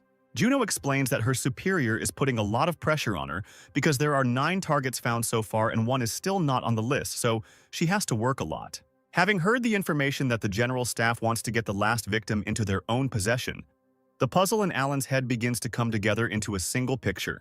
At this time, our main character is combing the surroundings of the place where the task assigned by Alan was supposed to take place. Looking through the ruins of multi-story buildings, he hopes that the search will not take much time and that he will be able to find information about the disaster that occurred. Making his way deeper into the ruins, he finds the infected caught and chained up, which is already a sign that he is on the trail of the mysterious events taking place in this area. Michael is about to deal with the low-level mutants when, thanks to his innate senses and reflexes, he realizes that someone is attacking him from the shadows. Thanks to his phenomenal speed, he manages to dodge the attack without receiving serious damage. An intelligent mutant comes out to meet him, who is a demon of an organization called Catastrophe, who also knows how to talk. The girl says that she feels the aura of someone named Thorn in the protagonist's body, and apparently he absorbed some part of it. I don't understand what you're talking about, but next time your companions will also feel your aura emanating from my body. At this very time, somewhere in another place, in an underground prison with a huge number of cells, someone is being held prisoner. Making his way through the corridors of the punishment cell, Alan stumbles upon a cell behind which sits a fragile, gray-haired girl. It turns out that this is the main character's sister, and she immediately asks not to waste time on her, because she will under no circumstances join their organization. I didn't come to convince you, but to find you at someone's request, and that person's name is Michael. Sylvia immediately jumps out of bed, runs to the bars not believing her ears, and is glad that her older brother is alive. After which she immediately starts coughing because her body is very wounded because she was forced to work for Skynet, and she did not want it. Alan immediately starts to bare his teeth, saying that Skynet is a bunch of scumbags and assures the girl that her brother will definitely get her out of here. Little Sylvia clutches her tattered clothes, and her arms show multiple cuts and bruises from very long torture. Alan says that he will try to inform her brother as soon as possible that he has found her and where she is at the moment, asking her to be patient for a little while. I ask you to forgive me, but now I can't help you because I'm quite weak and I can't get you out of here alone. Sylvia, I ask you not to be sad because as soon as your brother receives information about where you are, he will come here as soon as possible. The girl immediately begins to cry hysterically, saying that from that very day she felt guilty for her brother's death, but just the thought that he is alive gives her hope. Alan hears the sounds of footsteps coming from the depths of the prison corridors and says that he needs to leave because he should not be seen here. The sounds come from 2 lab technicians discussing that they have been given permission to use a puppet drug on a test subject girl that will make her obey any orders. Alan hears their conversation and how they smile, justifying their behavior by the fact that they simply have no choice, because the impudent girl does not want to cooperate with them. He can't believe his ears, and the fact that the people imprisoned here are treated so cruelly that even the price of death is not an obstacle. Literally 1 minute later, a powerful explosion occurs and flames spread to all corners of the cells where the prisoners are sitting, reaching Sylvia herself. Alan approaches the bars with burning and hate-filled eyes, declaring that he will immediately pull her out of here himself. Otherwise, he will regret for the rest of his life that he left her here. At the same time, an alarm sounds on all floors of the complex and a loudspeaker announces that the S-rank target Absolute Zero has escaped. Juno immediately grabs one of the workers trying to find out who did it, to which she receives in response that it was some kind of mercenary. The girl can't believe her ears and the fact that it was her friend, when suddenly a huge big guy appears, who promises to personally sort everything out. He says that he just returned from a mission and really wanted to have some fun, because he is the commander of the group of the complex in which they are located. Juno only asks to stop them and not kill anyone, to which he receives the answer that he does not promise anything, but will definitely punish the violators. At this very time, Alan tries to leave the laboratory territory unnoticed through the ventilation ducts. Having made their way to another part of the complex, they get out together with Sylvia and hurry to escape as quickly as possible. Having walked several dozen meters forward, Alan is immediately hit in the face with a powerful punch from around the corner. The impact is so powerful that his body simply flies to the opposite end of the room, creating a powerful explosion and a pile of debris. The menacing man says that he overdid it a little, and most likely this puny boy is already dead. He is upset that he will have to find an excuse for Juno, who asked to leave all the violators alive. But unexpectedly for him, his thoughts are interrupted by a powerful stream of flame burning the right side of his face. Alan, who has risen from a pile of rubble, orders not to approach the little girl while he is still standing on his feet. The man grins, and after a few moments he takes on the appearance of a bear, as he has an A-rank ability and can transform into a beast with his skills and agility. He immediately attacks him in the form of a bear, declaring that the ability to control fire is quite good and he wants to find out which of them is stronger. But he tries to keep an acceptable distance and attack with long-range attacks, because he is significantly inferior in physical strength. You're trying to hit me with these pathetic and insignificant tongues of flame? Let's see how long you can hold out. When in a confined space, the Alan still has to use brute physical force to defend himself from enemy attacks. At the same time, he uses the flame power of a long-range attack to knock the enemy aside with a powerful explosion. A squad of fighters comes to the aid of the commander, who is rushing to help, but he asks not to interfere as he wants to deal with him himself. The soldiers who arrived in time could not believe their eyes that someone inside the headquarters dared to start a riot. I repeat for the last time, don't even dare to get involved in the battle because none of you have the right to go after my glory. From the conversation of the laboratory workers, he also understands that before becoming captain, Alan had applied for his place, but for some unknown reason decided to leave the organization. He immediately rushes into the attack with even greater fury, leaning his entire body and pushing away the ranged fighter. Alan's body begins to give out and he begins to cough up blood, since close combat is not his specialty. Without thinking twice, he immediately uses his speed and reaction to step back in order to close the distance. Sylvia asks if everything is okay with Alan's condition, to which she receives the answer that everything is fine, and she needs to find a safe place and under no circumstances get into trouble. Having gathered his strength, Ala's body begins to emit a huge amount of energy, and his flame takes on a completely different form. One of the fighters says that since Alan was applying for the role of commander of the headquarters, he had incredible strength in the past. After these words, they see him concentrating a huge amount of fire energy in his hands, about to launch a powerful attack.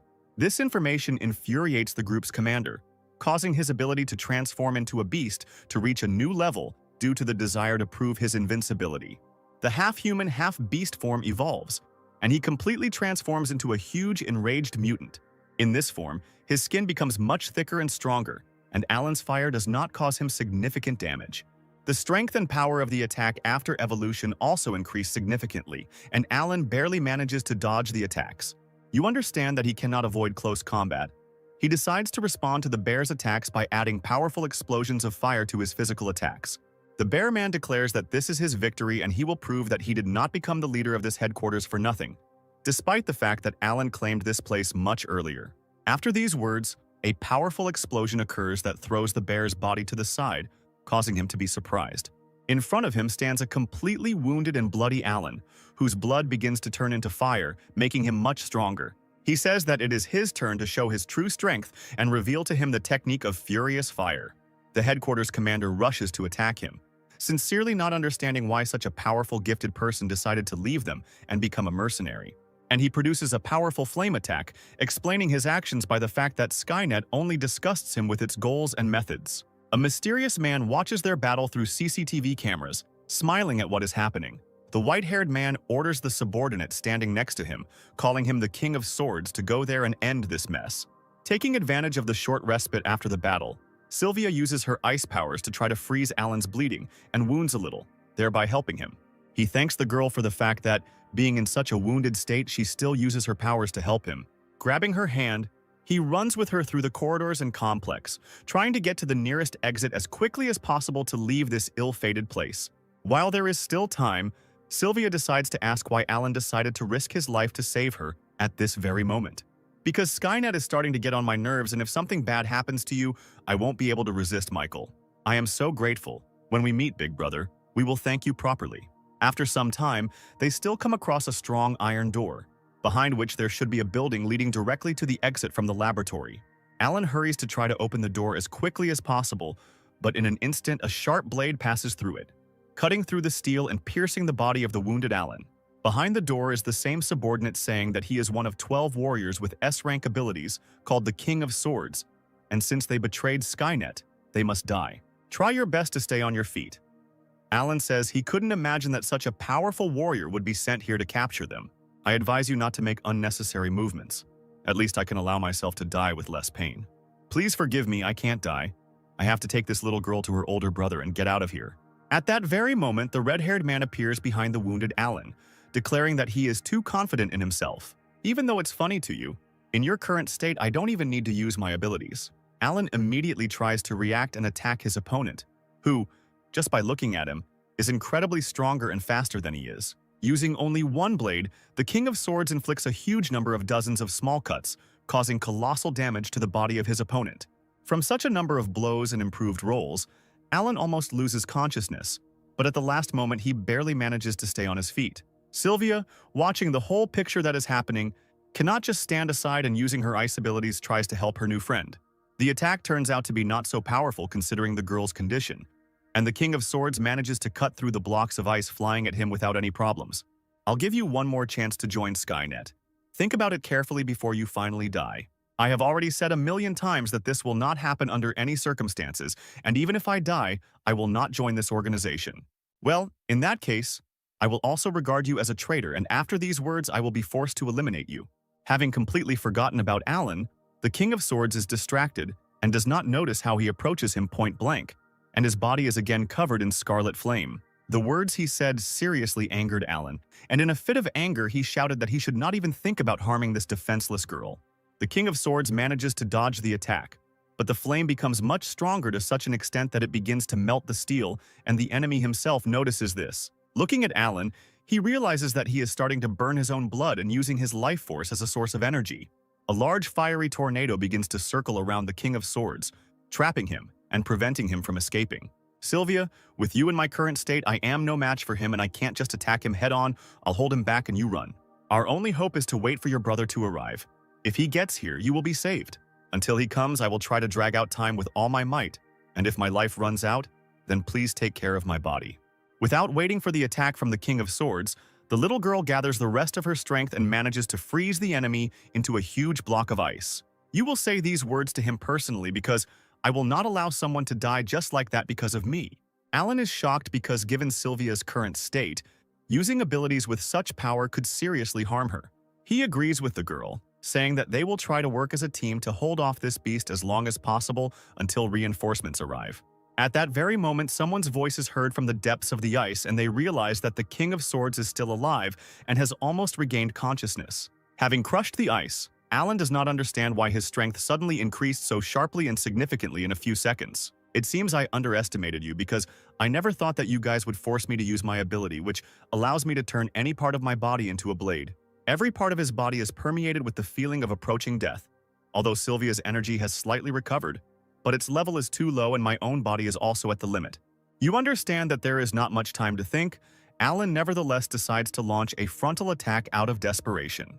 They begin to whirl in a passionate whirlwind, exchanging pleasantries in the form of blows and lunges, trying to kill each other with each of them. In parallel with this, the King of Swords tries to explain that joining their organization is the greatest thing one can do in this life. This so-called reinforcement of yours won't help you anyway, because I don't care how many ants I have to crush on my way. At this point, Alan realizes that he can hardly fight anymore because his entire skin is completely burnt and his life force is running out. This is also noticed by the King of Swords, who notices that his opponent's speed has slowed down and apparently he has reached his limit. After these words, Alan falls to his knees, trying to stay conscious with all his might and holding his bleeding wounds with his hands. At the same time, Sylvia, without wasting time, collects and concentrates the remaining strength little by little, turning the life force into huge blocks of ice. She tries to attack the King of Swords, but all attempts are in vain because his skills are on a completely different level, and such attacks do not cause him any particular problems. At the same moment, Alan uses the fragments of huge ice masses as a source of water and, with the help of his fire, creates huge clouds of steam. After this, he immediately grabs Sylvia and, using the steam as a smokescreen, tries to escape from the battlefield. I understand Sylvia's concerns.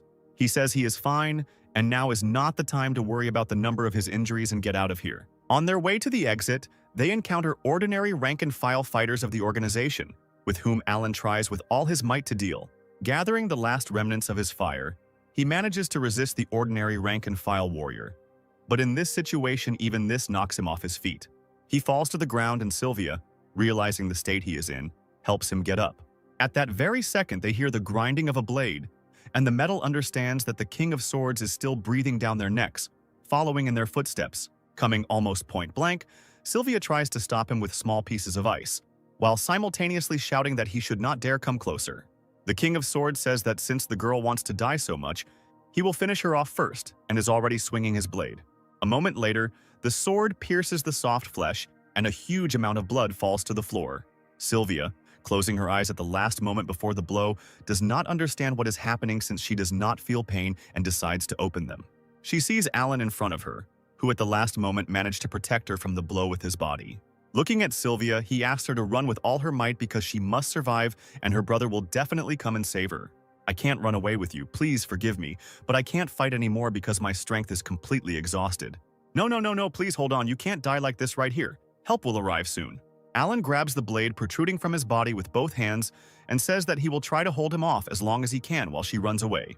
The King of Swords is furious and says that these are all useless tricks, and their seconds of life are already numbered and nothing will help them. And at that moment, immediately after his words, a powerful explosion occurs and shadowy traces are visible among the smoke. When the smoke clears, our main character stands in front of him, having managed to save Alan. At the same moment, we see what happened in the complex about 40 minutes ago and how Alan and Sylvia met someone on the way to the exit.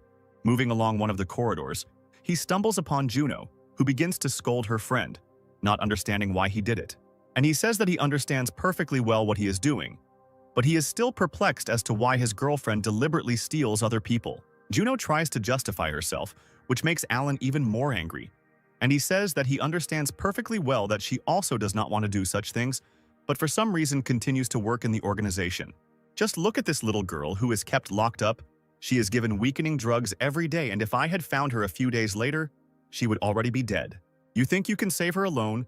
This is a sure road to the grave, and before you do this, think about what will happen to you and your team. Skynet has already recruited 9 people with S-rank abilities, although most of them have gone on a mission. But the King of Swords is still at the base, and if you encounter him, you won't have a chance. I have a chance to get out, but I need your help. Contact one of my shocked that her older brother came to help and that he is so strong. Michael hurries to his little sister, hugging her tightly and starting to apologize for being late and for coming so late and for everything she had to go through. Sylvia begins to cry and says that all this time she considered herself a burden to her older brother, but at the same time she is incredibly happy that he is still alive. She clutches his shirt tightly in her hand while he tries to calm her down and tells her that there is no need to remember the past because he will always protect her. The girl asks to pay attention to Alan, who risked his life to protect her and he must be saved. Michael asks him to hold on a little longer because he will definitely get him out of here and help heal his wounds. At the same time, behind them, the King of Swords comes to consciousness, clearly unhappy that he was treated so lowly and was able to hit him. He tries to attack the protagonist from behind, shouting that he will beat him until there is not a single piece of flesh left of him. The protagonist turns his head, looking at his opponent with a withering gaze and orders him to shut up immediately. The energy that comes from the main character makes the King of Swords immediately retreat for a moment, which allows him to avoid imminent death. But even the speed of reaction and reflexes still do not allow him to avoid the damage that he begins to feel with his entire body. Not realizing that he was wounded, the King of Swords sees in front of him a shadow clone of the main character, who, despite all this, managed to make a pact with him and take control of his blade ability.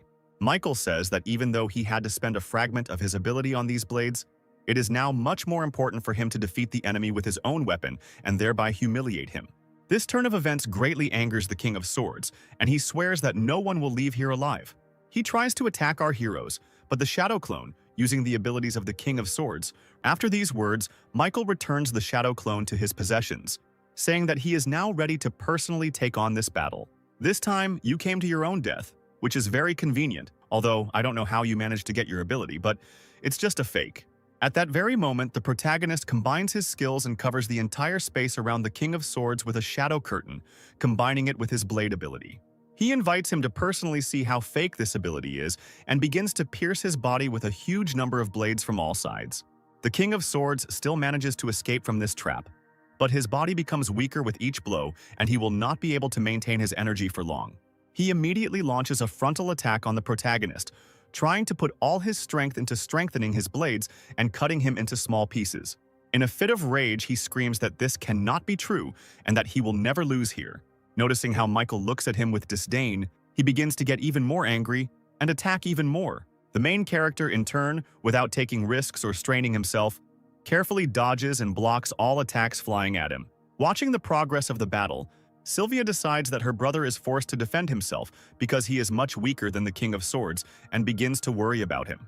But despite all this, she understands that she cannot help him, since all her energy reserves are spent on maintaining Alan's vital energy. At this time, Michael decides to ask with an arrogant look, "Is this really all that the King of Swords is capable of?"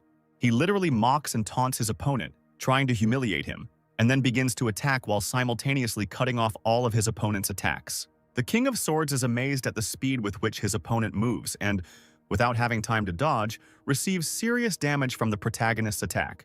He begins to curse and call Michael names, saying that if it weren't for his ability to sneak attack, he would still be trash. Without any problem dodging all of the Sword King's attacks, Michael continues to mock him and states that he still doesn't fully understand how big the difference in strength is between them.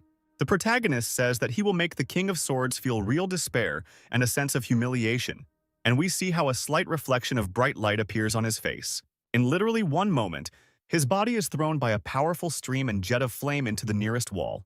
The protagonist uses Alan's fire control abilities to defeat the King of Swords with his help. This fact irritates his opponent even more, and he, in a fit of hysteria, begins to shout that it is unfair to have so many abilities. While his opponent tries to swing his blades in all directions, the protagonist, with a feeling of unshakable confidence, declares that the outcome of this battle has long been predetermined. Using a powerful stream of flame, he begins to burn everything around him, intending to finish everything right here and now. Inside the flames, the King of Swords begins to scream in pain and shout that he will never, under any circumstances, lose to such a worthless person. After some time, his charred body falls to his knees, signifying the victory of our protagonist. The evolution tree informs that since the contract target died, the S-rank blade ability is now lost, and also that 50% of the ability fragment has been returned back. Not feeling any threat, the main character turns to his sister and says that they need to deal with this place as soon as possible. When suddenly the system starts informing Michael that he needs to leave immediately, the main character starts to panic. But the evolution tree says that there is no time to explain and they need to get out of here. It feels the approach of a crisis that has never happened before. Such powerful and strong energy is capable of simply consuming all living things. Michael immediately follows the tree's order. A few minutes later, the same gray-haired man comes to the place of their battle and is saddened that they simply ran away. Meanwhile, Michael manages to deliver the wounded Alan and his sister to the very bar located several kilometers from the place where they just were. Alan's entire team, as well as Juno, who escaped with them, have gathered around the table, and the protagonist who you obey. Juno says that she and the rabbit will never return to Skynet again and she will definitely avenge her friend at any cost. In this case, Michael asks her to tell him the information that she knows about this organization so that he can be sure of everything. The girl provides him with information and personal files of those people who have S-rank abilities, and they all match the protagonist's past memories. Looking at the documents, Michael cannot understand how they know this information, because it seemed to him that only he knew about his past life before reincarnation. Juno says that 8 possessors of powerful abilities have been found, and they all obey Skynet, and Michael tries to extract information about the disaster and intelligent monsters. The girl says that they know little, and she can tell practically nothing until strange events occur somewhere in a remote part of the forest. In the mysterious cave, there is a huge number of silhouettes that look like people, but are most likely monsters, and one of them sits on a large stone throne. A wounded girl with whom Michael fought enters the cave, carrying out Alan's task, saying that something careless happened to her, and some boy is to blame for everything. The other intelligent monsters begin to laugh at her, but she says that their friend Thorn also died at his hands and barely managed to escape from there. She also adds that they can't just let him develop like this because he could become a serious threat, and everyone present is surprised that their sister is dead. At that moment, the figure sitting on the stone throne orders everyone to immediately shut up and remember what their main duty is. An image of little Anya appears on the portal behind the stone throne, and he says that they need to find the key in order to remove the seal from their king. At this time, at our hero's base, Sylvia begins to feel dizzy and Michael assumes that she is simply very tired. "Forgive me, big brother. I haven't fully figured out the situation yet because too much has happened lately. Please don't worry, because from now on, I will always be there and I will never let anyone kidnap me again." After some time, Megan, waiting for the main character to return, hears someone's footsteps outside the door. Opening the door, she is glad that Michael has returned and unexpectedly sees a small wounded girl in front of her. The main character introduces his friend and younger sister to each other, and Megan is incredibly happy that Michael managed to find her after all. Megan immediately invites them all inside to rest, but the protagonist declares that he will not lie on the bed because it is too small, and he will be on guard outside ordering them to rest. Finally, Sylvia says goodbye to her brother, asking him to be careful and hoping that they will see each other again in the morning. Having finally gotten some free time, Michael immediately transfers into his consciousness in order to talk to the Tree of Evolution. "Tree, tell me what you know about Skynet, and why that time you hurried me to retreat, not wanting to continue the battle." The tree appears before him in the form of a girl and says that she feels his amazing aura, but at the same time his body seems very familiar to her. Michael begins to build various theories and asks if Skynet could be the same as him and reincarnated from a past life. I can't give a precise answer now, but there is something unusual hovering in the cloud of this organization, and we must raise the level until my memory is restored. We are powerless. My friend is close to death now. He needs life energy, and I wanted to ask if you feel any plant monsters nearby. Yes, I feel the presence of one of them, but it is very weak and is located somewhere in the east. In this world, there is a lot of plant energy and monsters that store it. Thanks to this, you can not only save a friend, but also increase our strength. Meanwhile, Megan and Sylvia are trying to sleep, but not before exchanging some information. Michael's sister asks how he and Megan met because she is very interested in what he did in her absence. The girl explains that she has known the main character for quite a long time and remembers very well how she first saw him when some kind of animal was chasing them. At that moment, she thought that he would be eaten immediately, but literally a few hours later she realized how strong he was, and after a long time after they met, he got himself a faithful companion in his companion. He received the nickname God of War because he saved an entire shelter from a horde of monsters. Hearing all this, Sylvia promises to become stronger at all costs because she does not want to be a burden to her older brother and is obliged to help him. Another night passes and the morning of the next day arrives, marking the beginning of new events. Michael knocks on the girl's door, handing Megan a bag with breakfast and new clothes for his sister, and then asks her to go outside where he will be waiting for them. Thinking over his plan of action, he suggests meeting at that very bar and heading to the place that the evolution tree mentioned. After a while, the doors open and Sylvia, already dressed, comes out to him and thanks him for the new clothes. Looking at her, memories of a past life and what the owner of Absolute Zero looked like pop up in Michael's head because it was based on her image that he chose his clothes.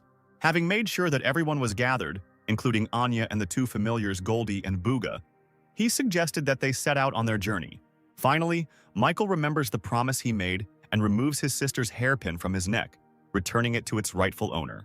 A few hours later, the whole group reaches Alan's base, where Juno is surprised that Michael knows a way to save her friend's life. The girl says that she will stay here and guard his body, considering that the rest of the team went in search of medicine. The main character agrees with this, saying that he does not need help, and someone must protect Alan's body because they will return soon. After which, our protagonist's team begins to make their way through the ruins of the city towards the place where, according to the evolution tree, the source of plant energy is located. On their way, our group of heroes meets a small group of zombies, and Michael gives the opportunity to deal with them to his sister so that she becomes stronger. Sylvia herself understands this perfectly well, so she begins to improve her fighting skills and, using her abilities, deals with a huge number of zombies. Watching the battle progress, Michael is quite surprised that his sister's abilities are so strong and destructive even with her minimal combat experience. Having managed to deal with a small horde of zombies, she increases her level to E rank. All the team members present begin to praise her for her good work, and little Anya does it the loudest. The protagonist suggests moving forward, alternating battles between each other so that everyone gains experience and becomes stronger. At some point in their journey, they come across an area where there is not a single zombie or trace of any battles, which makes them very wary. Little Anya says that she had already sent Booba on a flight in advance so that he could fly over everything from above and provide intelligence data. After receiving information from the bird, she says that a small number of zombies are heading towards a cave near a wild mountain located nearby. Michael immediately realizes that this is exactly the place they are looking for, because only plant monsters can spread the smell throughout the area, and thereby lure people and other mutants inside.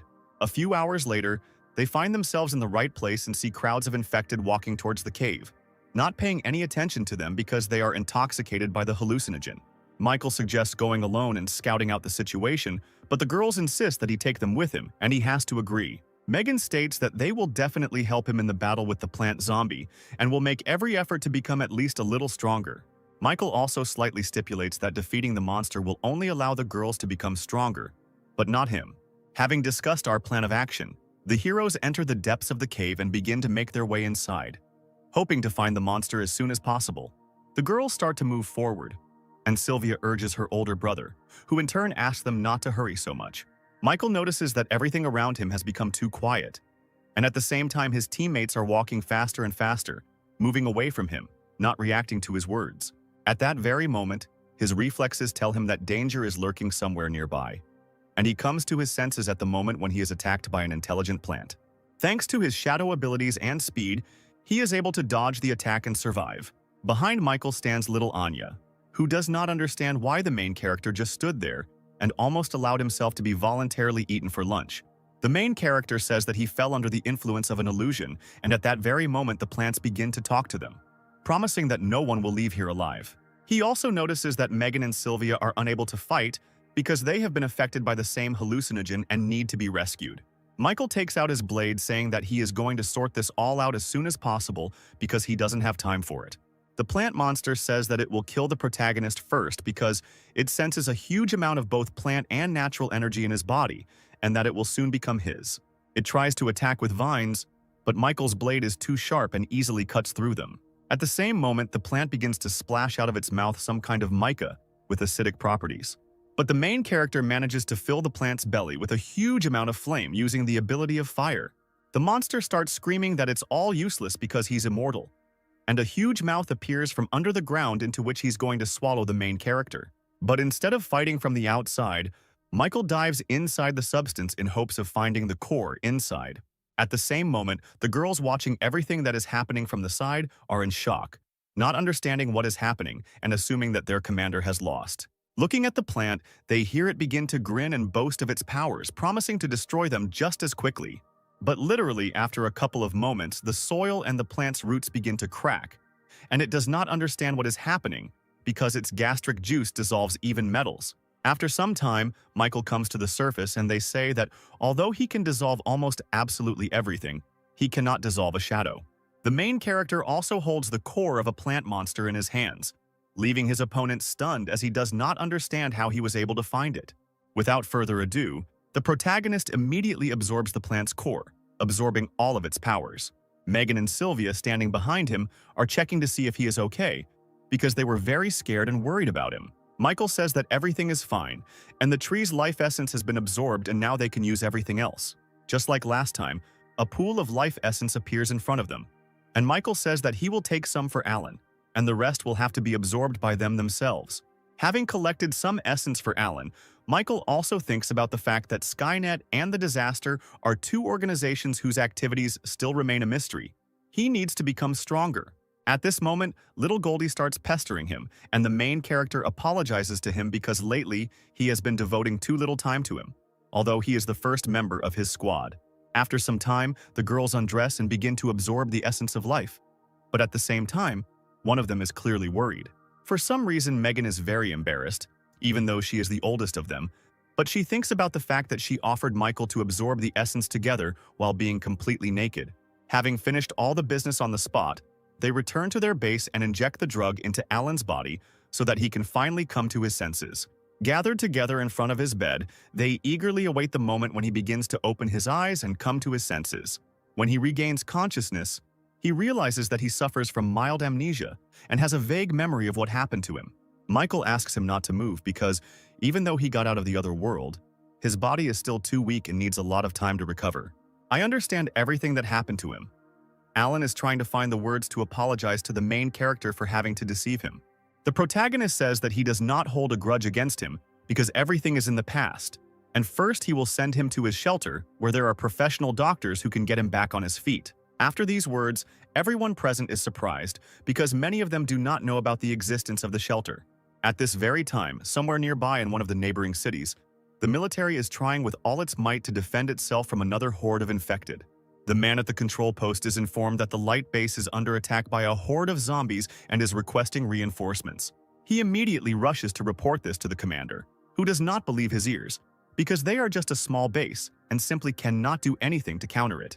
Meanwhile, in the main and last stronghold of humanity, an emergency meeting is held under the leadership of Winston. All the assembled captains receive fresh information that a request has been received from the light base and a colossal horde of monsters is moving towards them. The current forces are only sufficient to protect the central shelter.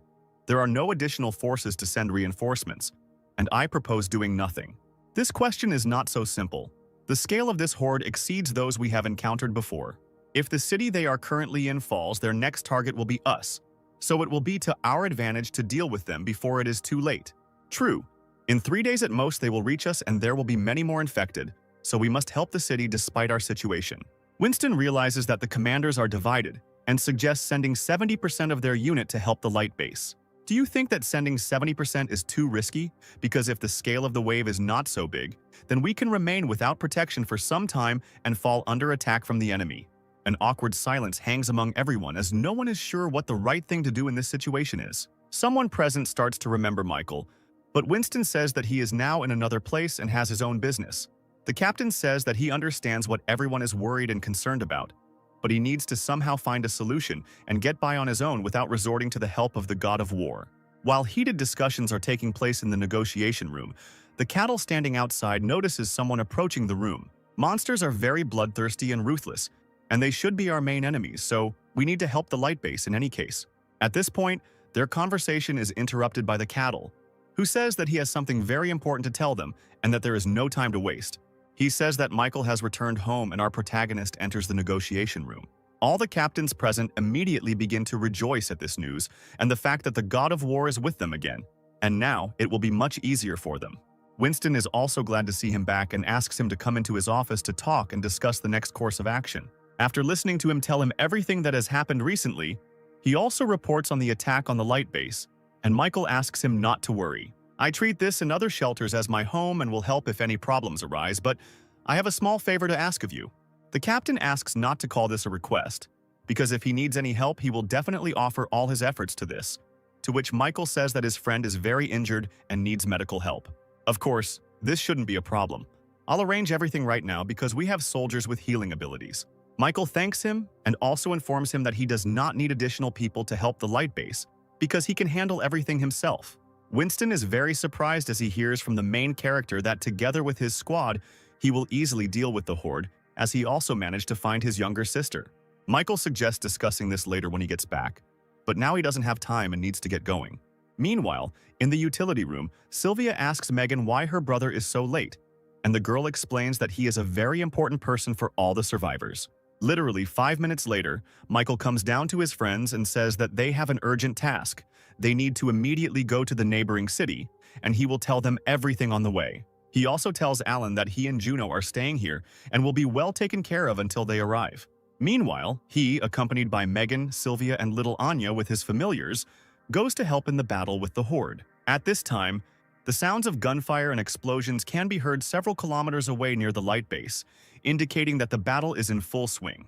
Even ordinary infantrymen are thrown into battle, using machine guns to try to stop the enemy advance, but their attempts are in vain.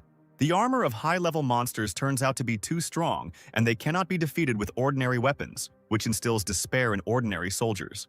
The military thinks that their base is finished, when suddenly the main character's squad comes to their aid. Michael says he needs to report to the command center that reinforcements have arrived and asks his friends to deal with all the enemies. He approaches the rescued soldier and asks where the commander is now, because he needs to be informed that reinforcements have arrived. The fighter immediately points to a nearby multi-story building, after which Michael immediately heads there. At this time, in the command center, there are heated discussions about what to do, because the defense is getting weaker with each passing minute, and soon they will all be dead. How long can the remaining forces hold out until reinforcements arrive is the main information now.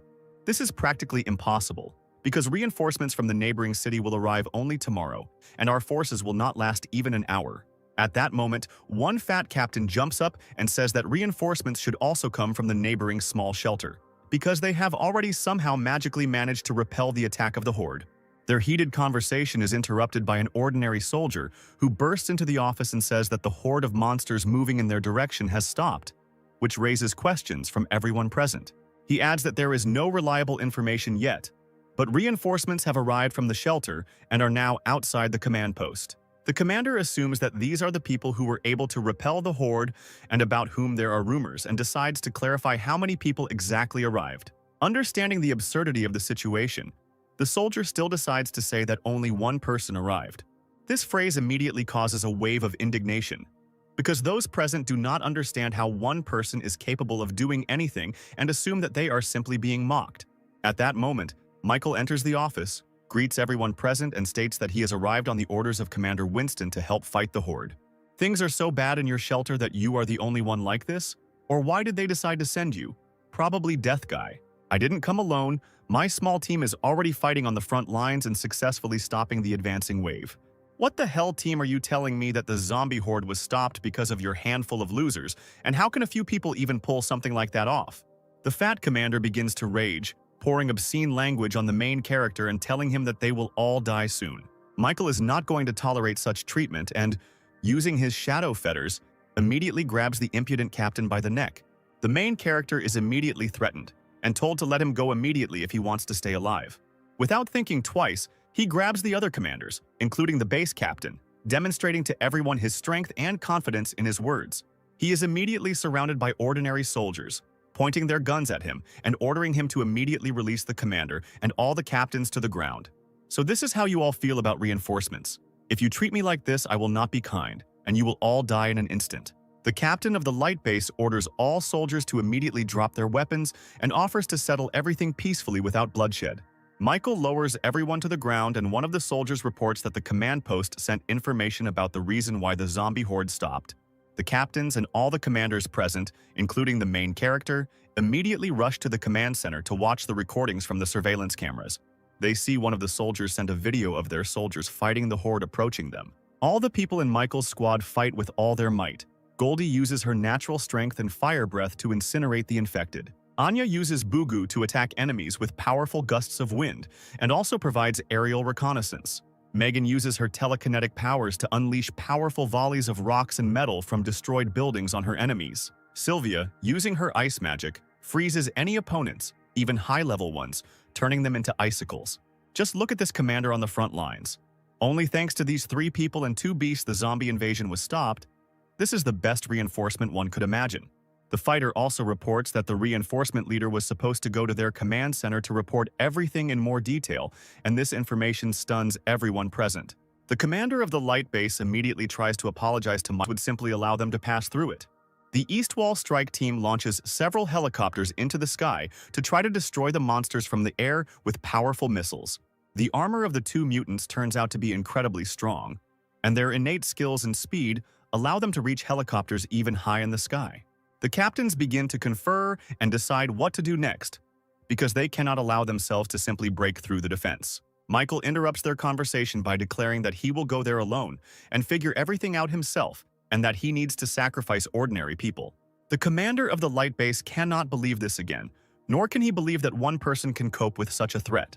After some time, Michael finds himself at the walls of the eastern border and realizes that, with the exception of 2 large monsters, all the other infected do not pose any threat. Without the slightest shadow of doubt, he immediately rushes into the attack with the desire to end this mess as quickly as possible. Finding itself next to one of the animals, a giant snake tries to swallow the main character in its incredibly large mouth. Successfully snatching his magic blade from his bosom, Michael makes a lightning-fast cut, depriving the animal of one eye. The commander watching from the command center cannot believe that this is an ordinary person and that the rumors about the god of war turned out to be true. At this time, there is also talk among the ordinary soldiers that reinforcements have arrived and that only one person is fighting 2 large beasts. Standing in front of 2 monsters, the main character once again notes that the speed of evolution is much faster than in his past life, but ability to fight, and my fighting skills have weakened, so I need to fix that. The protagonist does not use his abilities and decides to deal with the huge mutants only through his reaction speed and physical strength. Having waited for the right moment, he spins, giving his body inertia, and puts all the accumulated force into his fist for the blow. The power of the attack is so strong that it slams the lizard's head into the ground, breaking it into small pieces. People on the walls of the shelter notice a huge, colossal explosion that occurred after such a powerful blow. Did I understand correctly that he was just able to defeat a colossal high-level monster with just one blow? This is probably some kind of mistake. Ordinary military personnel cannot believe that an ordinary person alone is capable of such a thing, because it is simply unthinkable. You understand that the monster was defeated with one blow. The second mutant in the form of a snake understands that most likely the battle is already lost. Frightened, he tries to escape from the battlefield using his colossal speed and size. But in an instant, Michael catches up with his opponent and humiliatingly ends up right on his head, after which he also ends the battle with one blow. After the battle is over, the protagonist returns to the walls of the shelter where all the soldiers thank him immensely. Returning to the command post, the captain of the light base immediately begins to thank him, and also confirms that the rumors about the god of war are not lying. I just contacted Winston and learned that you came from the very shelter that was able to resist the horde. Michael asks not to be called by this nickname, and they also want to tell him important information regarding the infected. The radars show how a large horde was split into 2 parts due to the main character's team fighting in different places. The protagonist says that it will be too difficult to cover such a large area, to which the commander says that a detachment of 1,000 elite troops has been sent from one large base and they just need to buy time. Michael suggests that these are the same people who at some point arrived at their hideout with the goal of taking it over, and also abused ordinary people. At this very time, the vanguard of girls and familiars had already exhausted their strength fighting the monsters. Michael returns to their aid, having finished discussing the further plan of action with the base commander.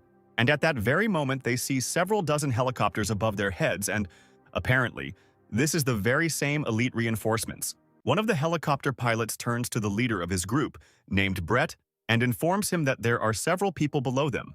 Don't pay any attention to them. Those who appeared here as reinforcements are ordinary people. After these words, he gives the order to all awaken to join the battle, and soldiers begin to parachute from helicopters. At this time, the protagonist asks his allies to retreat back and allow reinforcements to sort everything out.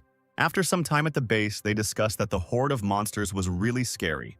At this point, Brett interrupts their conversation, saying that one should not get too caught up in one's own fame. I am the commander of the reinforcement group sent by the base of the neighboring city, and I heard that you took care of the survivors here and came to thank you. Michael senses a catch in his words and cautiously decides not to enter into an open conflict, smoothing over the rough edges of the first meeting. Brett suggests going to the command department and discussing the strategy for further defense, and then suggests sparring and finding out who is stronger. Little Anya tries to stop him, saying that before their arrival they fought all night and they need time to recover their strength. At that very moment, Brett turns his gaze to the little girl without saying a single word, but making it clear with his whole appearance that there is no point in contradicting him. Anya is slightly alarmed and frightened by such a stern look, and she immediately hides behind Sylvia in the hope that she will be able to protect her. Michael asks to stop this circus and states that he alone is enough, and his entire team will rest. At this point, Brett turns around without saying a word, but as if tacitly hinting that the main character needs to follow him. While our heroes are moving along the corridors of the shelter, All the employees and survivors are discussing the fact that the reinforcement commander is a very strong person and has outstanding skills. At the same time, not forgetting to mention our main character, saying that he was able to defeat 2 second-rank monsters alone. One of the soldiers asks his comrade to be quiet and not to speak too loudly about such things because they can be heard. Brett notes that the survivors have a good impression of Michael, and he is quite surprised by this, since he seems like a typical simpleton. Arriving at the commander's office of the light base, he asks them to sit down and also thanks his people for helping them. Michael asks not to be delayed and to get down to the meeting as soon as possible, because they don't have time for pleasantries and small talk.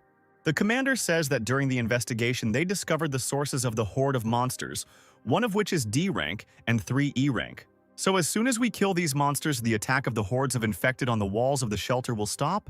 Yes. The horde will lose its leader and the majority will cease to be a threat, especially if you guys work together. I am sure we can handle all this. Wait, my people are very valuable, especially considering the size of my base.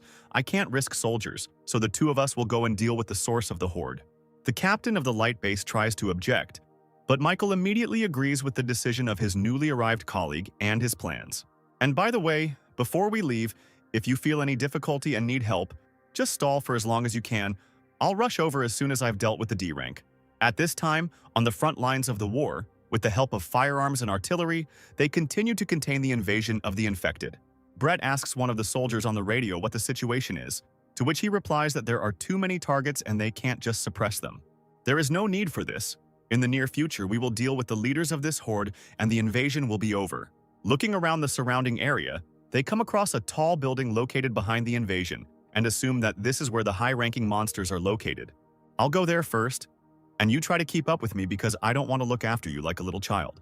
After these words, he immediately rushes forward, and Michael is indignant that because of his rank, people are trying to treat him very arrogantly.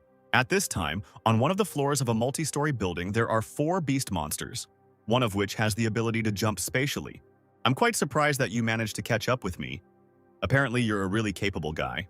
Almost reaching the supposed location of the horde leaders, 3 of the 4 monsters appear before our heroes. Realizing that there is no leader among them, Michael suggests proceeding with the planned action and leaving these 3 to him. Okay, then that's what we'll do. I'm leaving this place to you, and if anything happens, try to hold out as long as possible. Brett sets out to find the gang leader, while Michael engages in battle with the first monster he encounters. The strength of the main character turns out to be much superior to these opponents, and one of them is knocked out with one powerful blow of physical force, after which the 2 remaining beast monsters immediately rush to attack in order to avenge their fellow. Meanwhile, Brett finds himself near the very building where the high-ranking monster is supposedly hiding. He remembers that he heard from people in the shelter about Michael's victory over 2 strong monsters, and he also needs to defeat this leader to regain his authority. His thoughts are interrupted by a sharp claw attack, which he is lucky enough to dodge at the last moment. Looking around, he sees only emptiness and does not understand where the attack came from. It is assumed that the enemy may have the ability to hide or become invisible, which is why Brett's skills to find the enemy's vulnerability simply do not work. The only thing that helps in this situation is insight, thanks to which he feels that someone is trying to attack from behind. A moment before the attack, he manages to block the beast's lunge, but this is not enough to see the true body and pull the enemy out. The monster's ability to pass through dimensions allows it to attack with incredible speed from absolutely any direction, without giving the opportunity to rest. Brett is indignant because he and the beast are on the same rank, but at the same time, he feels an incredible gap in combat power. In a fit of rage, he begins to frantically swing his sword in all directions, hoping to randomly hit one of the limbs of the enemy attacking him. At this time, a small cat, who is his opponent, watches such pathetic attempts to fight from the height of a multi-story building. He decides not to stand on ceremony with his new toy for long, and after a few seconds he carries out a powerful attack from another dimension. This attack causes great damage to Brett's body and he struggles to get back on his feet. Finding the last bits of stamina left in himself, he deflects and dodges the beast's powerful attacks and hopes that he won't die here now. At that very moment he hears someone's human voice behind him, which orders him to lower his head and not move. He immediately follows the instructions given to him, and a shadow cloud appears out of nowhere and blocks the monster's deadly attack. Our main character manages to come to his aid, declaring that he is not his rival and asking his partner to step aside. How did you end up here? Just don't tell me that you were already able to deal with those 3 opponents. Michael silently ignores him and enters into a fight with the beast monster, realizing that he has very rare spatial skills. By timing the moment and using his much superior speed, he manages to grab the monster's paw just as it attacks from another dimension. He manages to pull the cat into reality, but he manages to escape from the grip using his tail in an attempt to escape. Since the main character knows firsthand the weaknesses of spatial abilities, he understands that while the monster's body is open, it is vulnerable to physical attacks, like little man with one blow.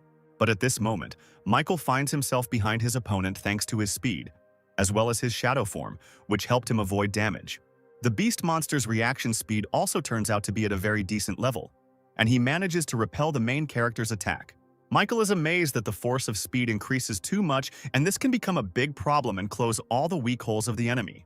While he was thinking about tactics, they managed to grab him by the leg, but using his blades he managed to cut off the beast's tail and escape from the grip, after which they begin to exchange a huge number of lightning and explosive attacks, from which the ground under their feet begins to tremble. This simply can't be, he should be dead already, but somehow he's fighting an opponent that is several ranks superior to him. Michael realizes that one shadow form will not be enough and decides to use fire abilities to attack all the spatial portals around him at once. This bears fruit and confuses the beast monsters, which gives the protagonist the opportunity to get closer to them and try to activate the ability to devour. Realizing the hopelessness of the situation, with the last of his strength, the enemy opens a huge portal to another dimension in order to survive. Failure to react to this, the main character has to jump into the portal after the monster in order not to miss him. Brett, watching everything from the side, is in shock because he does not understand where they disappeared to and whether the main character survived.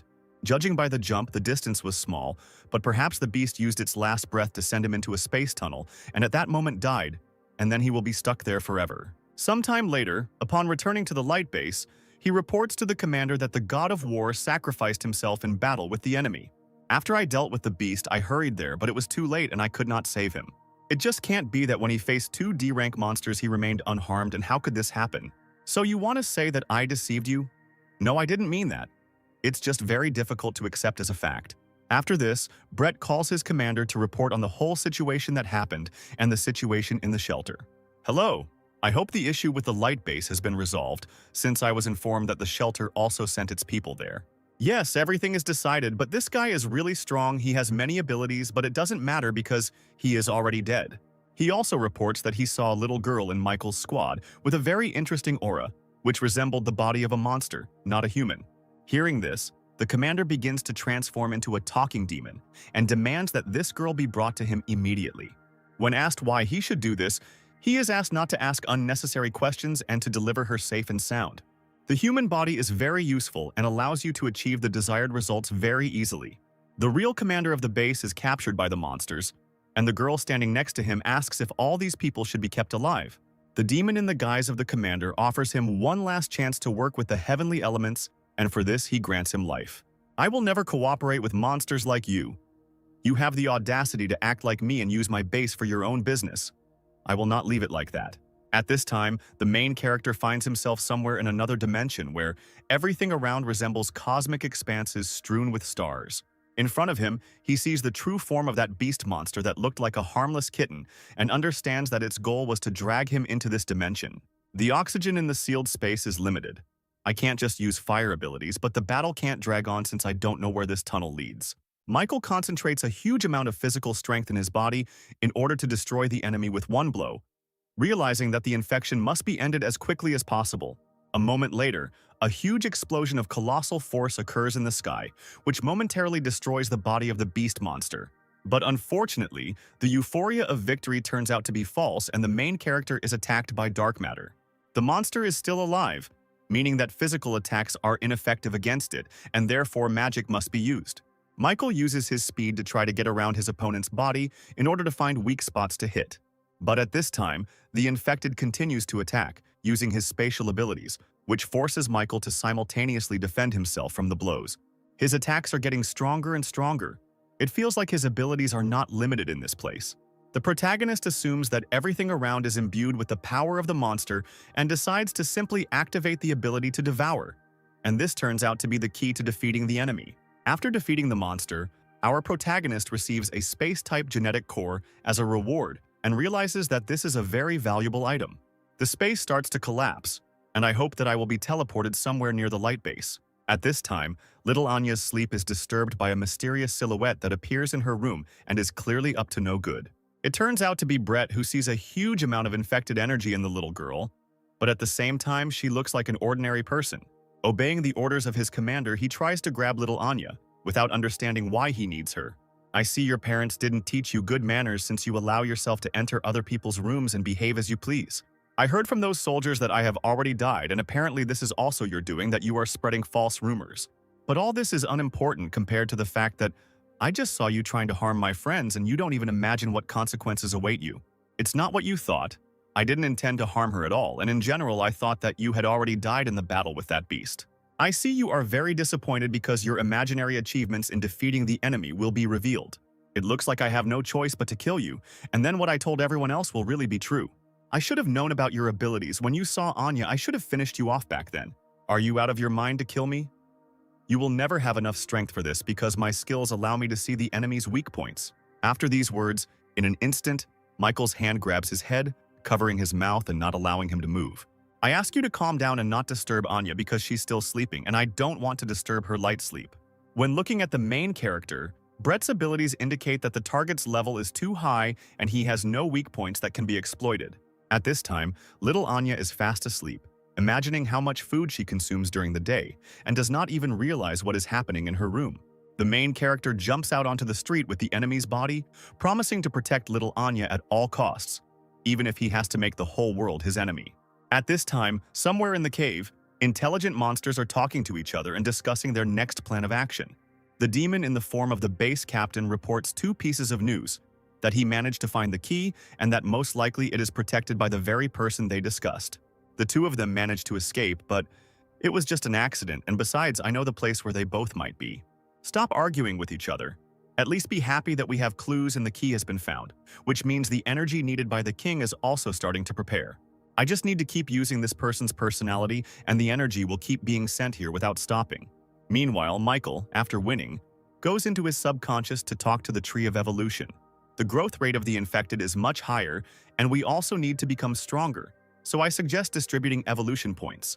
At the moment, the main character has a 16th level of strength, 14th level of agility, 10th level of detection, and 6th level of intelligence, as well as 45,000 evolution points. Lately, I've been taking my sister with me to fight low-ranking infected, so I haven't earned many points to level up. The tree reports that after distributing the characteristics, it has enough points left to activate the perfect gene process. Looking at how the evolution tree reasons, Michael catches himself thinking that she has changed a little and already looks more emotional than before. He muttered all these thoughts under his breath, so the tree looks around, trying to ask again what he had just said. Nothing like that. I forgot about it last time I activated it when I met him, and fainted, and you helped me activate it. After they get off topic, Michael spends his last remaining points to activate the perfect gene process. At that very second, he feels how his entire body is permeated with a colossal amount of energy, and all his internal characteristics begin to change. He feels as if he has just been reborn, and all the indicators of his physical body have become much higher. After distributing the main stats, he decides to upgrade and also check his skill tree. Only F-rank abilities can be activated, and they won't be of much use in a real fight, so the fragment should be used to improve current abilities. The first thing Michael decides to do is improve the ability contract, as it could be very useful in the future, as well as ability devouring. Once the choice is confirmed, the contract ability is upgraded to level 4, and an effect is unlocked that allows contact with the contract target. It seems to be a very useful effect, and it resembles the defensive property of a skill, allowing me to protect the target of the ability I am renting. After this, he decides to improve his fire abilities by increasing them to level 3 and increasing attack power by 20%. At this stage, this is the maximum that I can do with my skills, and I will try to do everything possible so that you and I can develop faster together and restore your memory. After finishing his business, he returns to his team, who are relaxing in the cafeteria of the light base, and joyfully greet our protagonist. The commander immediately runs towards him, who is very happy that Michael is alive, and says that information has reached him that he was torn to pieces by mutant beasts. I sincerely apologize for making you worry, but believe me, I am completely fine, and we are ready to return to our shelter. I also received information that Brett went missing early this morning, and I assume they have returned to their base, and I assume you are also planning to leave. I ask you not to worry, because we have dealt with the rest of the infected, and you can easily deal with the rest yourself. Michael also says that it is not necessary to accompany them on the road because everything will be fine with them, and there is no need to worry about them. A few hours later, thanks to the shadow form of the protagonist, they return to their native shelter where they are warmly welcomed. Making your way through the corridors becomes quite problematic, as the ordinary survivors are very happy to see their hero and literally do not let him pass. The first person he meets at the shelter is Scott, who is very happy to see him back and says that Winston wants to meet him. That's great. In that case, I'll go to the commander. And you guys call Alan and everyone else and gather in my room because you need to tell me something. Let's go quickly, cattle. I also need to report something to the commander and Winston because it is very important. A few minutes later, Michael finds himself in the commander's office, who warmly greets the god of war and invites him to sit and chat about important topics. Scott said you had something important to talk to me about, and judging by the look on your face, the news is clearly not the most pleasant. Commander, I have to tell you something very important. After these words, Michael describes the events of the last few days for 5 minutes. After hearing this, Winston is surprised that he had to kill one of the subordinates of the neighboring base and wants to know the reasons for such an act. Michael says he can't reveal all the details because he has his own interests that he must protect. And in order to divert suspicion from the people here, he is going to leave. I am quite surprised that you want to leave. If you are afraid of dragging us into this, then forget it. No matter what, we will fight shoulder to shoulder on your side. I am very flattered by your kindness, Commander, but you must listen to me. Even if this had not happened, I would still have decided to leave. Winston doesn't know what to say to such a statement and simply looks thoughtfully at the edge of the table, trying to comprehend everything he's heard. I ask you not to worry because I will not leave forever. This is my home, and when it needs me, I will definitely return to help. Commander Roger, Horde of the Infected, Light Base, you helped me deal with all of this. And the only thing you asked in return was to help you find your little sister. And even with that, I couldn't help you. Don't underestimate it. You helped me a lot, because my companions were under your protection and I had to wander around the area in search of shelter. You allowed me to feel hope in a person. To be honest, to some extent you fulfilled the role of a father, which I so lacked. Who would have thought that in the end it would be you who would console me? Forgive me if I lost my composure now. Do what you think is necessary. If you are interested in the time after which I will leave, it must happen before the commander learns of the death of his subordinate. Finally, before closing the door, Winston asks Michael to return as soon as he has the time and opportunity. The protagonist thanks the commander and then closes the door, leaving behind only a languid silence. Moving along the corridors of the shelter, he is greeted by employees, as well as ordinary people with whom he tries to be friendly and not talk about the fact that he will be absent for a long time. When he reaches his room, he is met by a huge group of people which includes all the friends he met during his journey. Each of them rushes to greet Michael, starting to ask him about where he was and what he was doing. After a joyful reunion, they all decide to throw a party and take a little break from the routine and hustle that surrounds them in this new world. Go out on the balcony. Michael asks Megan why she is sad alone, to which she replies that everything around her shocked her too much, and if she had not saved him at that moment, what would their world have turned into now? I have a premonition that everything has gone quiet and this simply cannot happen. The girl decides to clarify whether the main character is going to go somewhere again. Michael is amazed at her insight, and she says that every time he is in this state, the next morning he secretly tries to go somewhere.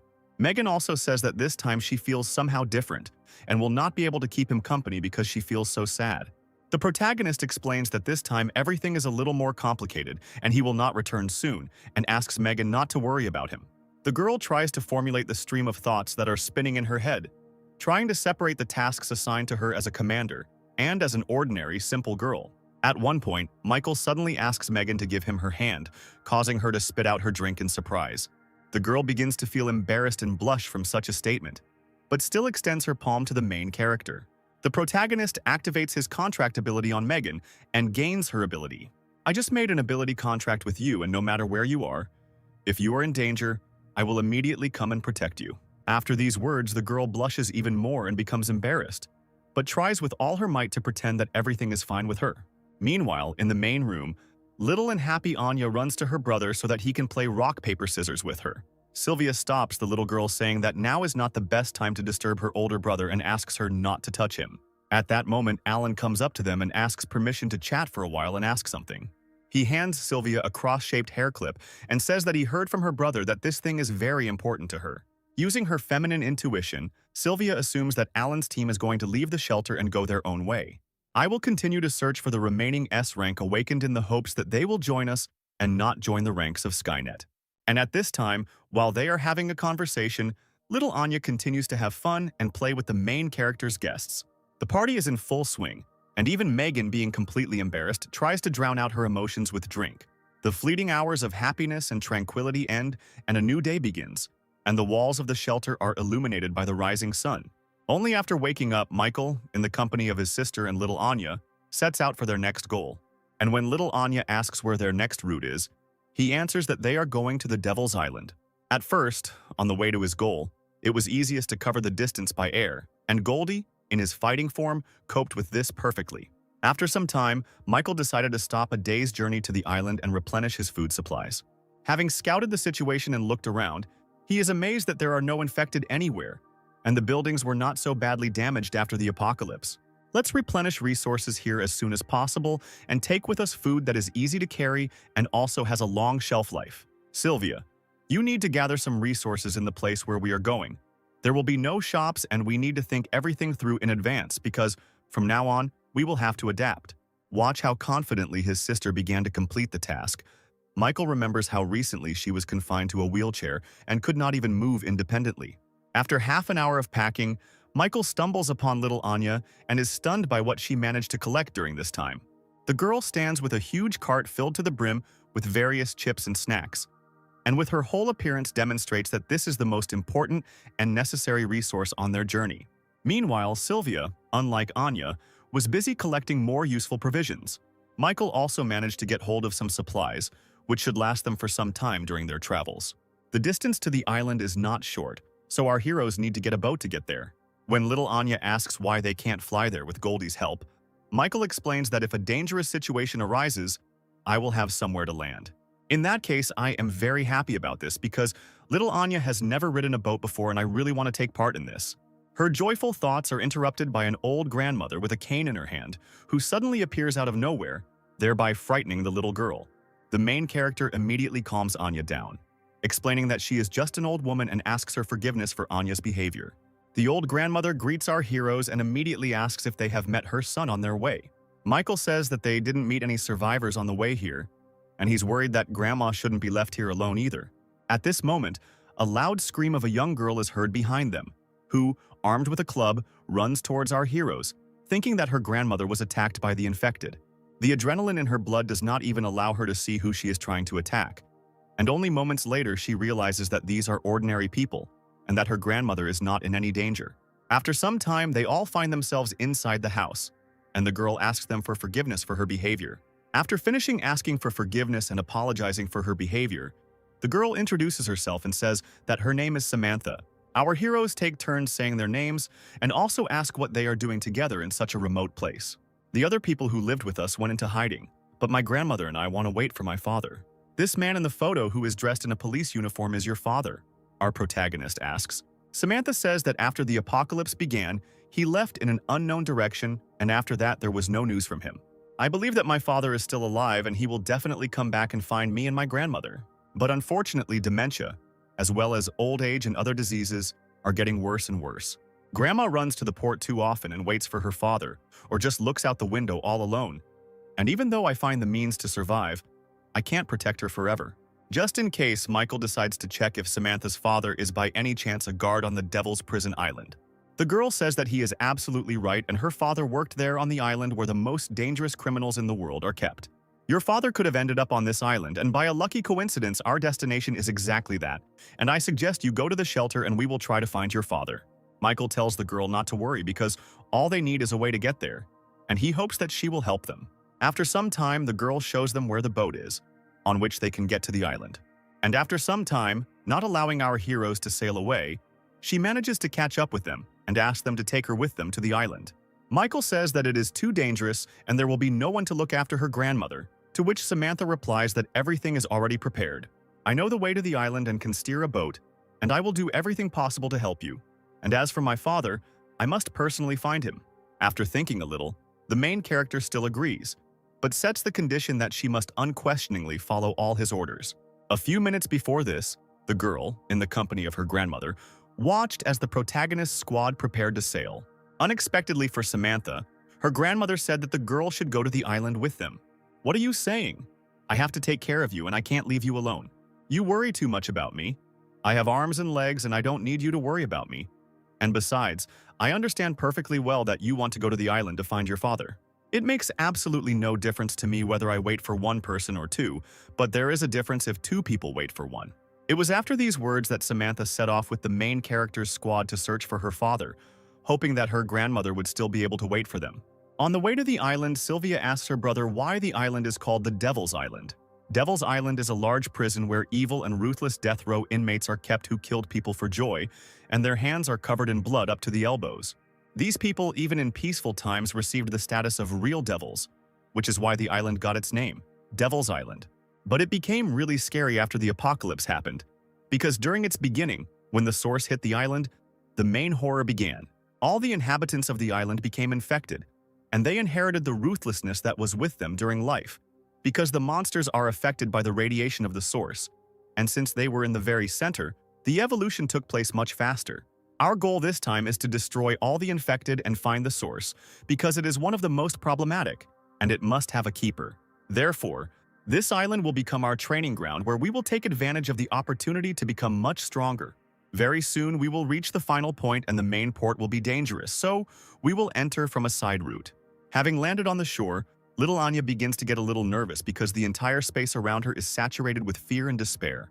From now on, you all must be on guard, because we have entered the outer zone of the island and danger can arise at any moment. The main character explains that the island is a large-scale prison with a very complex structure that has 5 circles, and the closer to the center of the island, the greater the danger awaits them. Listen to his story. Samantha turns out to be very surprised that he knows so much about this place, because he has never been here. Watching how her brother speaks and acts, Sylvia feels that he has matured a lot during this time and is not going to lag behind him. I'm making my way around the first circle of the island in search of a passage to the second circle, when suddenly Michael orders everyone to split up and go to the sides. A mysterious silhouette that had been in ambush all this time attacks our heroes with incredible force. It turns out that this is one of the imprisoned criminals who managed to become an intelligent monster and acquire the ability of incredible strengthening. Our heroes manage to dodge this attack and Michael looks over his squad, hoping that everyone is still alive, no one was hurt. At this time, the prisoner recounts our heroes, saying that we need to add money for additional goals, because animals should also be paid equally. At this time, Samantha says that she found his data, and these are prisoners 71, and he is a world-famous killer. The main character immediately rushes into attack, realizing that these are unusual monsters and the battle experience gained in a past life makes them much more dangerous. Monstrous strength and reaction speed allow him to react to the main character's attack and block it. At the same time, the infected manages to wrap the main character in chains that are wound around his hands and take him into captivity. He then attempts to kill Michael with a huge steel ball at the end of the chain. Using his shadow form, he manages to avoid the attack, and Sylvia uses her ice skills to freeze the prisoner's legs. The infected one, once again muttering something about receiving money, throws a steel ball towards Sylvia. Sylvia agrees with her brother and understands that in such situations their combat experience and skills are still not enough. Meanwhile, the prisoner talks about some instructions for murder and that the attempt on the victims has just failed. At this moment, the protagonist uses telekinesis, obtained after signing a contract with Megan, and pushes the steel ball towards the mutant. Unfortunately, the power of the ability is not enough, and thanks to ordinary brute force, the prisoners break into their weapons from under the control of the main character. Michael has no intention of losing this battle, although he is quite surprised at the strength of those he meets here. I decide not to stand on ceremony for long. He uses his shadow form, as well as all his physical strength, to deal with this opponent. Watching him fight, Sylvia can't believe her eyes, because her brother's combat experience puts him on a completely different level compared to the others. Watching him defeat such a formidable opponent without any problems, she becomes upset because she understands that for now, she is just a burden. After the victory, Michael suggests continuing to move deeper into the island, and little Anya rejoices at his victory. Samantha, meanwhile, is no less amazed at how ordinary people she met less than a day ago could possess such power. After this, the girl hurries to take notes on everything she just saw regarding superpowers, and Sylvia asks her older brother to teach her some fighting techniques. Little Anya also does not stay in the country and says that she and her familiar also want to become stronger and help in the battle. I don't want to be protected every time because I was too weak and useless. And you always came to my aid, and because of that I almost died. I also want to learn more about this world and catch up with you in strength so that I can stop being a burden and someone who needs help. Michael pats, move on. And on. Michael notices that his sister is a little confused and asks her to watch her step because danger can arise at any moment. Working hard is good, but rushing to success is bad, because in a fight the worst thing is recklessness, and self-defense is also very important. Sylvia says she will take this into account, and next time, she will be much more careful and attentive. Okay. The hero decides to ask Samantha how well she knows the island, to which she receives the answer. The step-by-step approach method is more suitable for us in this situation, because this way we can find the location of our companion's father. We need to explore each area before moving on to the next one. Get ready for a very long and tough fight. The conversation of our heroes is interrupted by strange sounds that Sylvia notices are coming from behind a nearby hill. Michael immediately alerts all his senses of insight and prepares for the next fight. Further down the road, the silhouette of a prisoner begins to appear, slowly muttering something under his breath about length and centimeters. As you move a little further, he notices our heroes and immediately rushes to attack them, declaring that this time he will definitely succeed. His attack is immediately blocked by Michael, who manages to protect his sister from the attack of the enraged monster. But unfortunately, this is not enough, because even after the body is cut into two parts, the prisoners continue to move and try to attack. Before our protagonist can react, his sister comes to his aid, using her ice abilities to cut the monster's body into even smaller pieces. Turning back, he sees how Sylvia was able to create an ice katana with the help of ice and gained the courage to attack. Everyone present is shocked, but at the same time they are glad that the girl was able to overcome herself at the right moment and take a step forward. While not busy with discussions, the monster's body and eyes continued to move as if nothing had happened to it. A moment later, our heroes notice how the remains of his body parts begin to come back together and start muttering something again.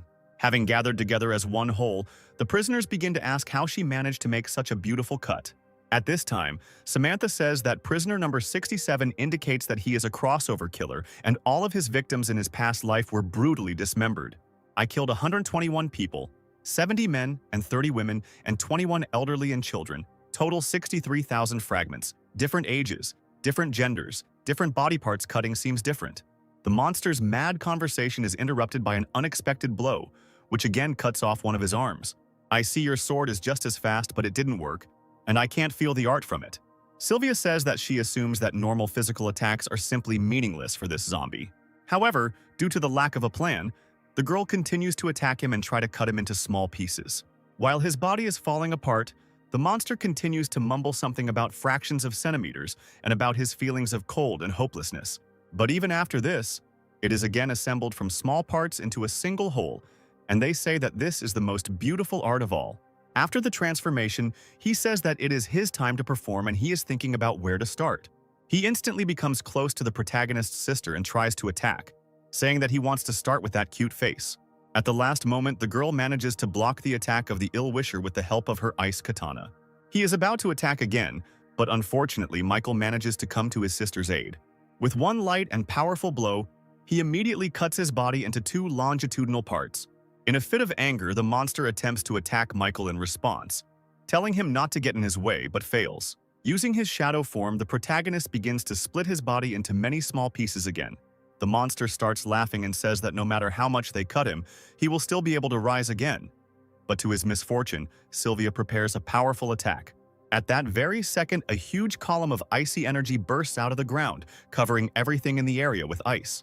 The prisoner's body is completely covered in a thick layer of ice, making it impossible for him to move. But he still has the ability to speak and remain conscious. The monster is completely confident in his immortality, but Michael, touching the ice with his hand, simply uses the ability to absorb and destroys his body. After the victory, little Anya and Samantha begin to rejoice, and Sylvia says that it is all thanks to her brother. After these words, the girl, having used up her last reserves of strength, begins to lose consciousness.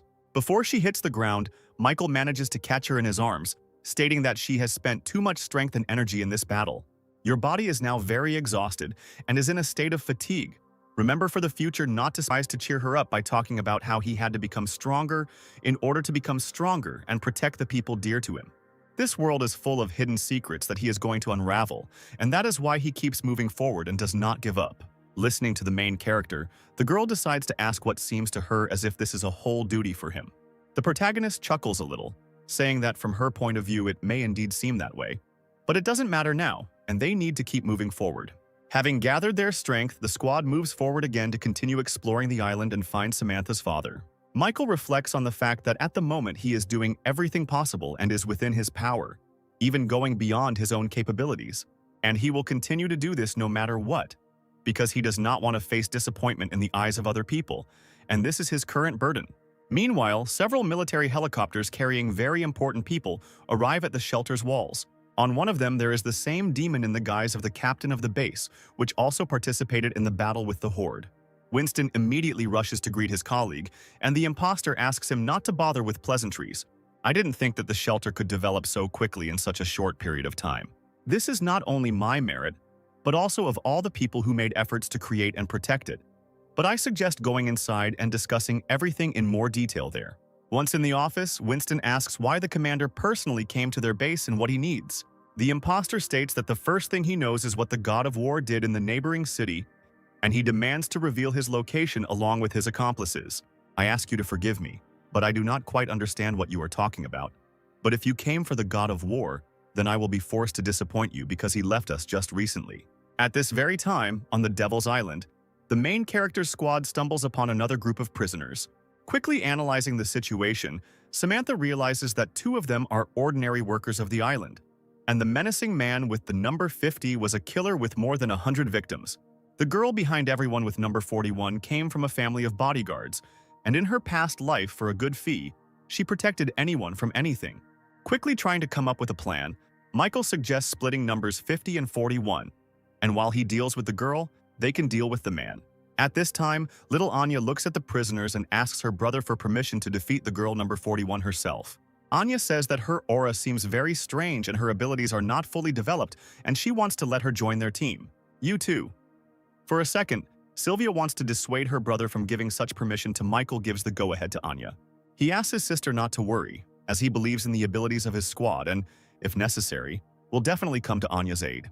After the discussion is over, they begin to fight, and Sylvia is the first to enter the battle, using distracting ice needles to attack from behind. Prisoner number 50 easily starts to destroy everything around him and blocks the attack with the help of his ability to strengthen and grow other limbs. Taking advantage of the confusion, Michael immediately rushes into the attack, trying to end the fight with one blow. But unfortunately, the monster's reaction speed turns out to be much higher, which forces the main character to assess the situation around him. At this time, little Anya is preparing to fight with prisoner 41 and is trying to penetrate her consciousness. Once inside her memories, the monster's face hangs emotionless for a second. Once inside, Anya is in a bit of shock, as she doesn't notice anything in the girl's mind. While little Anya tries to find at least some clues in her memories, the girl's body tries to attack her. Her familiar Bugu comes to her aid, blocking the monster's attacks and protecting his mistress.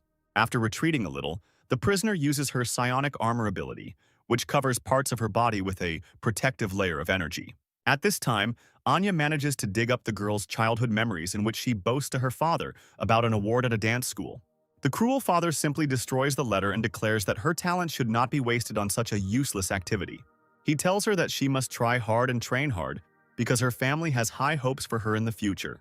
While Anya is digging through his memories, the prisoner wins the battle with Bugu using her skills. Meanwhile, the memories reach the moment of her growing up, when she starts working as a bodyguard. Other security workers thank her father for raising such an amazing daughter. One day, the father thanks his daughter for her good work and gives her one day off and a day off for the next day. With a bit of a catch, he says that tomorrow she can go dancing because he has prepared a little surprise for her. At this point in ordinary life, the prisoner begins to scream in rage, realizing that someone is digging through her memories. Little Anya sees how a girl, having come to the dance school where she studied, discovers a mountain of corpses and understands that this is the work of her father. She sees a note that says that the father congratulates his beloved daughter because she has grown up after everything she has been through, and now she will clearly understand what she needs to do in this life. The monster attacks again, but luckily an energy tornado appears in her path, blocking her way. The girl's familiar finds the last of its strength to protect its owner until its last breath. At this time, prisoner number 50, who is fighting with Michael, does not understand why his companion cannot finish the fight with this little girl. The familiar tries to attack the monster, but thanks to its speed, it easily dodges most of the attacks. After this, I will charge a huge powerful energy ball, which produces a powerful explosion and should definitely hit the prisoner. But unfortunately, this is not enough because the skills of psionic armor once again save the girl from mortal danger. After which they engage in close combat in which their skills are almost equal. The prisoner does not understand why she cannot use her skills to full capacity because something is happening to her body. At this time, prisoner number 50 does not understand why he cannot cope with this pathetic human who seems very weak in appearance. Michael tries to attack the monster's body, but the strength of its armor does not allow him to simply attack. The protagonist also has to dodge the monster's ranged attacks while he tries to retreat and regroup. Having lost his vigilance, the main character loses sight of the prisoner, who at that moment was about to attack little Anya. There is slight horror on Michael and Sylvia's faces, as they will not have time to save the girl and do not know what to do next. But at that moment, something prevents the prisoner from carrying out his attack, and surprise can be seen on his face. At this time, in her subconscious, little Anya stumbles upon memories of a prisoner who simply sits and cries in the gym. The girl says that all her life she did not do what she really wanted, but only followed her father's orders. He always said that her talent was only to follow his orders and be a bodyguard, like all family members. He destroyed everything she liked inside her, even her friends, forcing her to be a submissive machine for destroying enemies. When she realized this, she could no longer become the same person, and whether she liked it or not, it was too late to change anything. Opening her eyes, she sees how little Anya begins to completely destroy all her ideas about her past life and cause chaos in her mind. She asks the little girl to stop, but fortunately Anya doesn't care about all this and continues to play around with a smile on her face. The girl declares that everything in this life can be changed and, taking a huge dumbbell from the floor, simply begins to destroy everything around her. Everything around them begins to collapse, and instead of old and sad memories, a space of pure consciousness appears before them. I was able to erase all these things from your memories, and now you can do whatever you want and wish. After this, little Anya invites the girl to become her first real friend and extends her hand to her. Flashing back to the real world, we see prisoner 41 blocking another monster's attack, meaning Anya was able to take control of her. The man is in complete shock because he does not understand why his girlfriend began to defend their enemy. The girl says that she doesn't need a good reason to defend someone who dared to call her his friend. At that moment, Michael, who had arrived in time and timed the moment for a surprise attack, pierces his body from behind, after which he activates the ability to devour, and the monster's body begins to disintegrate and release a large amount of energy. This action marks the end of the battle, and Sylvia, along with Goldie, asks if everything is okay with all the members of the squad. Everyone replies that they are completely fine and suggests moving on in search of Samantha's father. The new familiar Anya introduces herself to our friends and asks to call her number 41, and from that day on she is the girl's personal bodyguard. Immediately after these words, something like a context window of the evolution tree begins to appear in front of Anya's face. It tells her that the controlled target is of a higher level than the carrier itself, and that the effect of bonus experience with the target has been received.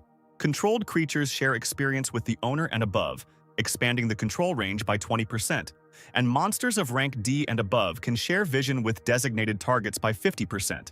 Since only Anya sees this window, she hurries to share her impressions with her brother and say that she saw many different words, and it seems that she has become much stronger. The bodyguard says that Anya has received new effects that allow her to share the experience gained in battle with her familiars. Michael is quite surprised by this fact, and now begins to understand how the Queen of the Night was able to become so strong in her past life. He suggests not to stay too long in the open and to continue searching and moving on. Samantha says that there is a prison guard dormitory nearby, and she would like to ask everyone to go there with her to check if her father is there. The main character says that this is still a priority goal for them, so he asks the girl to accompany them to this place.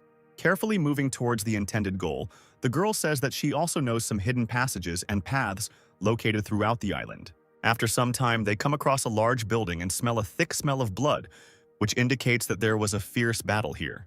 The protagonist orders everyone to get ready, because even though they have become stronger, they cannot be frivolous and must always remain on guard.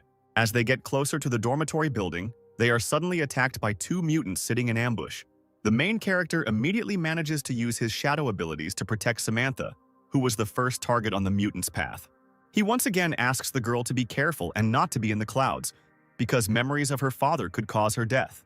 The girl says that she saw the guards' uniforms on the bodies of the killed infected, and at that moment she thought that her father had also turned into one of them. As they move deeper into the building, they come across a huge amount of traces of blood and the battle that took place here. Exploring the floors and stairwells of the building, they finally come across the supposed room where Samantha's father might be. Once inside, they once again find nothing but traces of a battle, as well as things scattered throughout the room. At this moment, little Anya is distracted by number 41, who asks her to change her prison clothes for something else.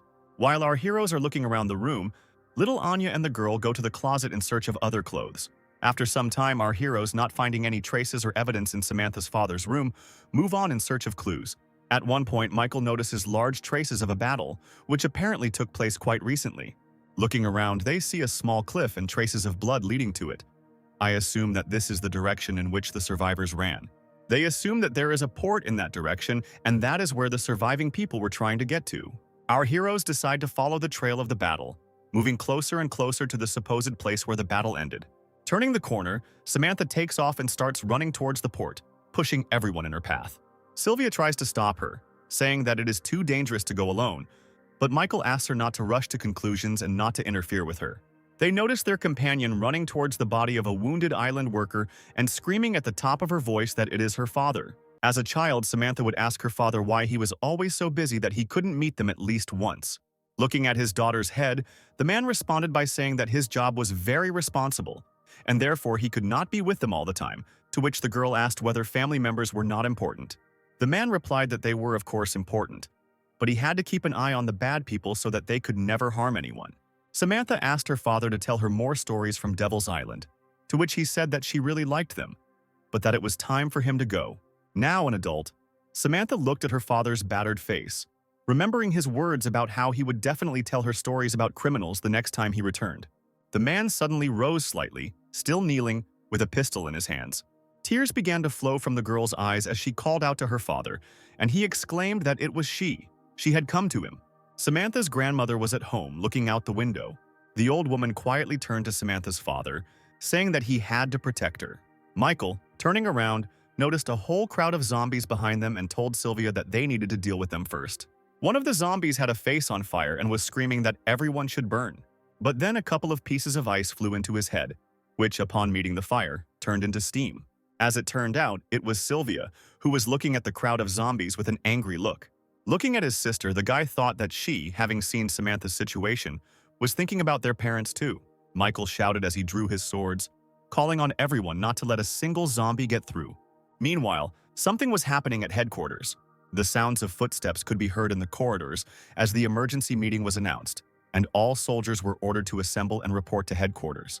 A decent crowd had gathered at the headquarters, and one could hear questions about what was going on, why they were gathering so late, and whether the zombie horde had come again. Scott told Winston that all the soldiers had already been assembled, to which he praised him, saying that he had done an excellent job.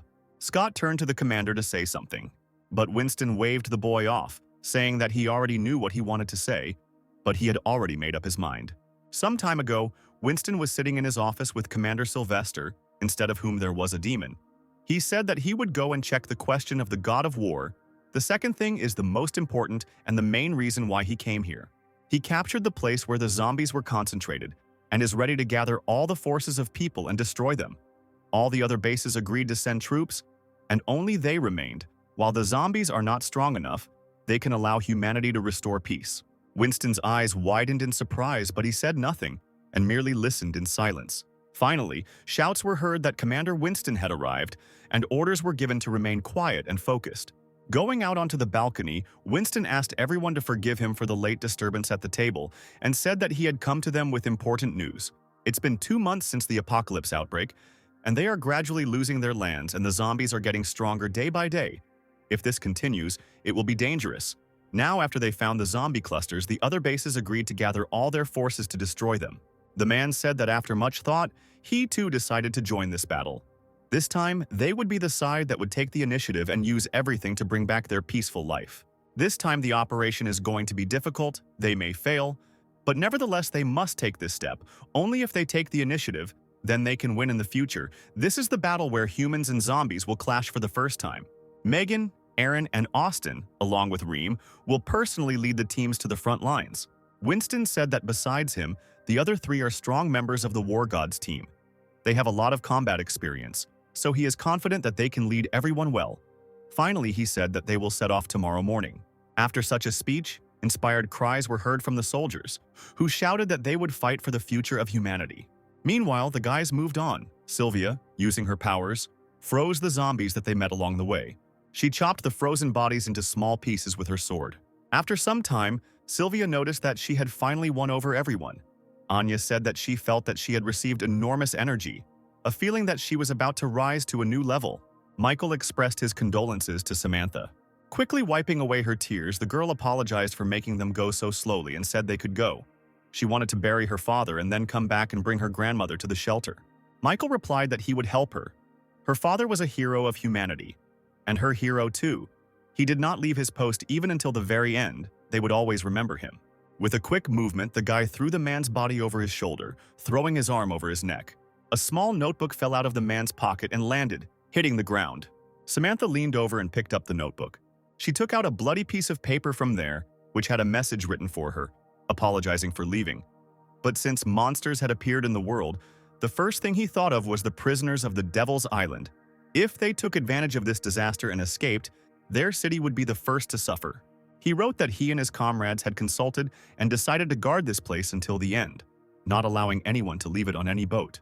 What appeared before them were not people but monsters, and slowly his teammates died one after another. Soon after all this, he was left alone, and all he wanted was to see his family. He wanted it so badly, but he couldn't leave, because someone had to guard this place. Someone had to protect everyone. Samantha read the last lines, in which her father apologized for having no one else to tell her the stories of Devil's Island, but he wrote them down further. After some time, Samantha's father was successfully buried. Standing up, Samantha clutched the notebook in her hands and said that she had changed her mind and wanted to go further with them. Her father had managed to write down the most terrible captives from the deepest corners of the island. And there's a team of guards there who might be trapped. She has the key, and now she has her father's book, so she can help them. Smiling, Michael did not reject this offer and said that it was time for them to go then. The guys went further and hid in the bushes. Michael told Samantha that they had already searched the area. Sylvia asked Anya where number 41 was, to which she replied that it was in her dimensional space. Samantha glanced at the turn and said that after the turn there was an entrance to the next area ahead. The guys went further, and there were some holes. Samantha asked what it was, to which she was told that this hole would long be the source that turned the Devil's Island into such a state. They walked further and came across a huge door. Michael thought that, as expected from the strongest prison, the source was unable to destroy it. But then, he sensed something that was clearly not good, and he shouted to the others to be on guard. And following his words, something flew down, which gave off a metallic sheen in the moonlight. And something flew into the place where the boys had stood before, breaking the earth. There was a zombie sitting on the wall, who grinned and said that he hadn't seen living people for a long time, and there were chains wrapped around his wrist. When the dust from the impact settled, the zombie noticed that his victims were perfectly fine. This state of affairs surprised and angered the zombies. Looking at the number on the zombie's neck, Samantha opened her notebook and read that number 21 wants to prove his strength, so he fights with strong people all over the world. Only when his side dies is the fight considered over. He heard that there are many experts on the Devil's Island. That's why he came here. The girl told Michael to be careful. He in turn held the zombie chain in one hand and told them to move away and they would deal with him. Using the D-rank ability lighting, the zombie exclaimed that it seemed like the guy was really strong, so he should try it. Before the spark reached the guy, he threw the chain into the air. The chain flew through the air in a bright flash. Not expecting such an outcome, the zombie tilted his head to the side. He glanced at Michael, who was rubbing his slightly bruised wrist. This sight made number 21 grin and exclaim that the guy was really very strong. The zombie twisted his chains and pushed himself off the wall, exclaiming that he would accept his challenge. In this battle, only one would survive. Jumping higher, number 21 waved his arms, sending chains towards the boy, and exclaimed that he was definitely going to die. The zombie, grinning even wider, exclaimed that the guy would die, and all because he was invincible, and he began to pull the chains towards himself. As it turned out, the blades at the ends of the chains had caught on the ground, and now the entire layer began to rise into the air. The next moment, number 21 was face to face with Michael and told him that he was not bad. The guy thought that it seemed like this zombie had a high rank of self-awareness. The guy asked if he had killed all those guards, to which number 21, waving his blade, replied that he was not interested in weaklings. Then Michael, dodging, asked him who did it then. The zombie flipped over in the air and exclaimed that he had to defeat it to find out. Having flown away from the guy, the zombie waved his arms again, sending chains with blades in his direction. Trying to dodge the blades, Michael flew back, thinking that 93 must be the last zombie in the outer area, a guard. He, making a counterattack, thought that this proves that there are local residents on this island, and they are still on this island. We need to get the upper hand over these zombies. Give everyone positions. Michael hit number 21 hard, slamming him into the ground, thinking that this was different from the previous banshees. He had never seen natives here before. Michael stood on the ground, looking into the cloud of dust that rose from the zombies' impact with the ground. Sylvia noticed that her brother was so strong. Samantha asked if he had won, and Anya screamed that the boy could do it. He had to fight. Michael told number 21 to come out because he knew he wasn't hurt. As it turned out, one of Michael's daggers was stuck into the ground, and he said that he had not met such a strong person for a long time. The zombie waved his hand, launching the dagger forward, saying that it was time for them to start the second round. Michael, towards whom the dagger was flying, caught it with a deft movement. And the next moment, number 21's body was engulfed in a glow, and he jumped up and ran forward. And the zombie stabbed the remaining dagger into the guy's 2 daggers, which he had crossed to take the attack. The zombie and Michael began to swing their arms, striking each other one blow after another. They waved their weapons so furiously that in an instant they flew into the air. But they didn't stop there, deciding to continue the fight hand to hand. Their fists met and a bright flash shone. The guy noted that, as expected, zombies with sources are different. Except for the native type, number 21 is the strongest zombie he has encountered. Following a small flash, an explosion thundered from the impact of the meeting. Anya, Sylvia, and Samantha watched from afar, the latter asking if it was over, to which the other girl exclaimed that the battle was still going on. In the midst of the smoke from the explosion, number 21 appeared and leaned forward to strike. However, Michael did not give in to him. He dodged this blow, tilting his head to the side. They continued to exchange blows again, with small flare-ups occurring between them. There was a big flash and the zombie and Michael bounced apart. Michael jumped back and caught his daggers. The zombie also returned his chains with blades and stood at a distance from the guy. He smiled, saying that it was really unexpected. The bright light illuminated his chains again. He threw off the chains, saying that it seemed like the guy was hiding his true strength, and it irritated him. He cried out for the boy to be more serious, for this was a battle he was betting everything on, and he swung his arms, sending his chains forward. Michael darted around, batting away the chains with his blades. Noticing that the attacks were not successful for long, number 21 decided to use the light whip server. Several new scratches appeared on Michael's body from this blow, and the zombie asked the guy if he couldn't handle it. Number 21's smile grew even wider as he exclaimed that he had won. However, the very next moment someone struck him from behind. I didn't expect such a blow. The zombie lost his balance and fell face down on the ground.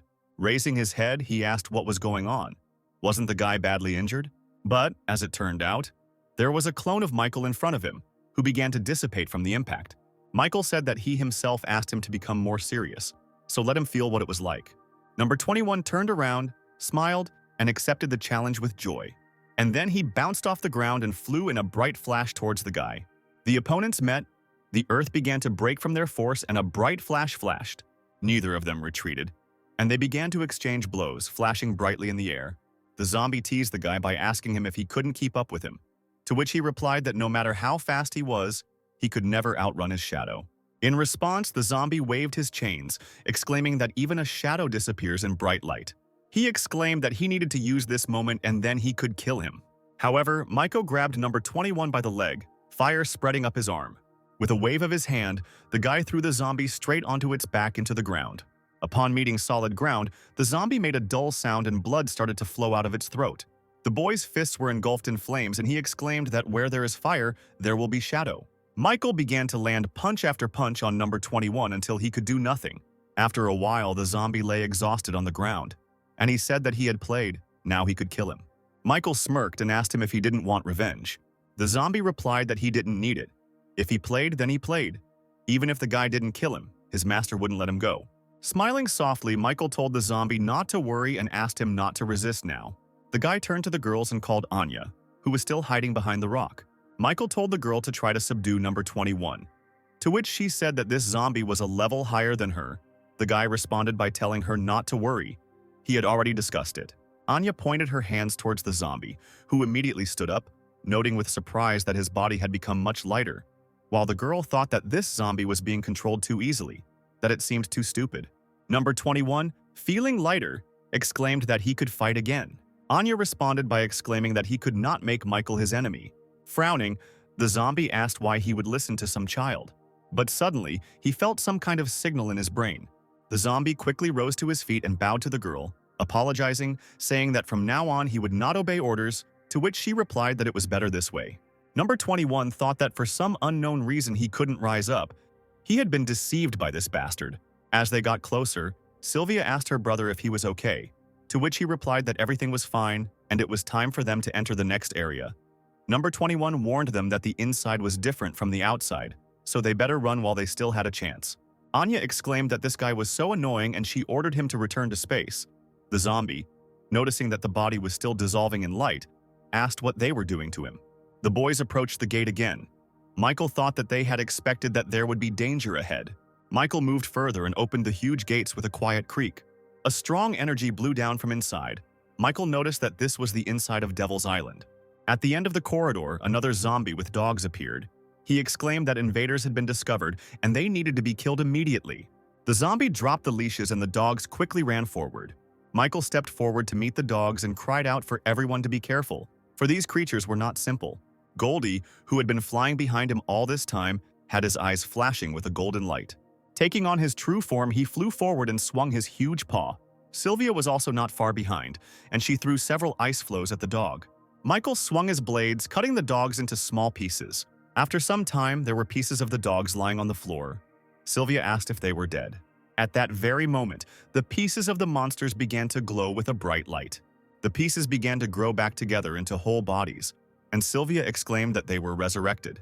Michael noticed that these monsters had no levels or abilities, so weren't they zombies? To the dog's surprise, Michael jumped above them, activating his devouring ability. The guy touched the zombie, and the system reported that the ability could not be activated. Looking forward, Michael noticed a zombie behind him and realized it was all his fault.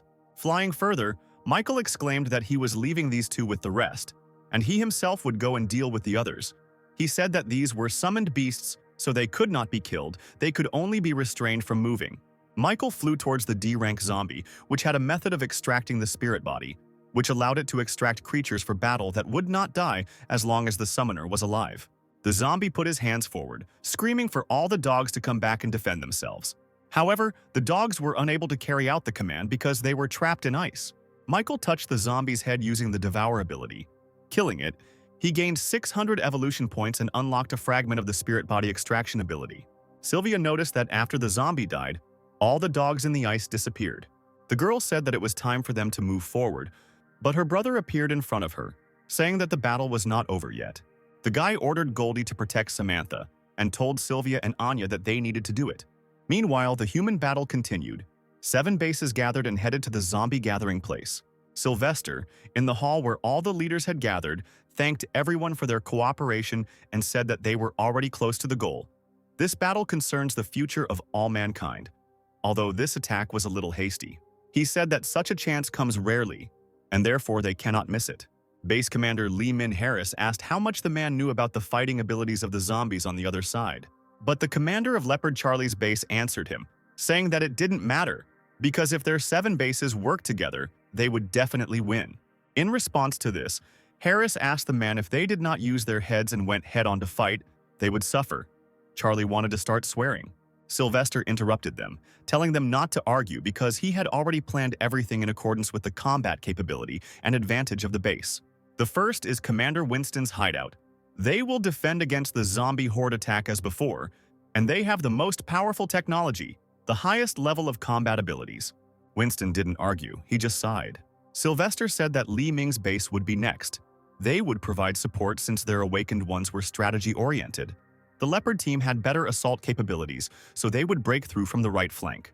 The man told the commander of the light base, Juan, that they had already suffered, so they would follow him. Commander Willie and his Black Gold base will be blocking zombies to cut off support since they have the most people. The Last Hope base, whose commander was Juan, has excellent support abilities, so he is great for the backend. Sylvester said that this was all that was agreed upon, and that he would then go into detail about the zombies' powers. The demon commander said that Sylvester's shadow was organizing people, They were already near them, and therefore it was time to move out. And he asked about Simon. One of the subordinates replied that Simon said that he was captured by the Devil's Island. "We need to check urgently. He will return later." Another exclaimed that he was so undisciplined. The demon commander told them to ignore it, and they would lead 2 batches of zombie horde into battle. He said there was no need to go full force, just give them a taste of victory and then lure them to the altar. Simon will be punished by the king after he wakes up. The demon that was on the Devil's Island noticed that Lord Simon had returned, and he asked him what was going on, to which the demon asked if it was the military. Simon replied that it was not so, there were only 4 of them. The demon couldn't believe his ears because 4 people couldn't break through their outer zone. He noticed that they had broken through not only to the outer zone. As it turned out, the guys had already enrolled the second zone. Anya exclaimed that she had helped defeat so many zombies. A notification appeared that a total of 1,200 evolution points had been obtained, and the girl's body was engulfed in blue light. Sylvia congratulated the girl on evolving to D rank. Anya laughed and said that now she had another skill. Michael thought that the girl was unconsciously becoming closer to the Black Emperor. Very soon, she will become a figure that will shock the whole world. Simon watched the boys on the screen in the main room. He smiled, saying that he didn't even imagine that the escaped key would appear here. He was very lucky.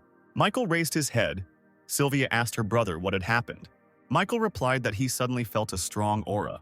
The girl asked him if it was nearby, to which he replied that it was not at all. Anya asked number 21 if he had already seen this type of native, to which he replied that all orders were passed down the chain. The girl noted that they were so weak. Michael said it was expected that there was a native here, but they needed to move on. Simon covered his face with his hand and, laughing, exclaimed that it was much more interesting here than there with the mobs. He told his subordinate to send out an order to kill all the invaders except the little girl if they met them. Meanwhile, the guys have already reached Zone 3, the prison zone, where the zombies' strength is completely different. Michael warned that there might be zombies in C-class here, so they should defend themselves well at this point. Simon ordered his subordinate to release all the zombies, and immediately several zombies appeared in the corridor, and Simon said that he was interested to see how long these little people could hold out. Anya waved her hands, calling her zombies, and Michael rushed forward, telling them to give in here, and if they attack, to respond. The one-eyed monster waved his hand. He was C rank, and his silent eye ability was A rank. As Michael dodged the zombie's hand, he thought that the person in front of him was a C rank. Michael activated his Devour ability, thinking that he had dealt with many such zombies outside, but here they were different. There is now a notification that Silent Eye causes the enemy's ability to temporarily lose its effect. The zombie waved his hand, but Michael immediately jumped back a few meters. A wound appeared on his chest, and blood from it soaked his t-shirt. Michael remembered that he hadn't been to the testing tower for a long time. This ability was causing him trouble, and therefore he needed to deal with it now. Another zombie, already a D rank, waved his arms, sending forward his paralyzing needles. Michael flew like a shadow between the needles, thinking that as soon as a needle hits him, he will immediately lose his movement speed. Is it a coincidence that both abilities are under strong control here? The one-eyed zombie released a glowing beam from its eye, and at that very moment, the shadow around the guy's body dissipated. Another ability lost its effect, but the guy couldn't relax, because a lot of needles immediately flew at him. Michael swung his blades, cutting the needles into small pieces. With a wave of his hand, he launched one of his blades straight towards the one-eyed zombie. But before the blade could reach the zombie, some kind of shield appeared in front of him. As it turned out, it was a C-rank zombie shield, which was his ability. Michael clicked his tongue and noted with annoyance that they even had protection. Simon, watching the fight on the screen, laughed and said that he had put together this combination on purpose. He again exclaimed maliciously that he would now see how the guy would cope with this. Michael, meanwhile, stood a few meters away from the zombie, frantically thinking that this couldn't be a coincidence. They were definitely being trained by a native. The next moment, bright flashes of needles flew at the guy from all sides. The one-eyed zombie, hiding behind the shield, continued to use his ability. As Michael fought off the needles with his blades, he thought that because that bastard was focusing on him, he couldn't use his abilities, and therefore he would lose the moment he made the slightest mistake. But then the guy had an idea and he detonated a smoke grenade, thinking that he just needed to disappear from the zombie's sight. However, even then the guy couldn't use his abilities. He thought that he should have trained his abilities well in the tower. Through this smoke, needles flew at the guy again. However, the very next moment when the guy thought that he could no longer escape, he avoided the blow. The The one-eyed zombie was perplexed, and the other zombie quickly ran forward. But before she could run far, something shocked him. It turned out it was number 21, and he said that 3-on-1 was just too much of a bummer, so he should join in. The zombie grinned and told Michael that only he could crush him, so he didn't need to thank him, to which the guy replied that he didn't intend to. But number 21 seemed not to hear him. Stretching out his hand forward, he shouted that now was his finest hour. He wanted to use his ability, but the next moment the sparks went out. Michael discovered that he could now use his abilities again. Running forward, Michael told number 21 that he could definitely thank him for this. And he himself thought that he now understood that this one-eyed man could only make one target lose the ability effect. Simon swore quietly and ordered that all the zombies be sent there to deal with these microbes.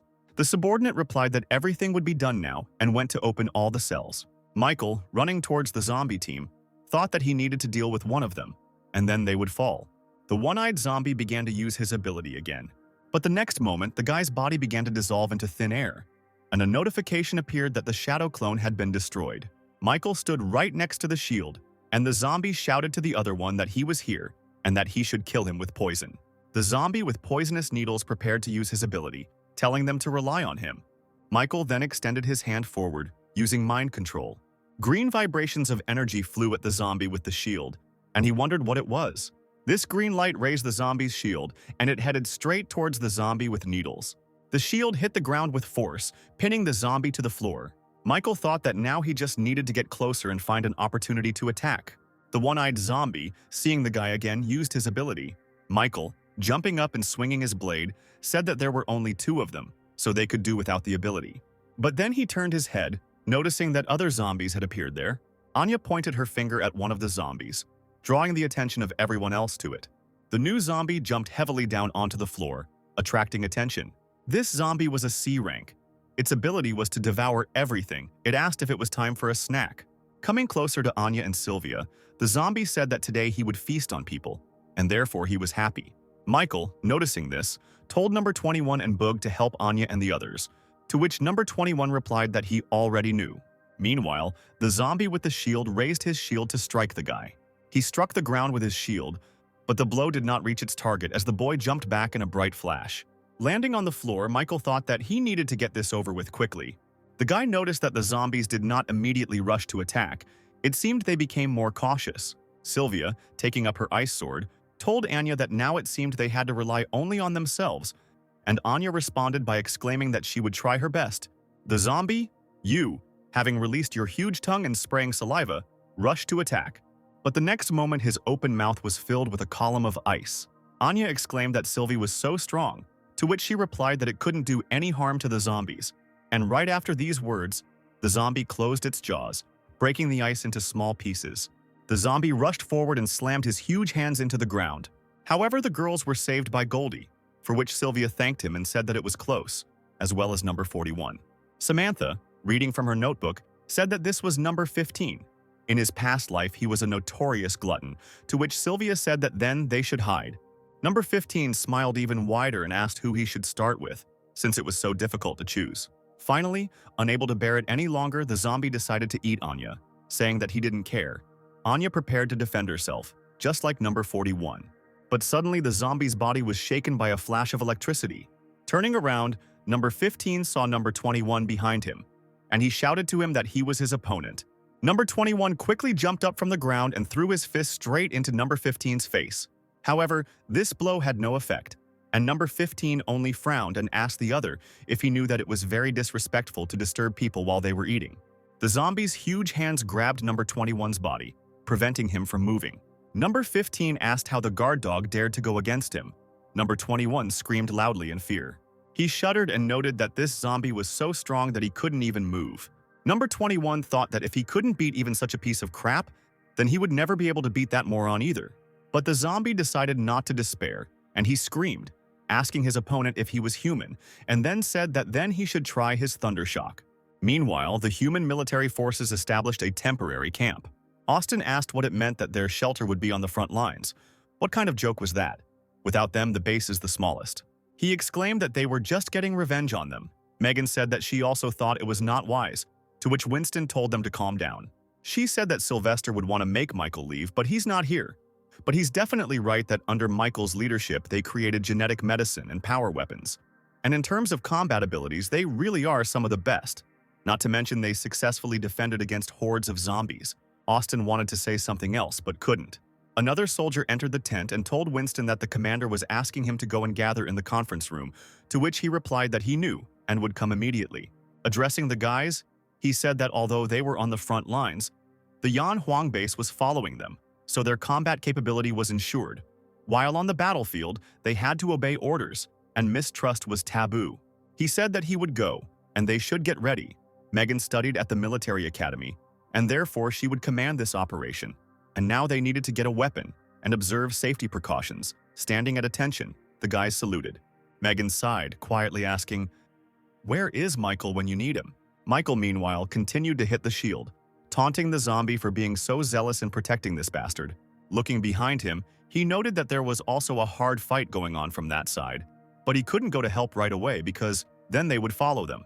They didn't need even more problems. Pointing his blade forward again, Michael said that since he could no longer kill them with his skill, he would fight head-on, and they would see who was stronger, their shield or his dagger. Michael said that his sister only had a short time to wait for him. Number 15. Engulfed in the current, mockingly exclaimed that it was so painful, and that if he applied a little more force, the zombie's body would be crushed.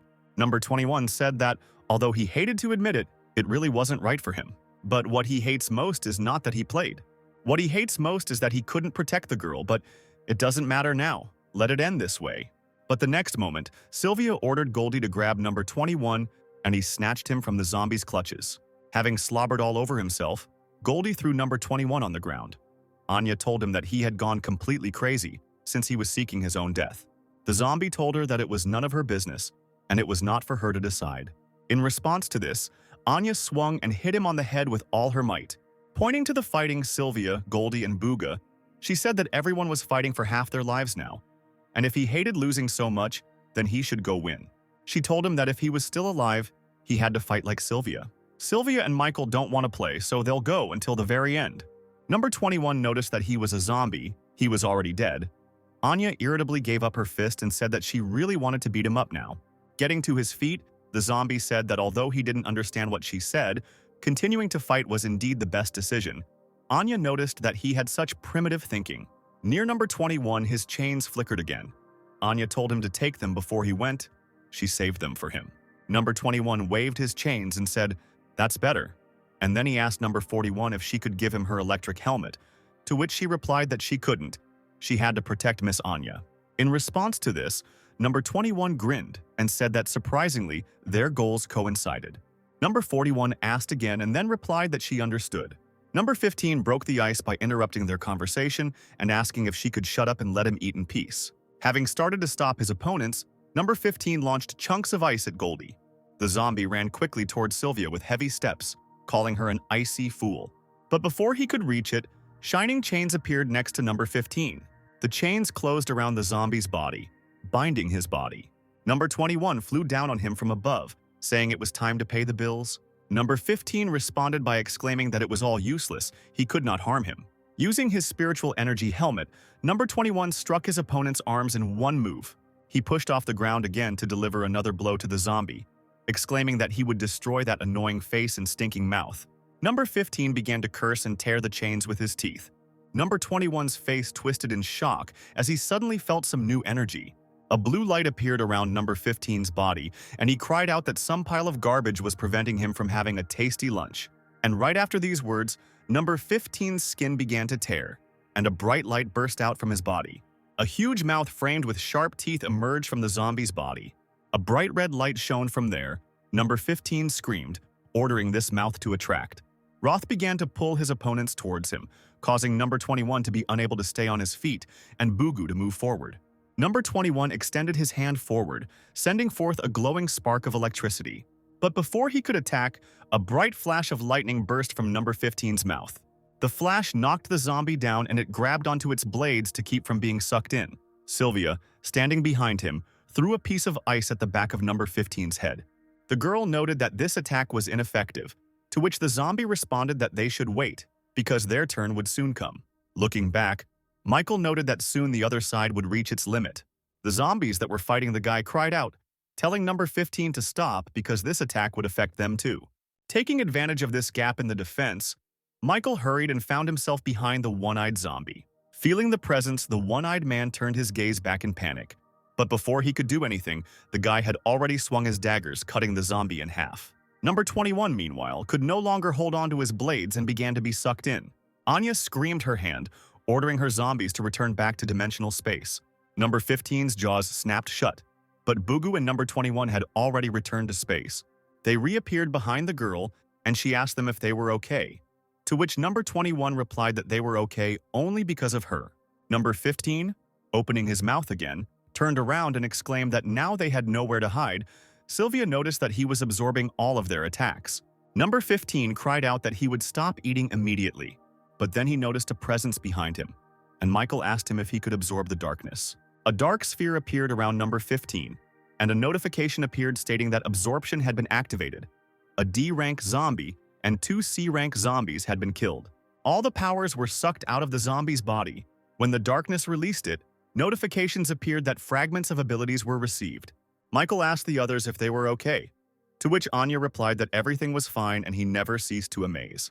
Simon was still watching the guys, and he said that he didn't think this guy was so capable. It looks like he has several types of abilities. He wondered if this guy could be the one who caused the crash and killed Sister Thorn. Simon decided he had to confirm it himself. Michael told the others that they would continue to move forward, but everyone should be extremely careful because the enemies would be even stronger further on. Suddenly, a voice came from the speakers congratulating the guys on how far they had come. It was really unexpected. Anya asked who it was. Simon asked Michael if he killed Thorn's sister. Michael chuckled and said that he didn't think a bunch of monsters would call each other family, and that not only had he killed Thorn, but he had also caused the disaster and he too would soon die by his hand. Simon chuckled in response and remarked that he was so arrogant and added that to make this fight more interesting they could play a game. He said that he had just found out a long time ago that there were 5 living people in this prison. He said that he was giving them an hour to come here, and if they were even 10 minutes late he would eat one of them. Samantha exclaimed that this was the group of people that her father had mentioned in the letter. Michael said that it was disgusting, and then asked Simon why he didn't go out and fight them. Didn't he want to take revenge on them? Simon replied that he would of course take revenge, but the process was also important. He wanted to torture them slowly, and he hoped that they could hold out a little longer. Simon announced the start of the countdown. Michael said that they needed to get there as quickly as possible. Looking at his palm, he said that for some reason he had a bad feeling. It seemed like something was wrong with the lines. Meanwhile, the soldiers were preparing for the start and asked each other if they were afraid. To which another answered that of course they were afraid, but they were not on the front lines. Another man said that this could be a punishment for that base, since they had offended Commander Sylvester, and they had the fewest people. Finally, they noticed Austin, Megan, and Aaron approaching. The soldiers noticed the guy's strange clothes. Some asked if it was cosplay, others mockingly asked to take care of them on the front lines. Austin gritted his teeth and hissed that he needed to teach them a lesson. Megan told him not to cause unnecessary trouble and to prepare for the fight, to which he said that after the fight he made them pay. A car pulled up and everyone started asking about the situation outside. There was a sick horde of zombies ahead, moving towards them. There were about 20 minutes left before the collision. There were about 35 minutes left of the time Simon had allotted. Michael and the others moved forward, killing zombies along the way. Simon noticed that the guy had become stronger again. No wonder Thorn and the disaster were defeated by him. But time was running out. There were several people standing behind him. Simon said that he was already all excited. Moving forward, Michael said that he would use evolution points to improve abilities again, but not all of them this time. Michael noted that the second area was almost completely cleared. All the zombies C and D. If they didn't have such unpleasant abilities, they wouldn't cause any particular problems.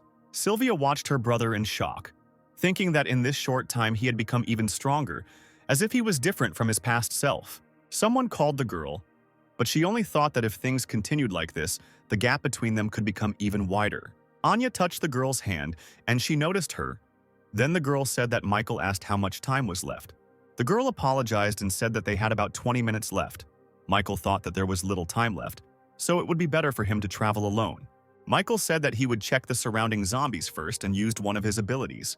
He noted that within his sense range there was only one that responded strongly, so it must be a native, and all the zombies were gathered there, perhaps a good shelter.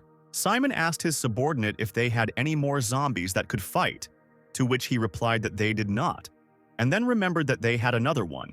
It was in a special guarded prison, but he was not sure of its combat capability. Upon hearing this, Simon noted that then this zombie must be very strong.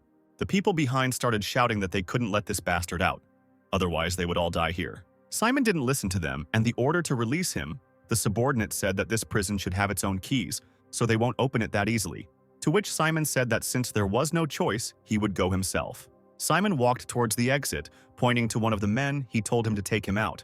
The man led the native to the iron doors. Simon noticed that this place was very strong. The man said that no one could open this door without a key, but right after his words, Simon hit the door. The door immediately separated from the wall in one piece, breaking into two pieces. The man asked him how he opened it with one hand. A light shone in the smoke from the blow. Simon told the zombie to come out and that he was its master from today. The zombie asked again. Simon was immediately pointed at with spikes, the zombie exclaimed, saying that they would still see if he had what it took to become his master.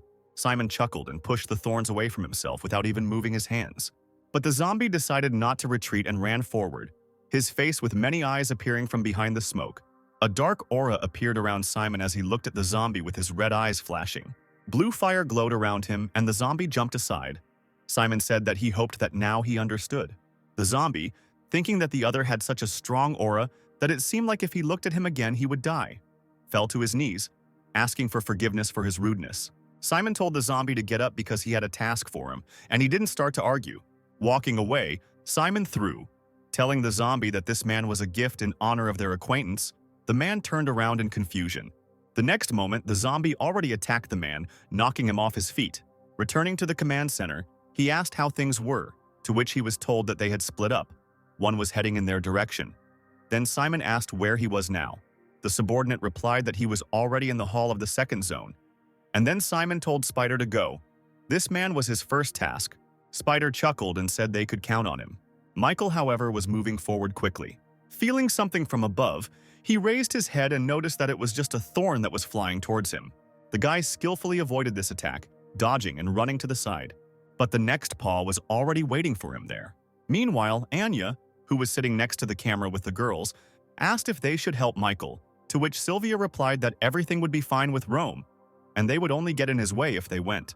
Then Anya asked Samantha who this guy was that was deep in the prison. Sylvia noticed that she was also interested. Then the girl began to leaf through her father's notes. She thought that this was the #1 criminal, who was a plastic surgeon. But since he couldn't make the most beautiful person in the world, he came up with a strange idea. He removed the most beautiful parts of the body of everyone who came to him for an operation. And then from these parts, he began to sculpt the perfect man. Thanks to his wisdom, he was able to do and evade capture. And in total, he harmed over 500 people. Many of his achievements were never found. #1 appeared before Michael and told him that he looked at him and saw that he had a good heart. Just the last piece for his perfect man. Michael didn't answer. He just frowned. And Spider said that soon his heart would be his. He was a B rank, his eyes shining yellow as he said that he hoped the boy could fight. Otherwise, this victory would be too boring. Taking out his dagger, Michael thought that the B rank had already appeared, but he didn't have time, so he needed to finish this quickly. Michael leaned forward and swung his dagger, and the zombie responded to his blow. Squinting, Spider noticed that his speed was good, but he couldn't outrun his 6 eyes. And with these words, he swung his paw, which was on his back, leaving a deep depression in the floor as the guy managed to jump back. While fighting, they began to rush around the hall at great speed, sweeping away everything in their path. Waving his paws, Spider told the boy that if he continued to play the fool, he definitely wouldn't kill him. Michael suddenly appeared behind him. However, to the guy's surprise, Spider managed to react, and one of his paws struck him in the shoulder. Turning around, Spider smirked and said that he said the guy wouldn't be able to escape him. Michael looked at his wound. A notification came that he was sent. All body functions lose 5% every minute. When it reaches 100, he will die. The effect is removed when the infector dies. Taking advantage of the guy's hesitation, Spider rushed forward to deliver the finishing blow. However, Michael managed to react and struck him with his dagger with one hand. Michael waved his dagger, and flashes of fire began to emanate from under his weapon. Getting closer to the zombie, Michael swung his dagger and sent a stream of fire at it. Standing in the fire, Spider exclaimed that the guy had other abilities, but it was all useless. Michael, meanwhile, did not retreat and got even closer. but Spider exclaimed that no tricks would work on him. The zombie raised its paw with a furious cry, piercing the guy's chest. But the next moment, Michael struck Spider in the back of the head. From the surprise and force of the blow, the zombie fell face down on the floor. The zombie stood up and looked at the guy, muttering that he thought he had hit him. What was going on? However, what Spider had touched was only Michael's shadow, which had already begun to dissipate. Getting to his feet, Spider asked the guy if he really wanted to play hide-and-seek. Then it was his turn. Simon watched this battle from the command center. A subordinate told him that they wanted to contact him, to which he muttered that he was being interrupted at the most interesting place. Simon picked up the phone and asked if he needed something. Another monster from the commander's retinue asked Simon why he hadn't returned yet and said that the boss was angry. Simon told his friend not to get excited, because he was doing his job after all, and then asked about the situation there. Another one told him that the commander had already sent the lowest-ranking zombies to fight them. Feigning weakness, they were full of joy and happiness. As soon as they start to relax and lose their guard, their plan will fail and they will lure them to the 4 altars. Eventually, they will all become the offerings they need so much. Such a large amount of flesh will allow their king to be reborn sooner. Simon's friend asked him what specific job he did. Simon replied that he was watching a great show and was waiting for his turn. He told him to tell the boss not to be angry with him, because he would soon return with a wonderful gift. Meanwhile, Spider and Michael continued their fierce battle. The zombie exclaimed that the guy was already 20% weaker, and it seemed to him that he was already getting weaker. Michael thought that if this continued, the situation would only get worse. He needed to do something. There was no time to waste. The subordinate asked Simon why they didn't capture the man's allies since he was no problem, to which he replied that he hadn't lost yet. This bastard is still fighting with Spider and is now assessing the current situation and ways out of it. If something happens to his comrades, he will definitely know about it. Simon said he didn't want his favorite show to be ruined. They were going to win anyway in the end. The Spider struck again, continuing to mock the guy, asking him if he was at his limit. Michael looked suspiciously at the spike on Spider's paw that had hit his blade. Shouting that it was all over, Spider was about to deliver the final blow again. But suddenly Michael waved his arms, spreading them to the sides and cutting off Spider's paws. Michael started to punch. Spider said it was useless and insignificant. His scratches just tickled him. Michael chuckled slightly and asked him if he was sure. Meanwhile, a helicopter with journalists was flying over the battlefield between people and zombies. The journalist said that now they all see how they have defeated and suppressed the zombies, and now they are destroying them. Victory is in the hands of humanity, so let everyone go boldly to the battlefield. Some zombies began to run. The people who were sitting in the bunker and watching this report shouted joyfully. The journalist said that they will continue this battle and let them all witness the victory of the people. The commanders of all the bases were sitting in a tent in the camp at one table. Sylvester, watching the report, noticed that it seemed like progress was going very smoothly. Winston asked why he didn't know about this broadcast, and then said that it was too dangerous. All military information was leaking. Sylvester asked why it was dangerous because zombies are just a group of unconscious creatures, and he organized the broadcast. Harris said he thought the commander's actions were good because they would allow all the people to witness the victory that was already in their hands. Winston, banging on the table, exclaimed that they could not act so thoughtlessly. Everything was going too smoothly. They had to create all the soldiers and develop a new plan. Charlie asked the man about where to put his courage, and then told him to stop worrying, because they would definitely win. Sylvester, pointing to the points on the map, said that the zombies were heading in these directions. We need to split up and kill them. His eyes flashed an evil purple light as he said that victory would soon be theirs. Meanwhile, Spider stood on his knees, exhausted, his health reduced by 50%. Raising his head, he asked the guy what he had done to him. Throwing away the spider's paws that he had used to strike him, Michael said that he must not like being removed by himself. Jumping up from his seat, Spider exclaimed that even so he would have enough strength to kill him, to which Michael, also leaning forward, replied that they should check it. The spider struck, but its paw hit the ground, as Michael managed to dodge. Michael swung his dagger, slashing across the zombie's chest, causing it to scream. The guy asked him if he wanted to remove the poisoning, because his chances of winning were decreasing with every minute. The spider screamed angrily, calling Michael a son of a bitch, but still removed the poisoning. Now the zombie was seriously angry. He threw up his hands, shouting that he would tear the guy into small pieces. Simon's subordinate said that this guy, fortunately, had not won yet. The battle was not over, to which Simon said that he did not think so. He said he thought he knew it all along. His eyes were like looking into the water and seeing the outcome. The spider finished his transformation, and now instead of legs, he had a huge spider body. He screamed for the guy to try to compete in his best form. The huge spider dove forward, striking, but Michael was able to dodge again, jumping into the air. Michael flipped in the air and landed right on the spider's head, plunging his dagger into its body. He felt something approaching behind him and turned to see Spider throw a web at him. Michael quickly dodged the web and jumped off the spider. The spider's eyes glowed red, parts of its body glowed yellow, and many webs appeared in the air. Michael pulled his hand back and fire appeared on his palm. With a wave of his hand, he sent fire flying, burning all the cobwebs that hung in the air.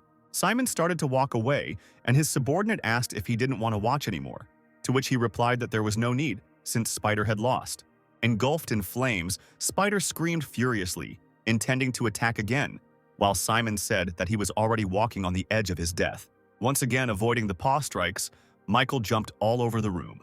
The spider, in furious desperation, beat its paws in all directions, unsuccessfully trying to hit the guy, but only hitting the columns that stood there. Michael ran up one of the broken columns and kicked it using his fire powers. The column accelerated to incredible speed and flew straight into the spider's huge body. Sweating profusely, Spider asked the guy if he really thought he could kill him like that. Michael grinned and prepared to send another column flying, saying that it wasn't that easy for him to do so. The spider let out a confused cry when the next column, which was already the decisive one, flew into him. The next moment, when everything became quiet, something fell from above onto the floor, killing Spider. Michael asked the newly arrived native if he couldn't wait any longer. He replied that he couldn't wait to fight him. Then he apologized for taking his kill. Why waste resources in vain? Michael replied that it was okay because he could take it, to which Simon smirked and replied that the guy was quite confident. Michael said that it should be taken into account that he found it within the allotted time. Taking off his cloak, revealing his pumped-up body, Simon said that he didn't want to fight the guy in the command room. He said that he couldn't win anyway, he would die, but he was still curious about the purpose of his coming here. Michael, looking at the notification about the enemy, who was B rank and had the abilities of agility and swiftness, asked him why he needed to know this, and mentally called the evolutionary tree. The evolution tree reported that she sensed a large amount of energy from the enemy, which had almost reached A rank, but their remaining evolution points could not allow the guy to ascend. But the remaining fragments were enough to improve his abilities. Simon, stretching his shoulders, said that first the guy found Thorn's sister, and after him he thinks that this is not a coincidence. Does he really know about the number of natives? Michael answered him that he has nothing to say. Tree mentally asked the guy what ability he wanted to improve and started listing the options. She said that he could improve the contact ability. It uses most fragments, but does not work on zombies. Fire and shadow rupture require less, but will not help much. The best ability is devouring, each time a new effect is added, but the effect is unknown, which makes it risky. Tree asked the guy what to improve, to which the guy told her to activate swiftness. Simon exclaimed that since the boy was silent, he should take his secret to hell, and he rushed straight at him. Michael told the tree to activate the shadow rift and improve the ability to devour. They must absorb this native. Simon threw a punch, but Michael managed to avoid it by jumping up. But the zombie didn't stop there and again aimed his fist at the guy, and he thought that he wouldn't have time to dodge. Then Michael swung his leg to somehow meet the blow. Michael somersaulted in the air and landed far away from his opponent, who noticed that the guy was very agile. Absorbing green energy for self-healing, the guy thought that this native had both speed and strength exceeding those he had already encountered. Michael asked the tree about the result, to which she replied that the improvement was successful. The ability to devour has added a new effect, Fusion Level 1, which can use 100 fragments to randomly fuse and turn into a Level 1 ability. When fusion, only one ability can be used at a time. When fusion is repeated, the previous ability will be overwritten. Increasing the level also gets this effect. Gritting his teeth, Michael replied that it all depended on chance. Simon, noticing that the guy had not started attacking him, went on the attack himself, and the guy, getting to his feet, thought that he had 390 fragments left, which meant they could be fused 3 times. While dodging the blows, he thought that if he were to fuse the ability of the lowest rank, then it would not be worth raising it. Then it would be better to raise the ability that he already had now. Continuing to fight, the boy frantically thought about what to do. Simon stood up and kicked, shouting at the boy to fight and not disappoint him. And then, in the place where they had been fighting, there was an explosion of energy. Michael jumped back, saying that the risk was enormous, but there was no escape. And then he commanded the tree to carry out the rafting. Dravo immediately began to carry out the order, and the skill icon lit up in her hands. Simon pushed forward again, asking the boy if he was crazy enough to talk to himself. Michael raised his hand forward, using his mind power, and he told the tree that he was leaving the fusion to her. Under the influence of the guy's power, the stones rose from the ground and flew straight towards the enemy, and a notification appeared that a D rank skill had been acquired. Simon smashed the rocks that were flying at him with sharp blows. Michael told the tree to continue, because the D rank would not help them. The native sent the stones that were flying at him back, exclaiming for the guy to use his true power. The F rank berserk skill was obtained. Commanding the tree to continue, Michael blew up the rocks that were flying at it. A notification appeared that the D rank skill metal body had been acquired. Michael again commanded to continue. Anya, who was still sitting in the room with the other girls, said that she was wondering how Michael was doing, to which Sylvia replied that she felt a clash of two strong energies. She said that they can't interfere with this battle, so all that's left is to believe in Michael. Anya exclaimed that she believes in him too. Meanwhile, something flew into the prison wall, making its way out. Going outside, Simon said that he eventually destroyed the place, but there was no choice. He could rebuild it later. The tree told the boy that they didn't have enough fragments. She couldn't take any more. They had to prioritize and come up with an escape plan. Noticing Anya and Sylvia looking at him, he said that he couldn't, because Sylvia and Anya were trapped here. It would be difficult to leave. And their goal here is to absorb the native, speed up evolution, and allow it to restore memory. Tearing off his tattered jacket, Michael told the tree that she had said she believed in him, to which she hesitantly agreed. Simon screamed that he was bored. The guy disappointed him.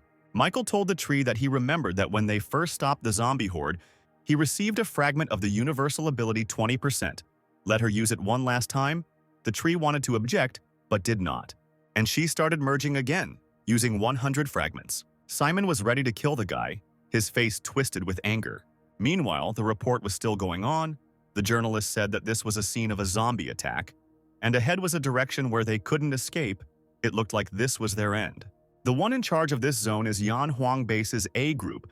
They have destroyed the last zombies. Now they will go to the remaining 3. The soldiers shouted, congratulating the leader, and someone wondered why the zombies stopped after running here. Was there any connection with this dragon article? The other one replied that he shouldn't think about such things. They simply couldn't run anymore. It had nothing to do with anything. He said that he'd better go and report to the captain that Group A had completed the mission. Sylvester, still in the tent, took the call. Turning to the other commanders, he said that Group A had completed the pursuit mission. Groups C and D would also finish soon, and the commanders expressed their joy. However, Sylvester reported that Team B, Winston's team, had not completed their mission, and Winston asked if they were in trouble and needed reinforcements. Sylvester replied that apparently their team had not encountered any obstacles but had stopped halfway. But he had already sent people to check, so there would be no problem. Now it was their turn. They would go to the zombie nest and destroy it to claim victory. The zombies moved forward in a crowd, making growling sounds. Austin asked Megan if she thought it was weird and there was some kind of problem, to which she replied that she thought so. These zombies don't have any aspirations. When they stop too. They don't seem to have a goal. The guy asked her if she really thought they were luring them somewhere on purpose, to which she replied that it was just her assumption because everything was going too smoothly. She had gone through the horde herself, but now she was feeling a little, and she told the guy to gather a team and return to the base for the commander, and she would be here. Suddenly, a voice came from behind them, saying that as expected of an elite team, they were keeping their ears open, but they better obey orders and do what they needed to do. After all, apart from them, all the other teams completed their task perfectly. There was only one step left for the zombies, and their king would be reborn. The zombie commander stood on the dragon's huge head, watching everything that was happening. The zombie standing behind Megan and Austin said that it wasn't their mission to begin with, but it was because that stupid deer got away. But there was no choice. The girl asked her if she was a zombie, to which she only said that she needed to be forced to pay him compensation for this. Michael continued to fight with Simon and punched him in the jaw. From such a blow, Simon flew back several meters. As it turns out, Michael has acquired the skill Flaw Analysis. The number of visible flaws increases, and hitting him will reduce the time it takes for them to appear. Since Michael had hit a vulnerable spot, he was given a new insight into what was in the enemy's side. Even more angry, Simon exclaimed that the guy had managed to hit him once, but now he was too crazy. He screamed that he would make him beg for mercy and cry with fear, and he moved forward again. With a bright flash, he struck the ground. Michael quickly ran out of this bright cloud of dust. The native, throwing a stone at him, asked him why he was running away, while he himself was showing off here. Michael stared in surprise at the rock flying towards him. Turning around, he swung his hand with the dagger, cutting through the stone. And Michael once again launched the rock fragments at the enemy using the fire skill. Simon met the stones flying at him with his fists and asked how he dared to dodge and use tricks to attack him. The next moment, Michael found himself behind the native. Simon waved his hand, but Michael managed to dodge. Bending down, the native asked the guy if he really wanted to attack him in a mean way. Michael exclaimed that after extreme twisting of the limbs, the retro would lose all protection. He said it was at its weakest point now, and he struck there. Simon made a dull sound and began spitting out blood from the impact. He suddenly raised his hands up to hit the guy and shouted curses. Michael met his blow with his hands, causing his legs to start to break through the ground. Michael noticed new vulnerable spots on the native's shoulder and arm. With 2 sharp blows, he struck these 2 points. Simon flashed back in a bright flash, raising a cloud of dust. Anya exclaimed joyfully that Michael had won. Sylvia noticed that the enemy's aura did not weaken, but grew even stronger. Michael frowned and turned to Simon, telling him to stop. These attacks couldn't hurt him. The native noticed that the guy saw right through him. Apparently, he played poorly. Then, it was time to start a real fight. The tree warned the guy, telling him to be careful. The enemy's energy had become much stronger, to which the guy agreed, saying that he had become stronger.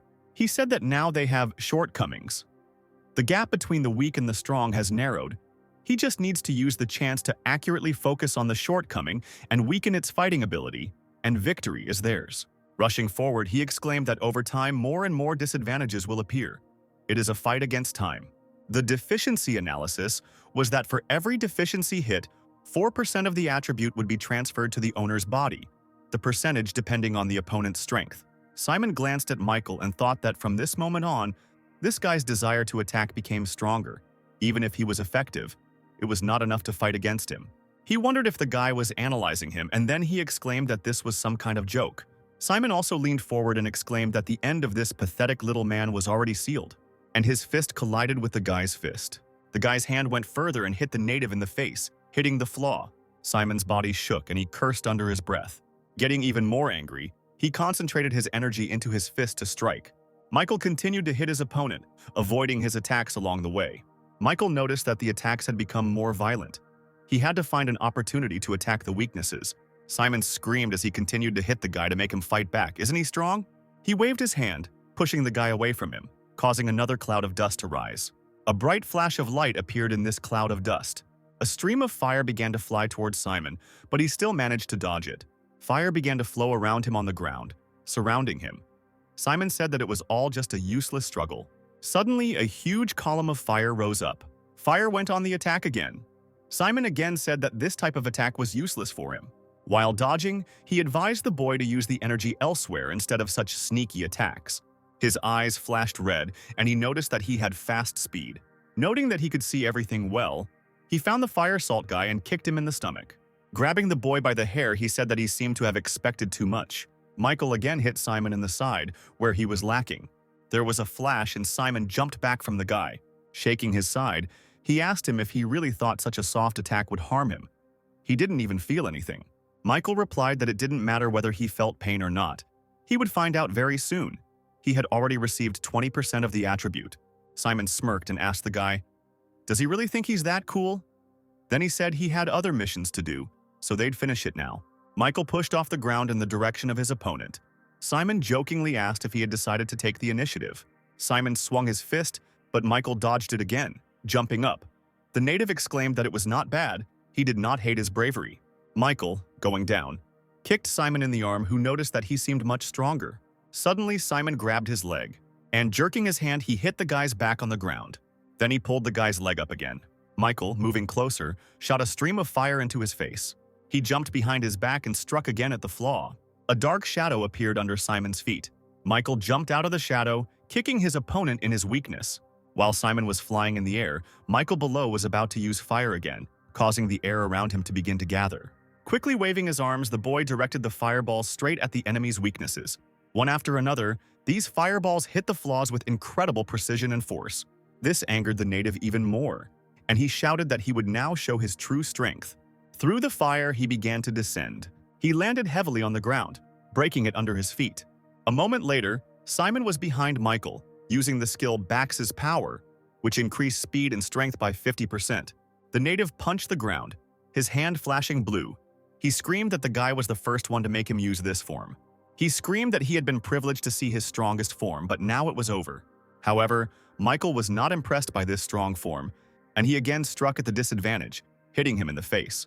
The guy exclaimed that it was weak, and his opponent moved back several meters from the blow. In a fit of rage, Simon rushed forward again, screaming at the guy to shut his fucking mouth. With quick leaps that broke the ground, he made his way forward. As they exchanged blows, Simon shouted that despite all his tricks, he, a D rank, was still no match for him. He had no chance of winning. Michael's eyes flashed blue as he raised his hand, telling the native to shut up. He hit him in the head with his elbow, slamming his face into the ground and hitting him again in the flaw. Simon's body was engulfed in a green glow as he began to rise from the ground, screaming loudly. Michael shuddered, thinking that he had no idea that a native could have so much energy. The part of the ground Michael was standing on was blown up by Simon, the tree warning the boy that his opponent had a berserker. A huge wave rose. A piece of land rushed towards it. Michael thought that he had 52% of his attribute. The native had no chance to defeat him. He would do everything to destroy him. While Michael was unaware, a dark silhouette appeared in the water. Simon swung his hand, cutting through the water and hitting the guy again. So they rushed around the battlefield, but Simon still couldn't hit his opponent. Anya and Sylvia excitedly called Michael's name. Suddenly, a bright column of light burst out of the water. An exhausted Simon flew up, wondering what he had done wrong, why he had lost. As he fell to the ground, all he could think about was why he couldn't kill the D-rank ant. Michael, while the water was dripping on him, stepped out of the wave. Looking at the guy, Simon wondered if he was even human. Then he asked why the D-rank was even talking about fighting him, whether he knew that he was doomed to defeat from the very beginning. Coming closer, Michael replied that he just wanted to win his own bet. Then Simon, leaning his hands on the ground, got him drunk about why he was so stubbornly trying to beat him. Don't weaklings want to run away first? Looking down, the guy replied that running away wouldn't solve anything, and his body was a resource he needed. Then the native asked if he was from Skynet. The guy replied that they were also one of his goals, to which the native suggested that the guy join them. Simon raised his head and frantically began to explain, saying that they were also fighting against Skynet. Their king would soon awaken, and he would definitely be there when he joined, and that way they would win. Michael asked if the natives really have a leader. The native continued by saying that they are just pawns of the king. When he awakens, the whole world will lie at his feet, and the king is almost awakened. He said that when the guy joins his team, they will destroy Skynet, but noticing the guy's look, he immediately corrected himself, saying that the guy will, and it is he who will join him. Placing his hand on the native's head, Michael said that he was certainly right in some parts, but he was not a very good actor. Was this really the face one should make before dying? The boy started to use the ability to devour. Simon screamed for him to stop. He screamed that if he killed him, they would find him, and they would still take over this world and he would die. But Michael didn't stop when the native extended his hands to him. The guy said that he had already seen the world that he had been talking about for more than 20 years, so he would not allow this to happen again. The native's gaze became clouded, and the guy said that whether the catastrophe was connected with Skynet or not, they all had to be dead. Finally, only the crystal remained from Simon. The guy received 20,000 points, and the crystal that has an energy source that has absorbed the native type at the moment. Now the tree of evolution has come into play. Blue sparks began to swirl around the boy's body, and the destruction of his genes began. Gene recombination began, causing Michael to scream hysterically. Sylvia asked worriedly what had happened.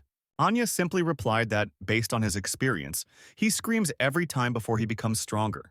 After some time, the crystal was completely absorbed. The new attribute was updated. The zombie in the command room said that he didn't expect Simon to lose, and that he should quickly escape.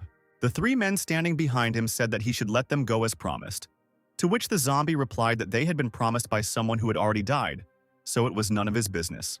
But then the blade of a weapon flashed before his face. It was number 21 who told the demon that he had hated him for a long time, number 41, who was also there, talking to Anya. She told number 21 to leave quickly. It looks like Miss Anya is in trouble. After some time, all the guys went outside and met Michael, Sylvia, and Anya there. Samantha asked the guy what happened, to which he replied that his friend was in danger and needed to go there, so he would send her back to meet her grandmother. The girl replied that he needed to leave quickly, and that he didn't have to worry about her. She could come back herself. One of the hostages told the guy to really go do his business. He can't believe that he managed to save them. And then he told his daughter that the zombies on the island were already killed. After meeting with her grandmother, she should go to the shelter. The guy agreed with this, saying that it was better for her to do so. Feeling sad, the girl asked Michael if they would meet again. The guy told her that they would definitely see each other. Climbing onto Goldie's back, he and everyone else said goodbye to them. With a couple of wing beats, Goldie rose from the ground. Michael frowned as he thought about how Megan and the others weren't in the shelter. Where did they go and what was going on? He asked the tree if she remembered anything, if any of it was connected to the natives, to which she replied that the memory was gradually returning, and they were indeed connected to the evolutionary tree. Michael asked if she meant herself by the evolutionary tree, and then he exclaimed that the native obeys the orders of the king they mentioned. The tree replied that she had no exact information in her memory, but everything pointed to an evolutionary tree. Michael said that if the mysterious man Skynet was reborn, then there might be another tree. Everything is getting more complicated, but there is no time to think. First, he must save them. Meanwhile, Megan and the others fought the monsters. Megan asked what was going on, if zombies had infiltrated their inner sanctum. The zombie replied that everything was so, she thought they would be easy to defeat. Megan warned her comrades that these zombies were unusual. She told Austin to quickly check on Commander Winston and request backup since he had the highest speed. The guy asked how they got here then, to which she replied that they would hold them off while he ran away. And she told Aaron to listen to her instructions. They would attack in pairs. The girl commanded that the operation had begun, and the zombies looked around in confusion. The next moment, trees that had been torn out by their roots headed towards her. However, another zombie appeared in front of her and cut down those trees.